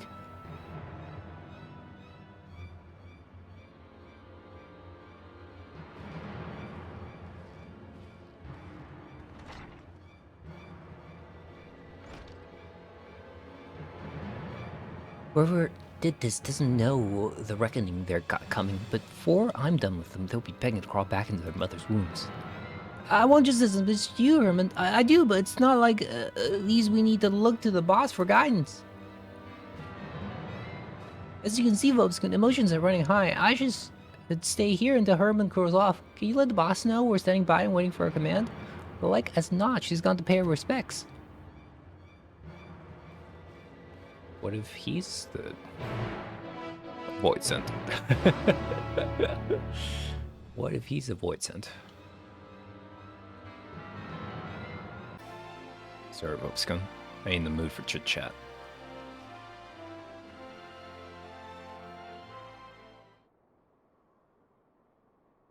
Where's the bloody keeper?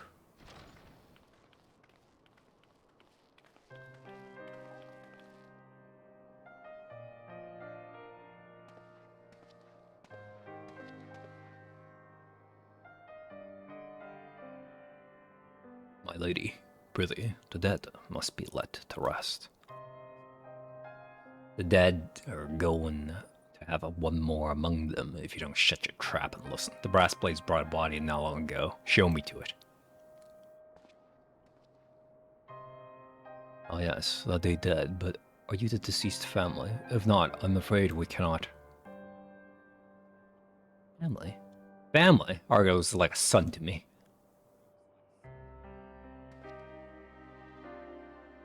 Like A son? Ordinary, that would be. He is interred in the innermost coffin. However, I must advise you not to gaze upon the body.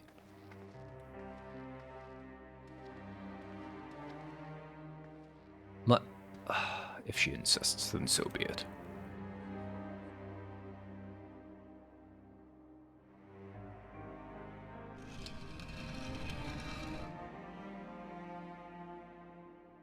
God damn it, Argus. I told you not to go and get yourself. Don't, Phoboskin. This isn't for you.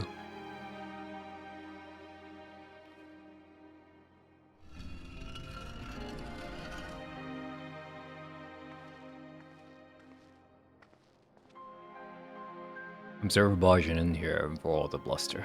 If you can forgive my rudeness, promise me that Argus gets sent off well and proper. Of course he shall be. However, if you wish to inter him within the city gates, well, such sought-after space comes at no small expense. I don't care what it costs. Just send your men to Lemure's headquarters to collect what you require.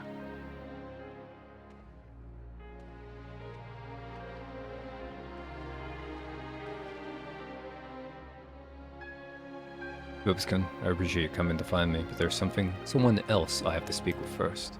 I'm heading to Stone Throw. Come along if you please, but come along in silence.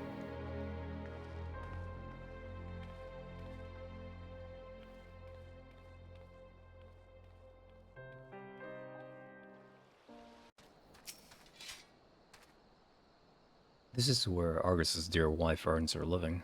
Let's get this over with.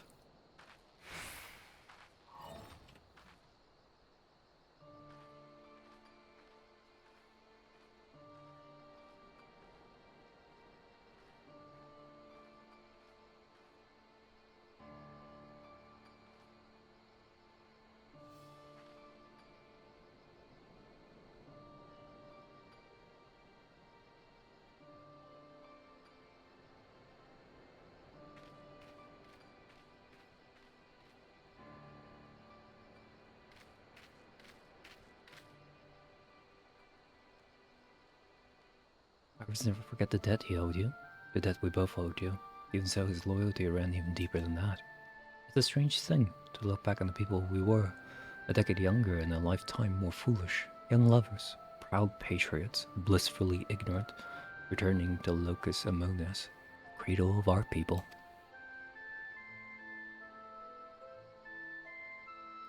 A triumphant homecoming for the Garleans after centuries in exile. The once mighty invaders have been laid low and driven back whence they came. It was a banner day when Argos was honored with a post there. The honor and pride quickly faded when we saw the truth of Locus Ammonius.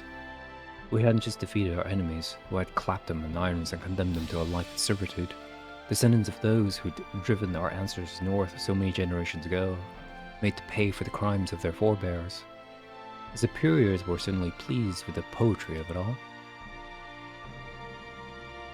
Argus, however, could not simply look away from their suffering, let alone take pleasure in it. Confronted with the reality of the place we would call home, his conscience demanded he take action. He began cooperating with the resistance, but the eyes of the Frumentarium are all-seeing, and before long he was ousted as a sympathizer. It was only by the good grace of good fortune that we escaped with our lives. I often lain awake at night, wondering if he had outlived his usefulness to the resistance. Or perhaps it was a petty senior officer that orchestrated our fall. Regardless of the cause, the outcome was the same. We could never return to the Empire. We fled to Eorzea by the ways of Brazahan, the only route open to us. It wasn't soon after stepping foot on the docks of Limsa Lumensa that your luck ran out, as I recall. Stopped by Yellow Jackets and accused of being Imperial spies. We still managed to make an escape. We ran and ran, terrified that our pursuers will one day catch up to us. That is, until we met you. You not picking us under your wing when you did, I shuddered to imagine our fate. Your gratitude is the last thing I deserve, lass. If I hadn't sent Argus off on my damned fool's errands, he'd still be alive. It was Orcus that killed him, and no mistake. He died for my vengeance. I can't tell you how sorry I am. No, you needn't apologize. I know he was happy, so long as he was helping you. He was happy. The blame for his death doesn't rest on your shoulders. It rests on the man, the monster that murdered him in cold blood. I expect you to see he answers for this crime, for me, and for Argus.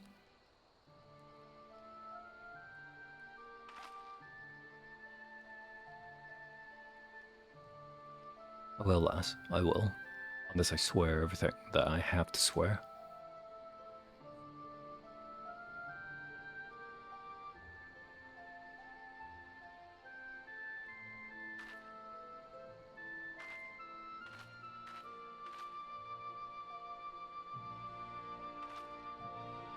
We need to talk, Fobiscone. Somewhere with fewer prying eyes. Come meet me at the bridge to the north.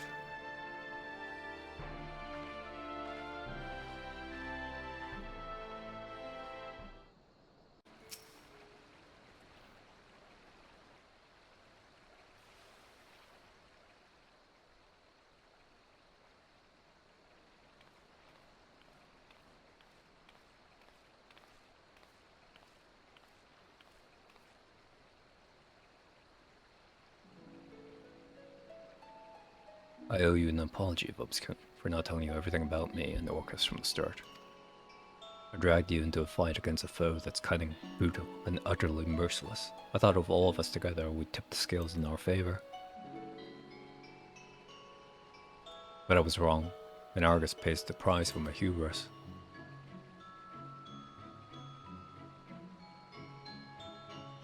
The boy's son we're tracked in the Black Shroud was likely one of Orcus's minions, but I was too caught up in my grand scheme to realize it at the time. I sure thought about why it tried to hide that body. Your common voice and wouldn't have the guile to bury a kill, but what if Orcus taught it that as a way to throw trackers off its scent and to dangle bait for me and mine?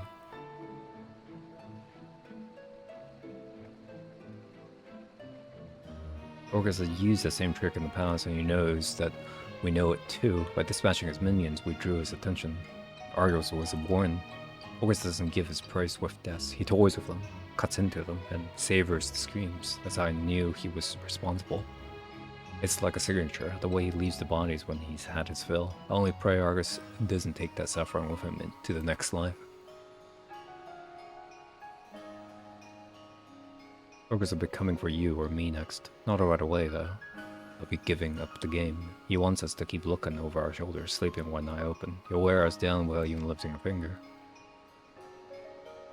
And when he finally strikes, we'll be dead on our feet. Playthings for him to do with as he pleases.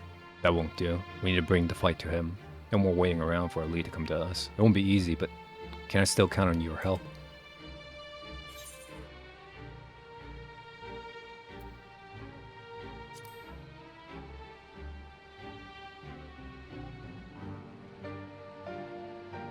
Thank you, Fobiscone. And if you've got no qualms risking life and limb to fight for Argus, to fight for me, then I've got no qualms calling you a member of my family.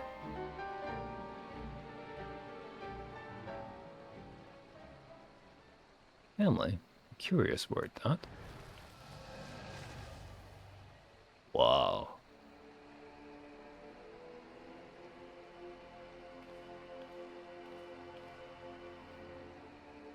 Bloody, it's him, Fobiscone. Orcus.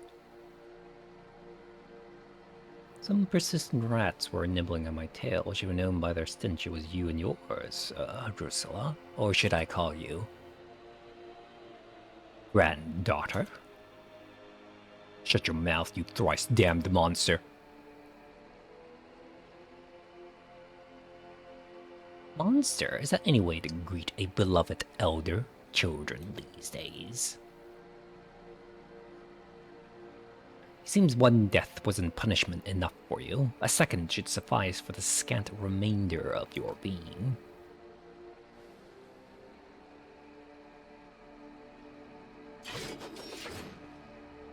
Fobiscone, we're ending this here and now. Follow my lead.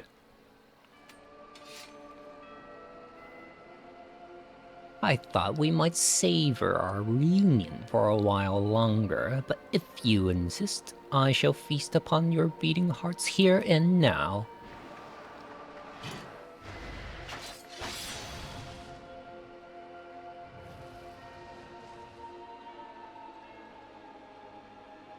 Ah, Naught but drags left in this desiccated vessel of yours. Too long has the hide been left in the sun.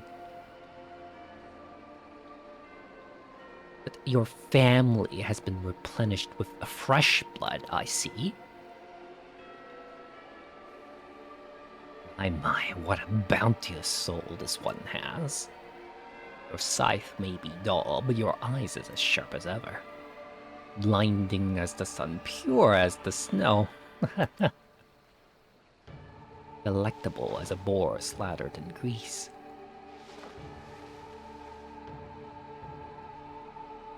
I thought to make a quick meal of you, but perhaps just this one's forbearance is in order. This singular specimen must be given time to fatten to fulfill its succulent potential. It will be a travesty to consume you ere you achieve perfection.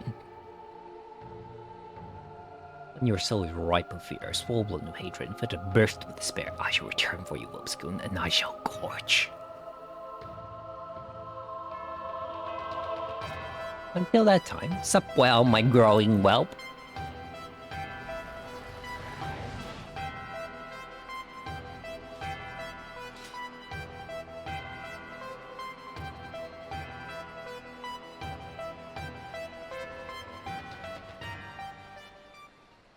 Meow, meow, meow, meow, meow. Curse these old bones. He was right in front of me. I could have ended it in one swing. For a moment, just one moment, I saw it all again. My family slaughtered, lying at my feet. My life slipping away. And that was enough. Doubtless you have more than a few questions. I'll answer them, I promise. But now is not the time, trust me. Standing around kicking the sand won't change what's done. Let's return to headquarters and let the wind cool our heads. Then we can consider our next course of action.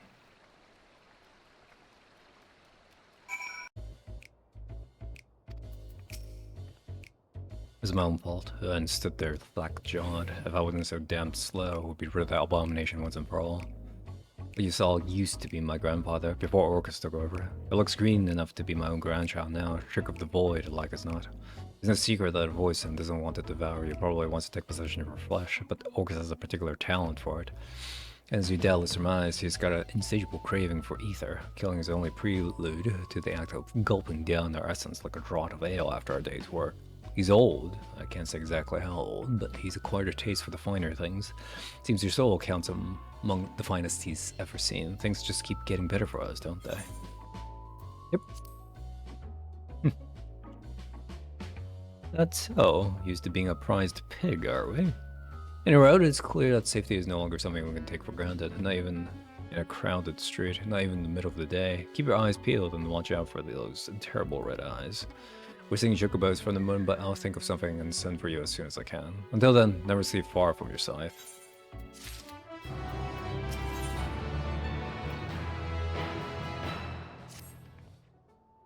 Well, to see Orcus hasn't sunk his teeth into you yet, Bobskin. I think he's giving up on trying, though.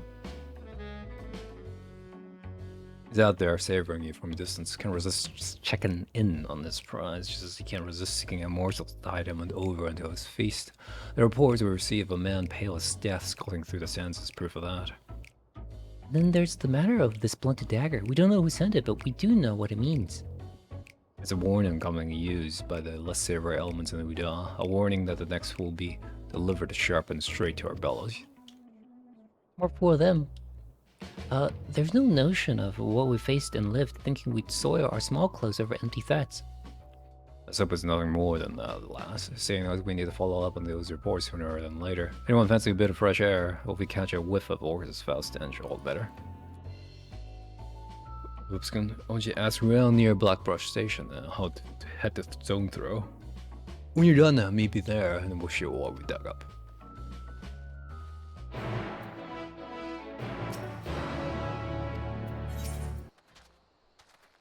I recognize self-assured stride, the mark of a man ready to take on the world and some. You're the Aors and Rebirth of us and word about. I was disappointed to tell you nothing is amiss. The soldier in me would have loved to see a Reaper in action. I once fought in the Imperial Army, though you wouldn't think of looking at me now. I served proudly under Lord Valence in my youth, until the days of order as to use common folk as fodder in some pointless skirmish. I refused and was sentenced to death for my candor. Needless to say, I didn't keep that appointment. Compared to the evil toothless threats and ghosts are no bother, but the less jaded are more excitable. One lass in particular has been jumping at the shadows. She claims to have seen all manner of terrors, but I suspect she's been started by her own reflection. Still, if you want to lend a ear to her delusions, you can find her in Lost Hope.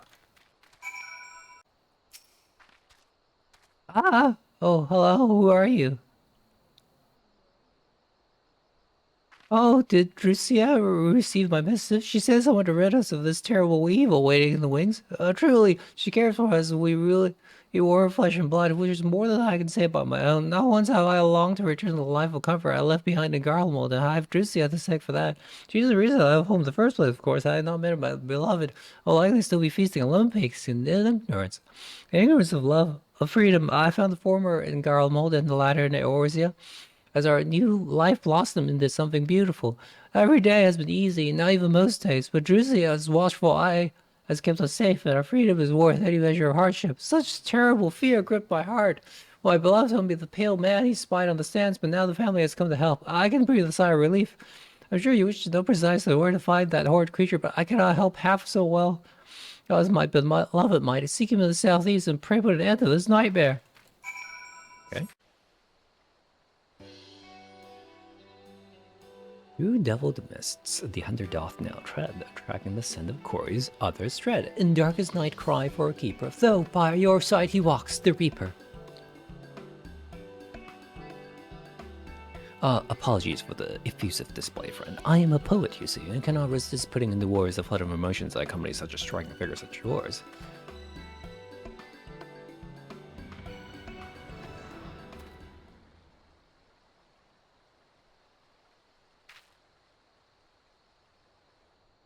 Hi. Monster!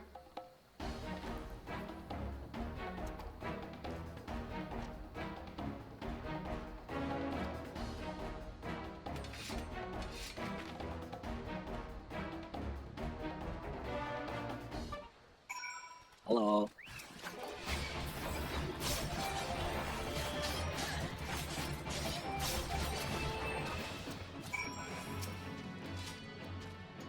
Thank you, my savior, my godsend. But I could have aided you, but alas, a poet's pen is of little use in battle.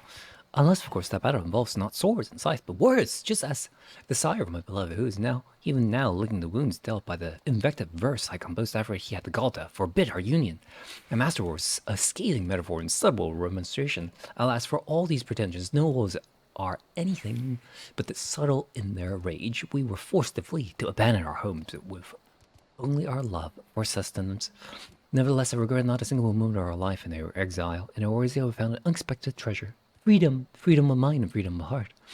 But I digress. Surely you did not seek me out simply to save my life and leave with a nod and a smile. Did you wish to commission a poem? The pale man. I encountered him whilst wandering these arid wastes in search of inspiration. I felt a gaze of some terrible presence upon my back, and when I turned to meet it, he was standing there, grinning like a butcher in a bullpen. He wore robes much too thick for these scorched sands, and his skin looked as if it had never been kissed by the blazing sun, whereas all his eyes were as two bottomless pools of blood. I feared my end had come, but then he vanished as quickly as he appeared. Perhaps I've been reckless. Recent incidents make it clear that the cost of inspiration higher than I'm willing to pay. I should return to my beloved for both my safety and hers. Thank you again, my savior. All right.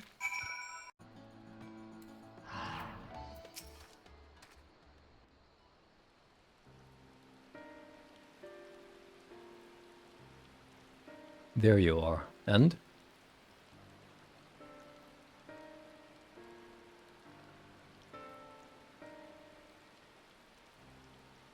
Another one of his accursed minions. Well, I suppose we can take comfort in the fact that none of the family came to harm, yours are all included. Well done. Speaking of which, what do you think of this family you've been thrust into? Speak freely. I haven't lived this long by taking offense at opinions I don't want to hear.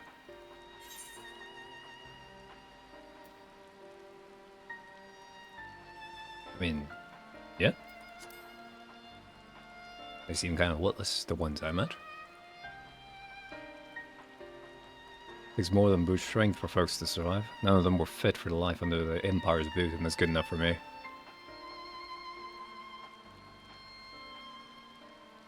Much as some enlightened types might tell you otherwise, people like to have a say in the life they lead. That's what separated us from those bugs over there.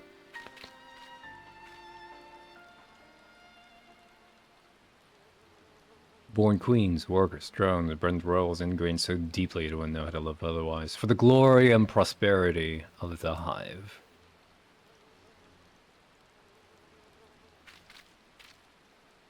But we got it in us to be different. Maybe born in the farming sojourn or a potluck in the... But we can choose to walk a different path whenever the fancy should strike. Taint in our nature. The way that's phrased. Taint in our nature to accept our lot without question. No, we have to believe in something, put a faith in it. Only then will we deign to march in step. Indeed, faith of a savage stripe is one way to get us dancing to the same tune. Others might be compelled through faith in logic or law, intangible, invincible, yet cause enough for killing and conquering if it suits the queen.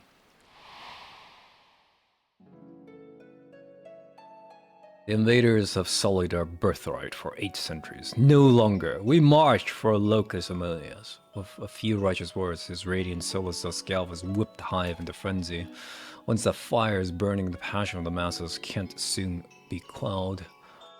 What was once a wish for home became a holy mission to spread enlightenment. Enlightenment which would not suffer such beliefs as the beast men held. Countless scores rendered up their lives on the altar of empire until an entire continent was united under a single magic tech fist. For those who still dreamed the dream of unity, a deed worthy of song, yet some awoke to see it for the tyranny it was, my grandfather Rulus included. The talents of the Reapers are passed down through bloodlines. Rulus was the best of us, the most accomplished and feared in the Order's long history. The duty of the Reapers, our role in the Hive, if you will, was to deliver our countrymen from corrupt and power-hungry tyrants. When Garlemald found religion and conquest, its appetite grew to be insatiable. My grandfather pondered this conundrum for many sleepless nights and came to a decision. He would relieve Solus Galvus of his life. 20 years ago, he slept in the deepest chambers of the Imperial Palace, silent as shadow, until he could hear the Emperor's beating heart. Yet when Rulus returned to me, Solus was alive and well. My grandfather, on the other hand, had a skittishness to his step, and his black hair that turned a pale white. Said not of his encounter with the Empire, save the most powerful man in Garlemald, was no man at all. Shamed in his defeat, my grandfather sought greater power. Bit by bit, he gave more of himself with the Voidson behind his avatar. Orcus struck when Rulus was weakest, taking his flesh and soul in one fell swoop. When he was finished, not a mood of my grandfather remained in that body. There was only Orcus. The fiend flew into rapturous frenzy, and my family were his first victims. I remember the chill of his teeth sinking into my flesh, gnawing they would reach my very essence. Why am I standing here before you then? Well, Orcus gorged on the soul that night, but it wasn't mine. Not exactly. It was my avatar that filled his belly. Seems that was all he could stomach. Some might consider that a lucky twist of fate, but I had little time to ponder my fortune, but soon as I was able, his radiance never looked kindly on those trying to end his life or their families. Wondered about for years until I started hearing this nerd seeking out others like me, others who had awoken from the Empire's dream. Lemurs is what we call the spirits of the dead in the Garlean tongue. Fitting moniker if there was ever one. Waking up from a long sleeping, unlike climbing out of the grave, I can attest to that. Stumble bleeding. Remind me not to give such long-winded speeches when the sun is blowing in my face. I'm heading back to the Samael. See you at the headquarters.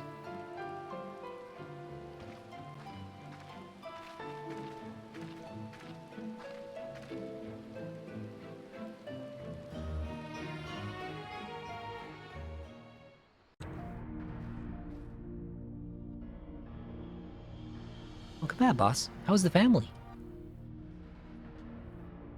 Shaken, but unharmed aside from some tousled hair and mangled verse. Orcus left one of his minions behind as a gift, but was soon made quick work of it. I always said he was a keeper. You have an eye for the fierce of heart. That's not what you said last quest. I wager he could slay Orcus all on his own, not that we let him take all the glory.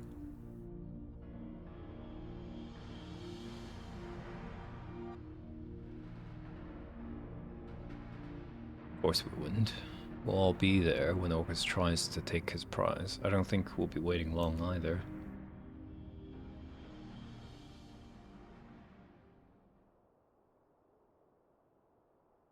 Always said he'd strike when Vobiscum was ripe with fear and hatred and despair. Seasonings he loathed to forego. I have an inkling how he might try to draw out those emotions and finish off a half-eaten meal besides. Right you are, Drusilla.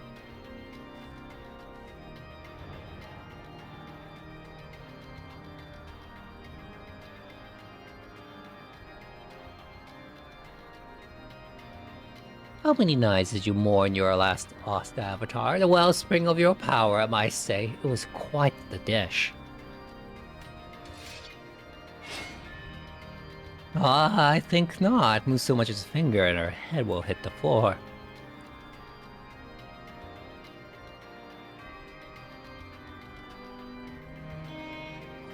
That's it, folks.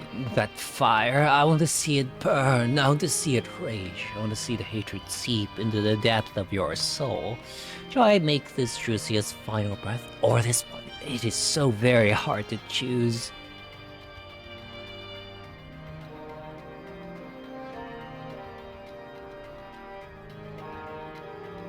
I was right not to give in to my baser instincts, to allow the thought of your taste to simmer in my mind as you and Drusia formed a bond, a kinship even, born from an understanding of our inconsequential ideals, that you may better appreciate the bitter loss.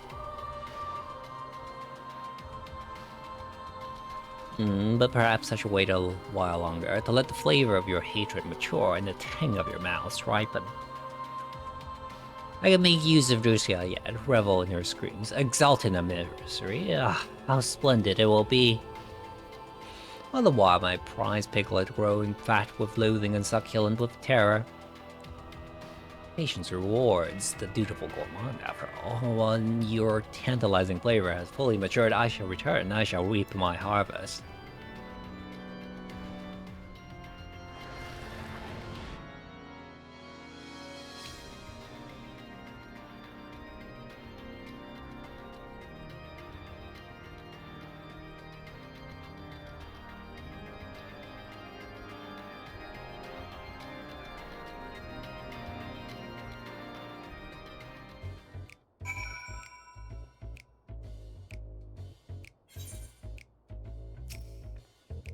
Goddamn void-said bastard, soulless piece of shite! Swipe that sod demon's fun. Aye, that's the spirit. Right, we need a plan. First things first, find out where Orcus is hiding. The rest of the family should be able to help with that. In the meantime, you need to prepare. I know you're good, Vobiscum, but we can't leave the boss's life the chance. Sharpen your skills on your scythe, then sharpen them some once more. The boss can do naught against Orcus without her avatar. That means you'll have to do the heavy lifting. Of course, I'll do what I can and to afford you an advantage. You can count on that. For Drusia. Well.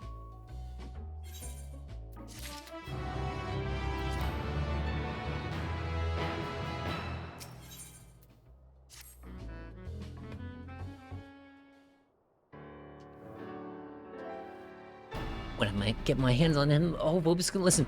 I'll find out where the boss is being held, but I'm warning you, the how of it isn't pretty. The old Rhyme headquarters this morning, I opened it, inside was... Inside was a letter written in blood. There's no doubting who this was. Orcus is reveling his own cruelty. The letter says he's waiting for us in Dust Vigil. Gods know what he's doing to her now.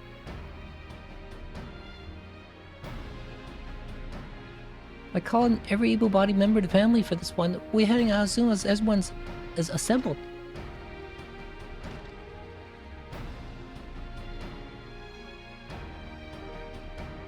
Oh, we're here, Herman, and more waiting outside. We're ready to repay the debt we owe Drusia. With our lives, if we must. With souls courageous, hearts of clarient steel, for leader's sake, for family's ideal, into the demon's lair they shall soon thread, to end his terror foul, his reign of dread. The boss would beam with pride to see this group of cold-blooded killers. Alright, I'll assume we're ready when you say the word. Mom's sword?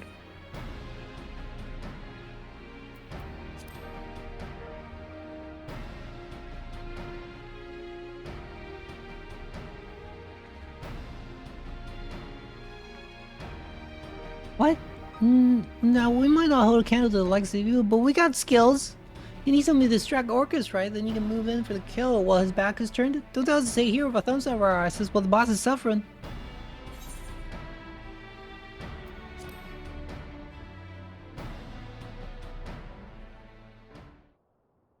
What do you know about what she wants? I mean, listen, maybe he's right.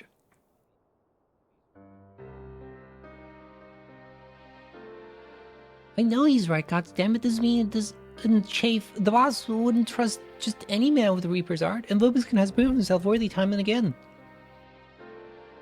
You're going alone. Take that with you.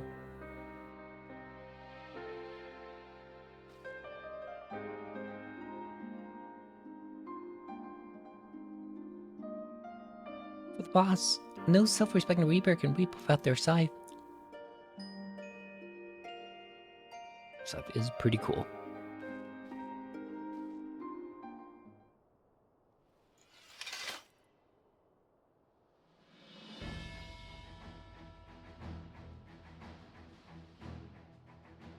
Now go and make Orcus rue the day he crossed into this world.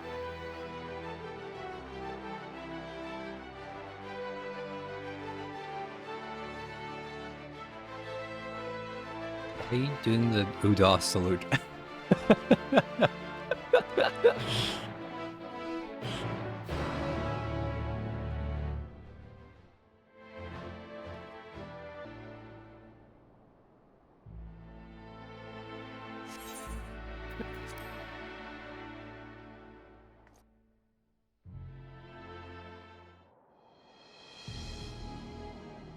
What is up?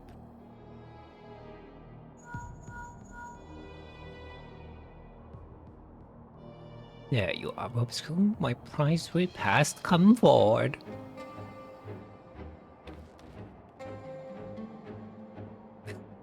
Did what? Hard wielding scythes?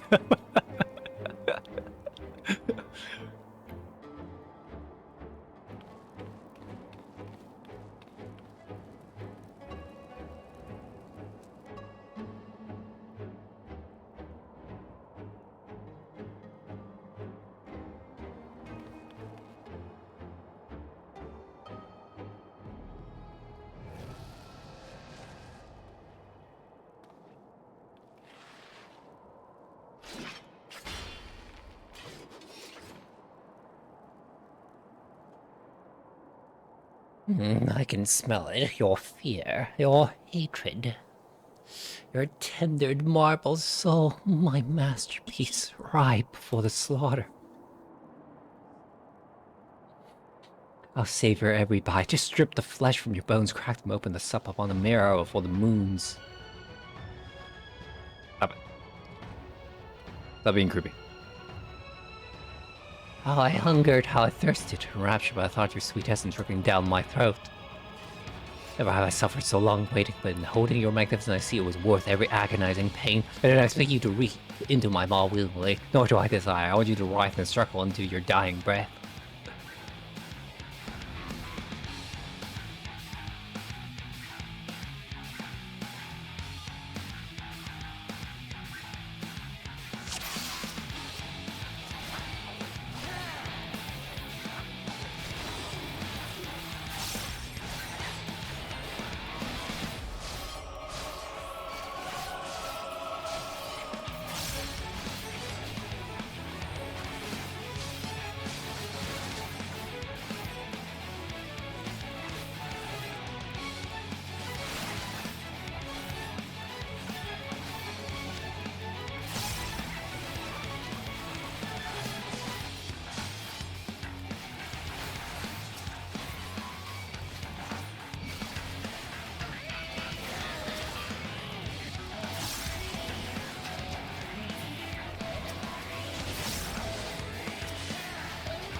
Whoa.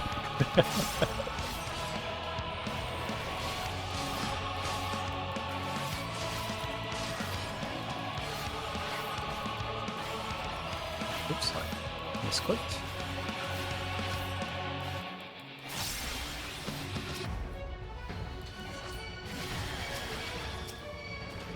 Let's see.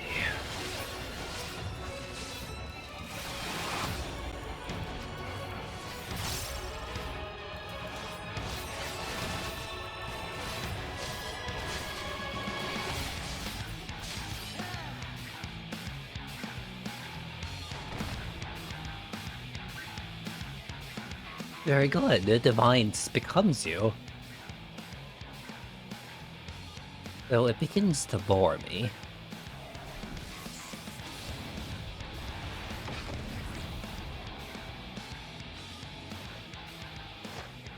Annoys, rather. 'Tis past time you bared your belly for my blade. Ray's sole purpose is to satisfy.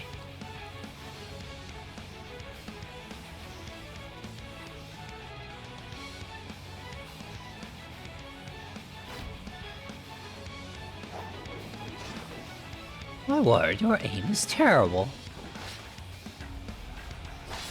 Ah!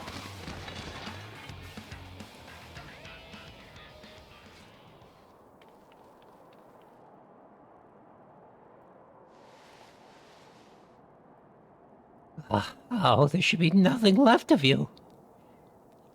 Should have learned to chew your food more thoroughly.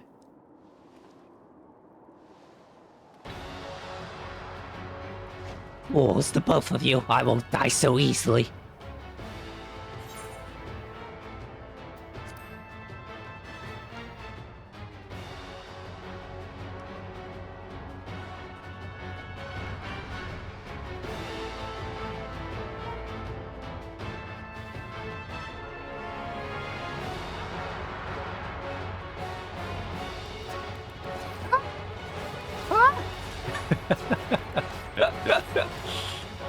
Tap. Tap. I don't know why I did it in this order. Wait.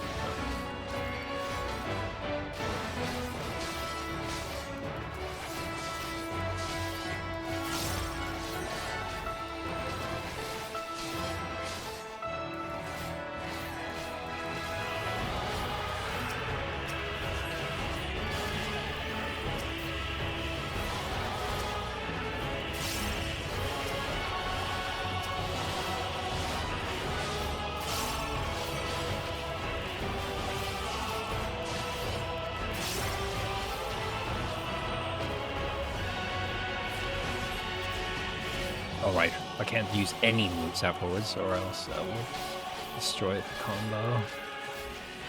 It's just a stack right here.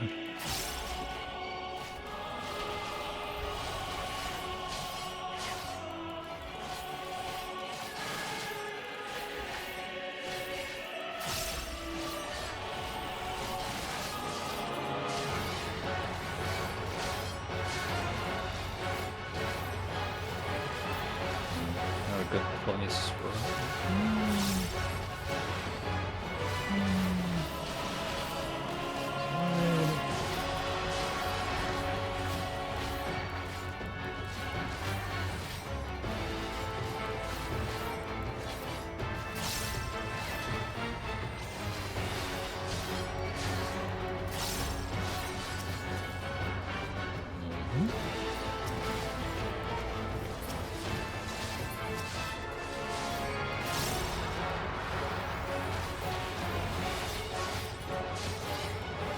Greedy?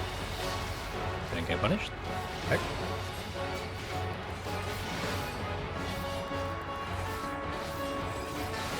You might pitiful 3% damage boost. Can I use anything? Does it leave anything? It does not.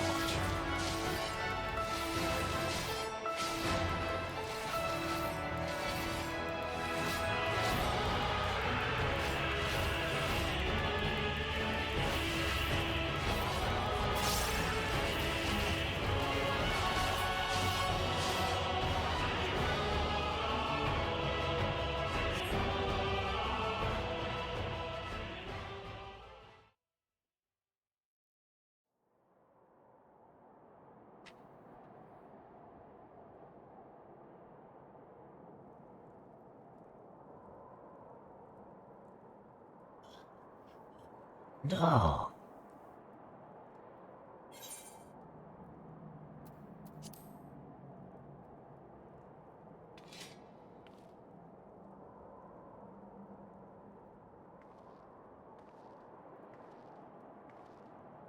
Thank you, Vobscoon.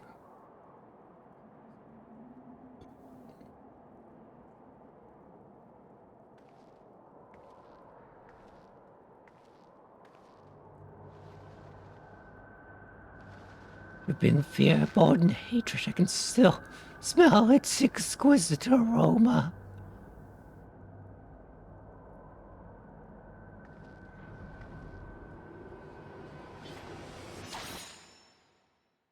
Just a taste.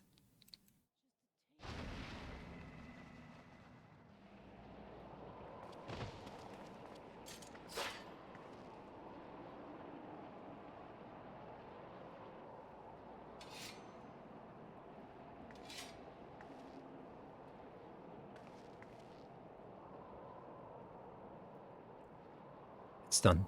Let's back to headquarters, Vobscoon.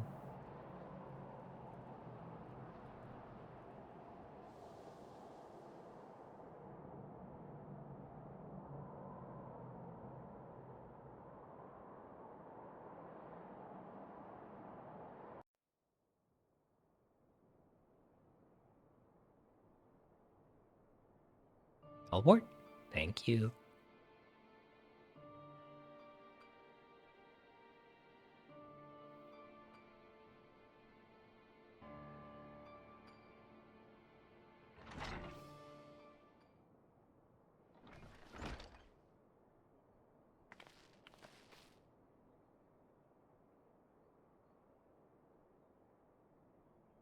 Boss, Bulbaskun.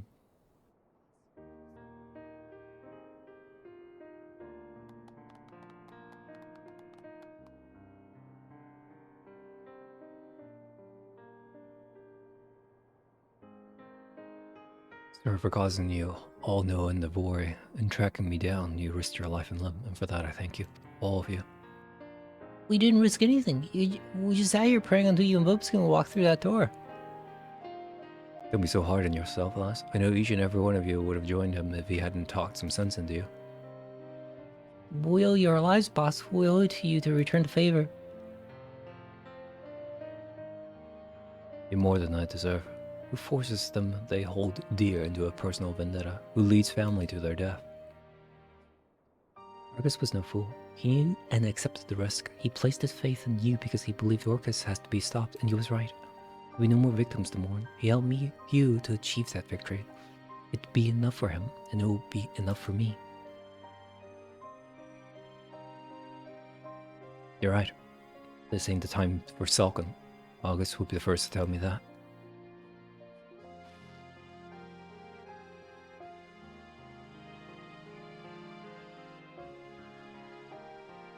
Now's the time to honor sacrifice to those that we have lost and those still by our side.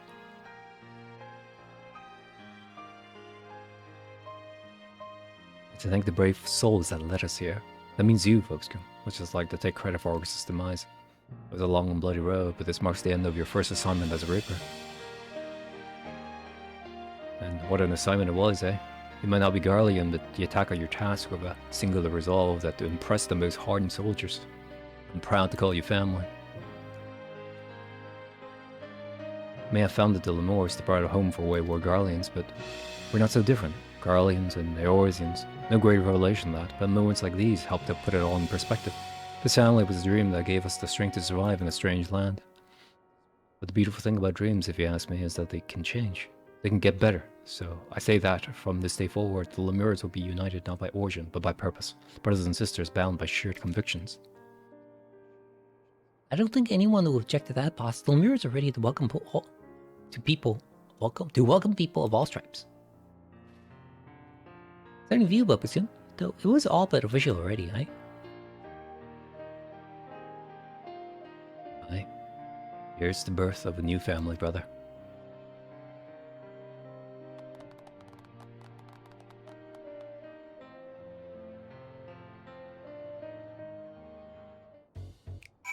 Oh, what a day it's been, eh? I hope he a while yet before I get occasion to yammer on that much again. Too much talk and liable to put me in a sentimental mood, or worse, make me dewy-eyed. Let's leave that at that, eh? If you ever get worried from the weight of the world on your shoulders, know that our doors will always be open. If you need an ear to bend, a shoulder to weep on, or a subtle stiff bottle to jump us inside, I'll be right here, brother.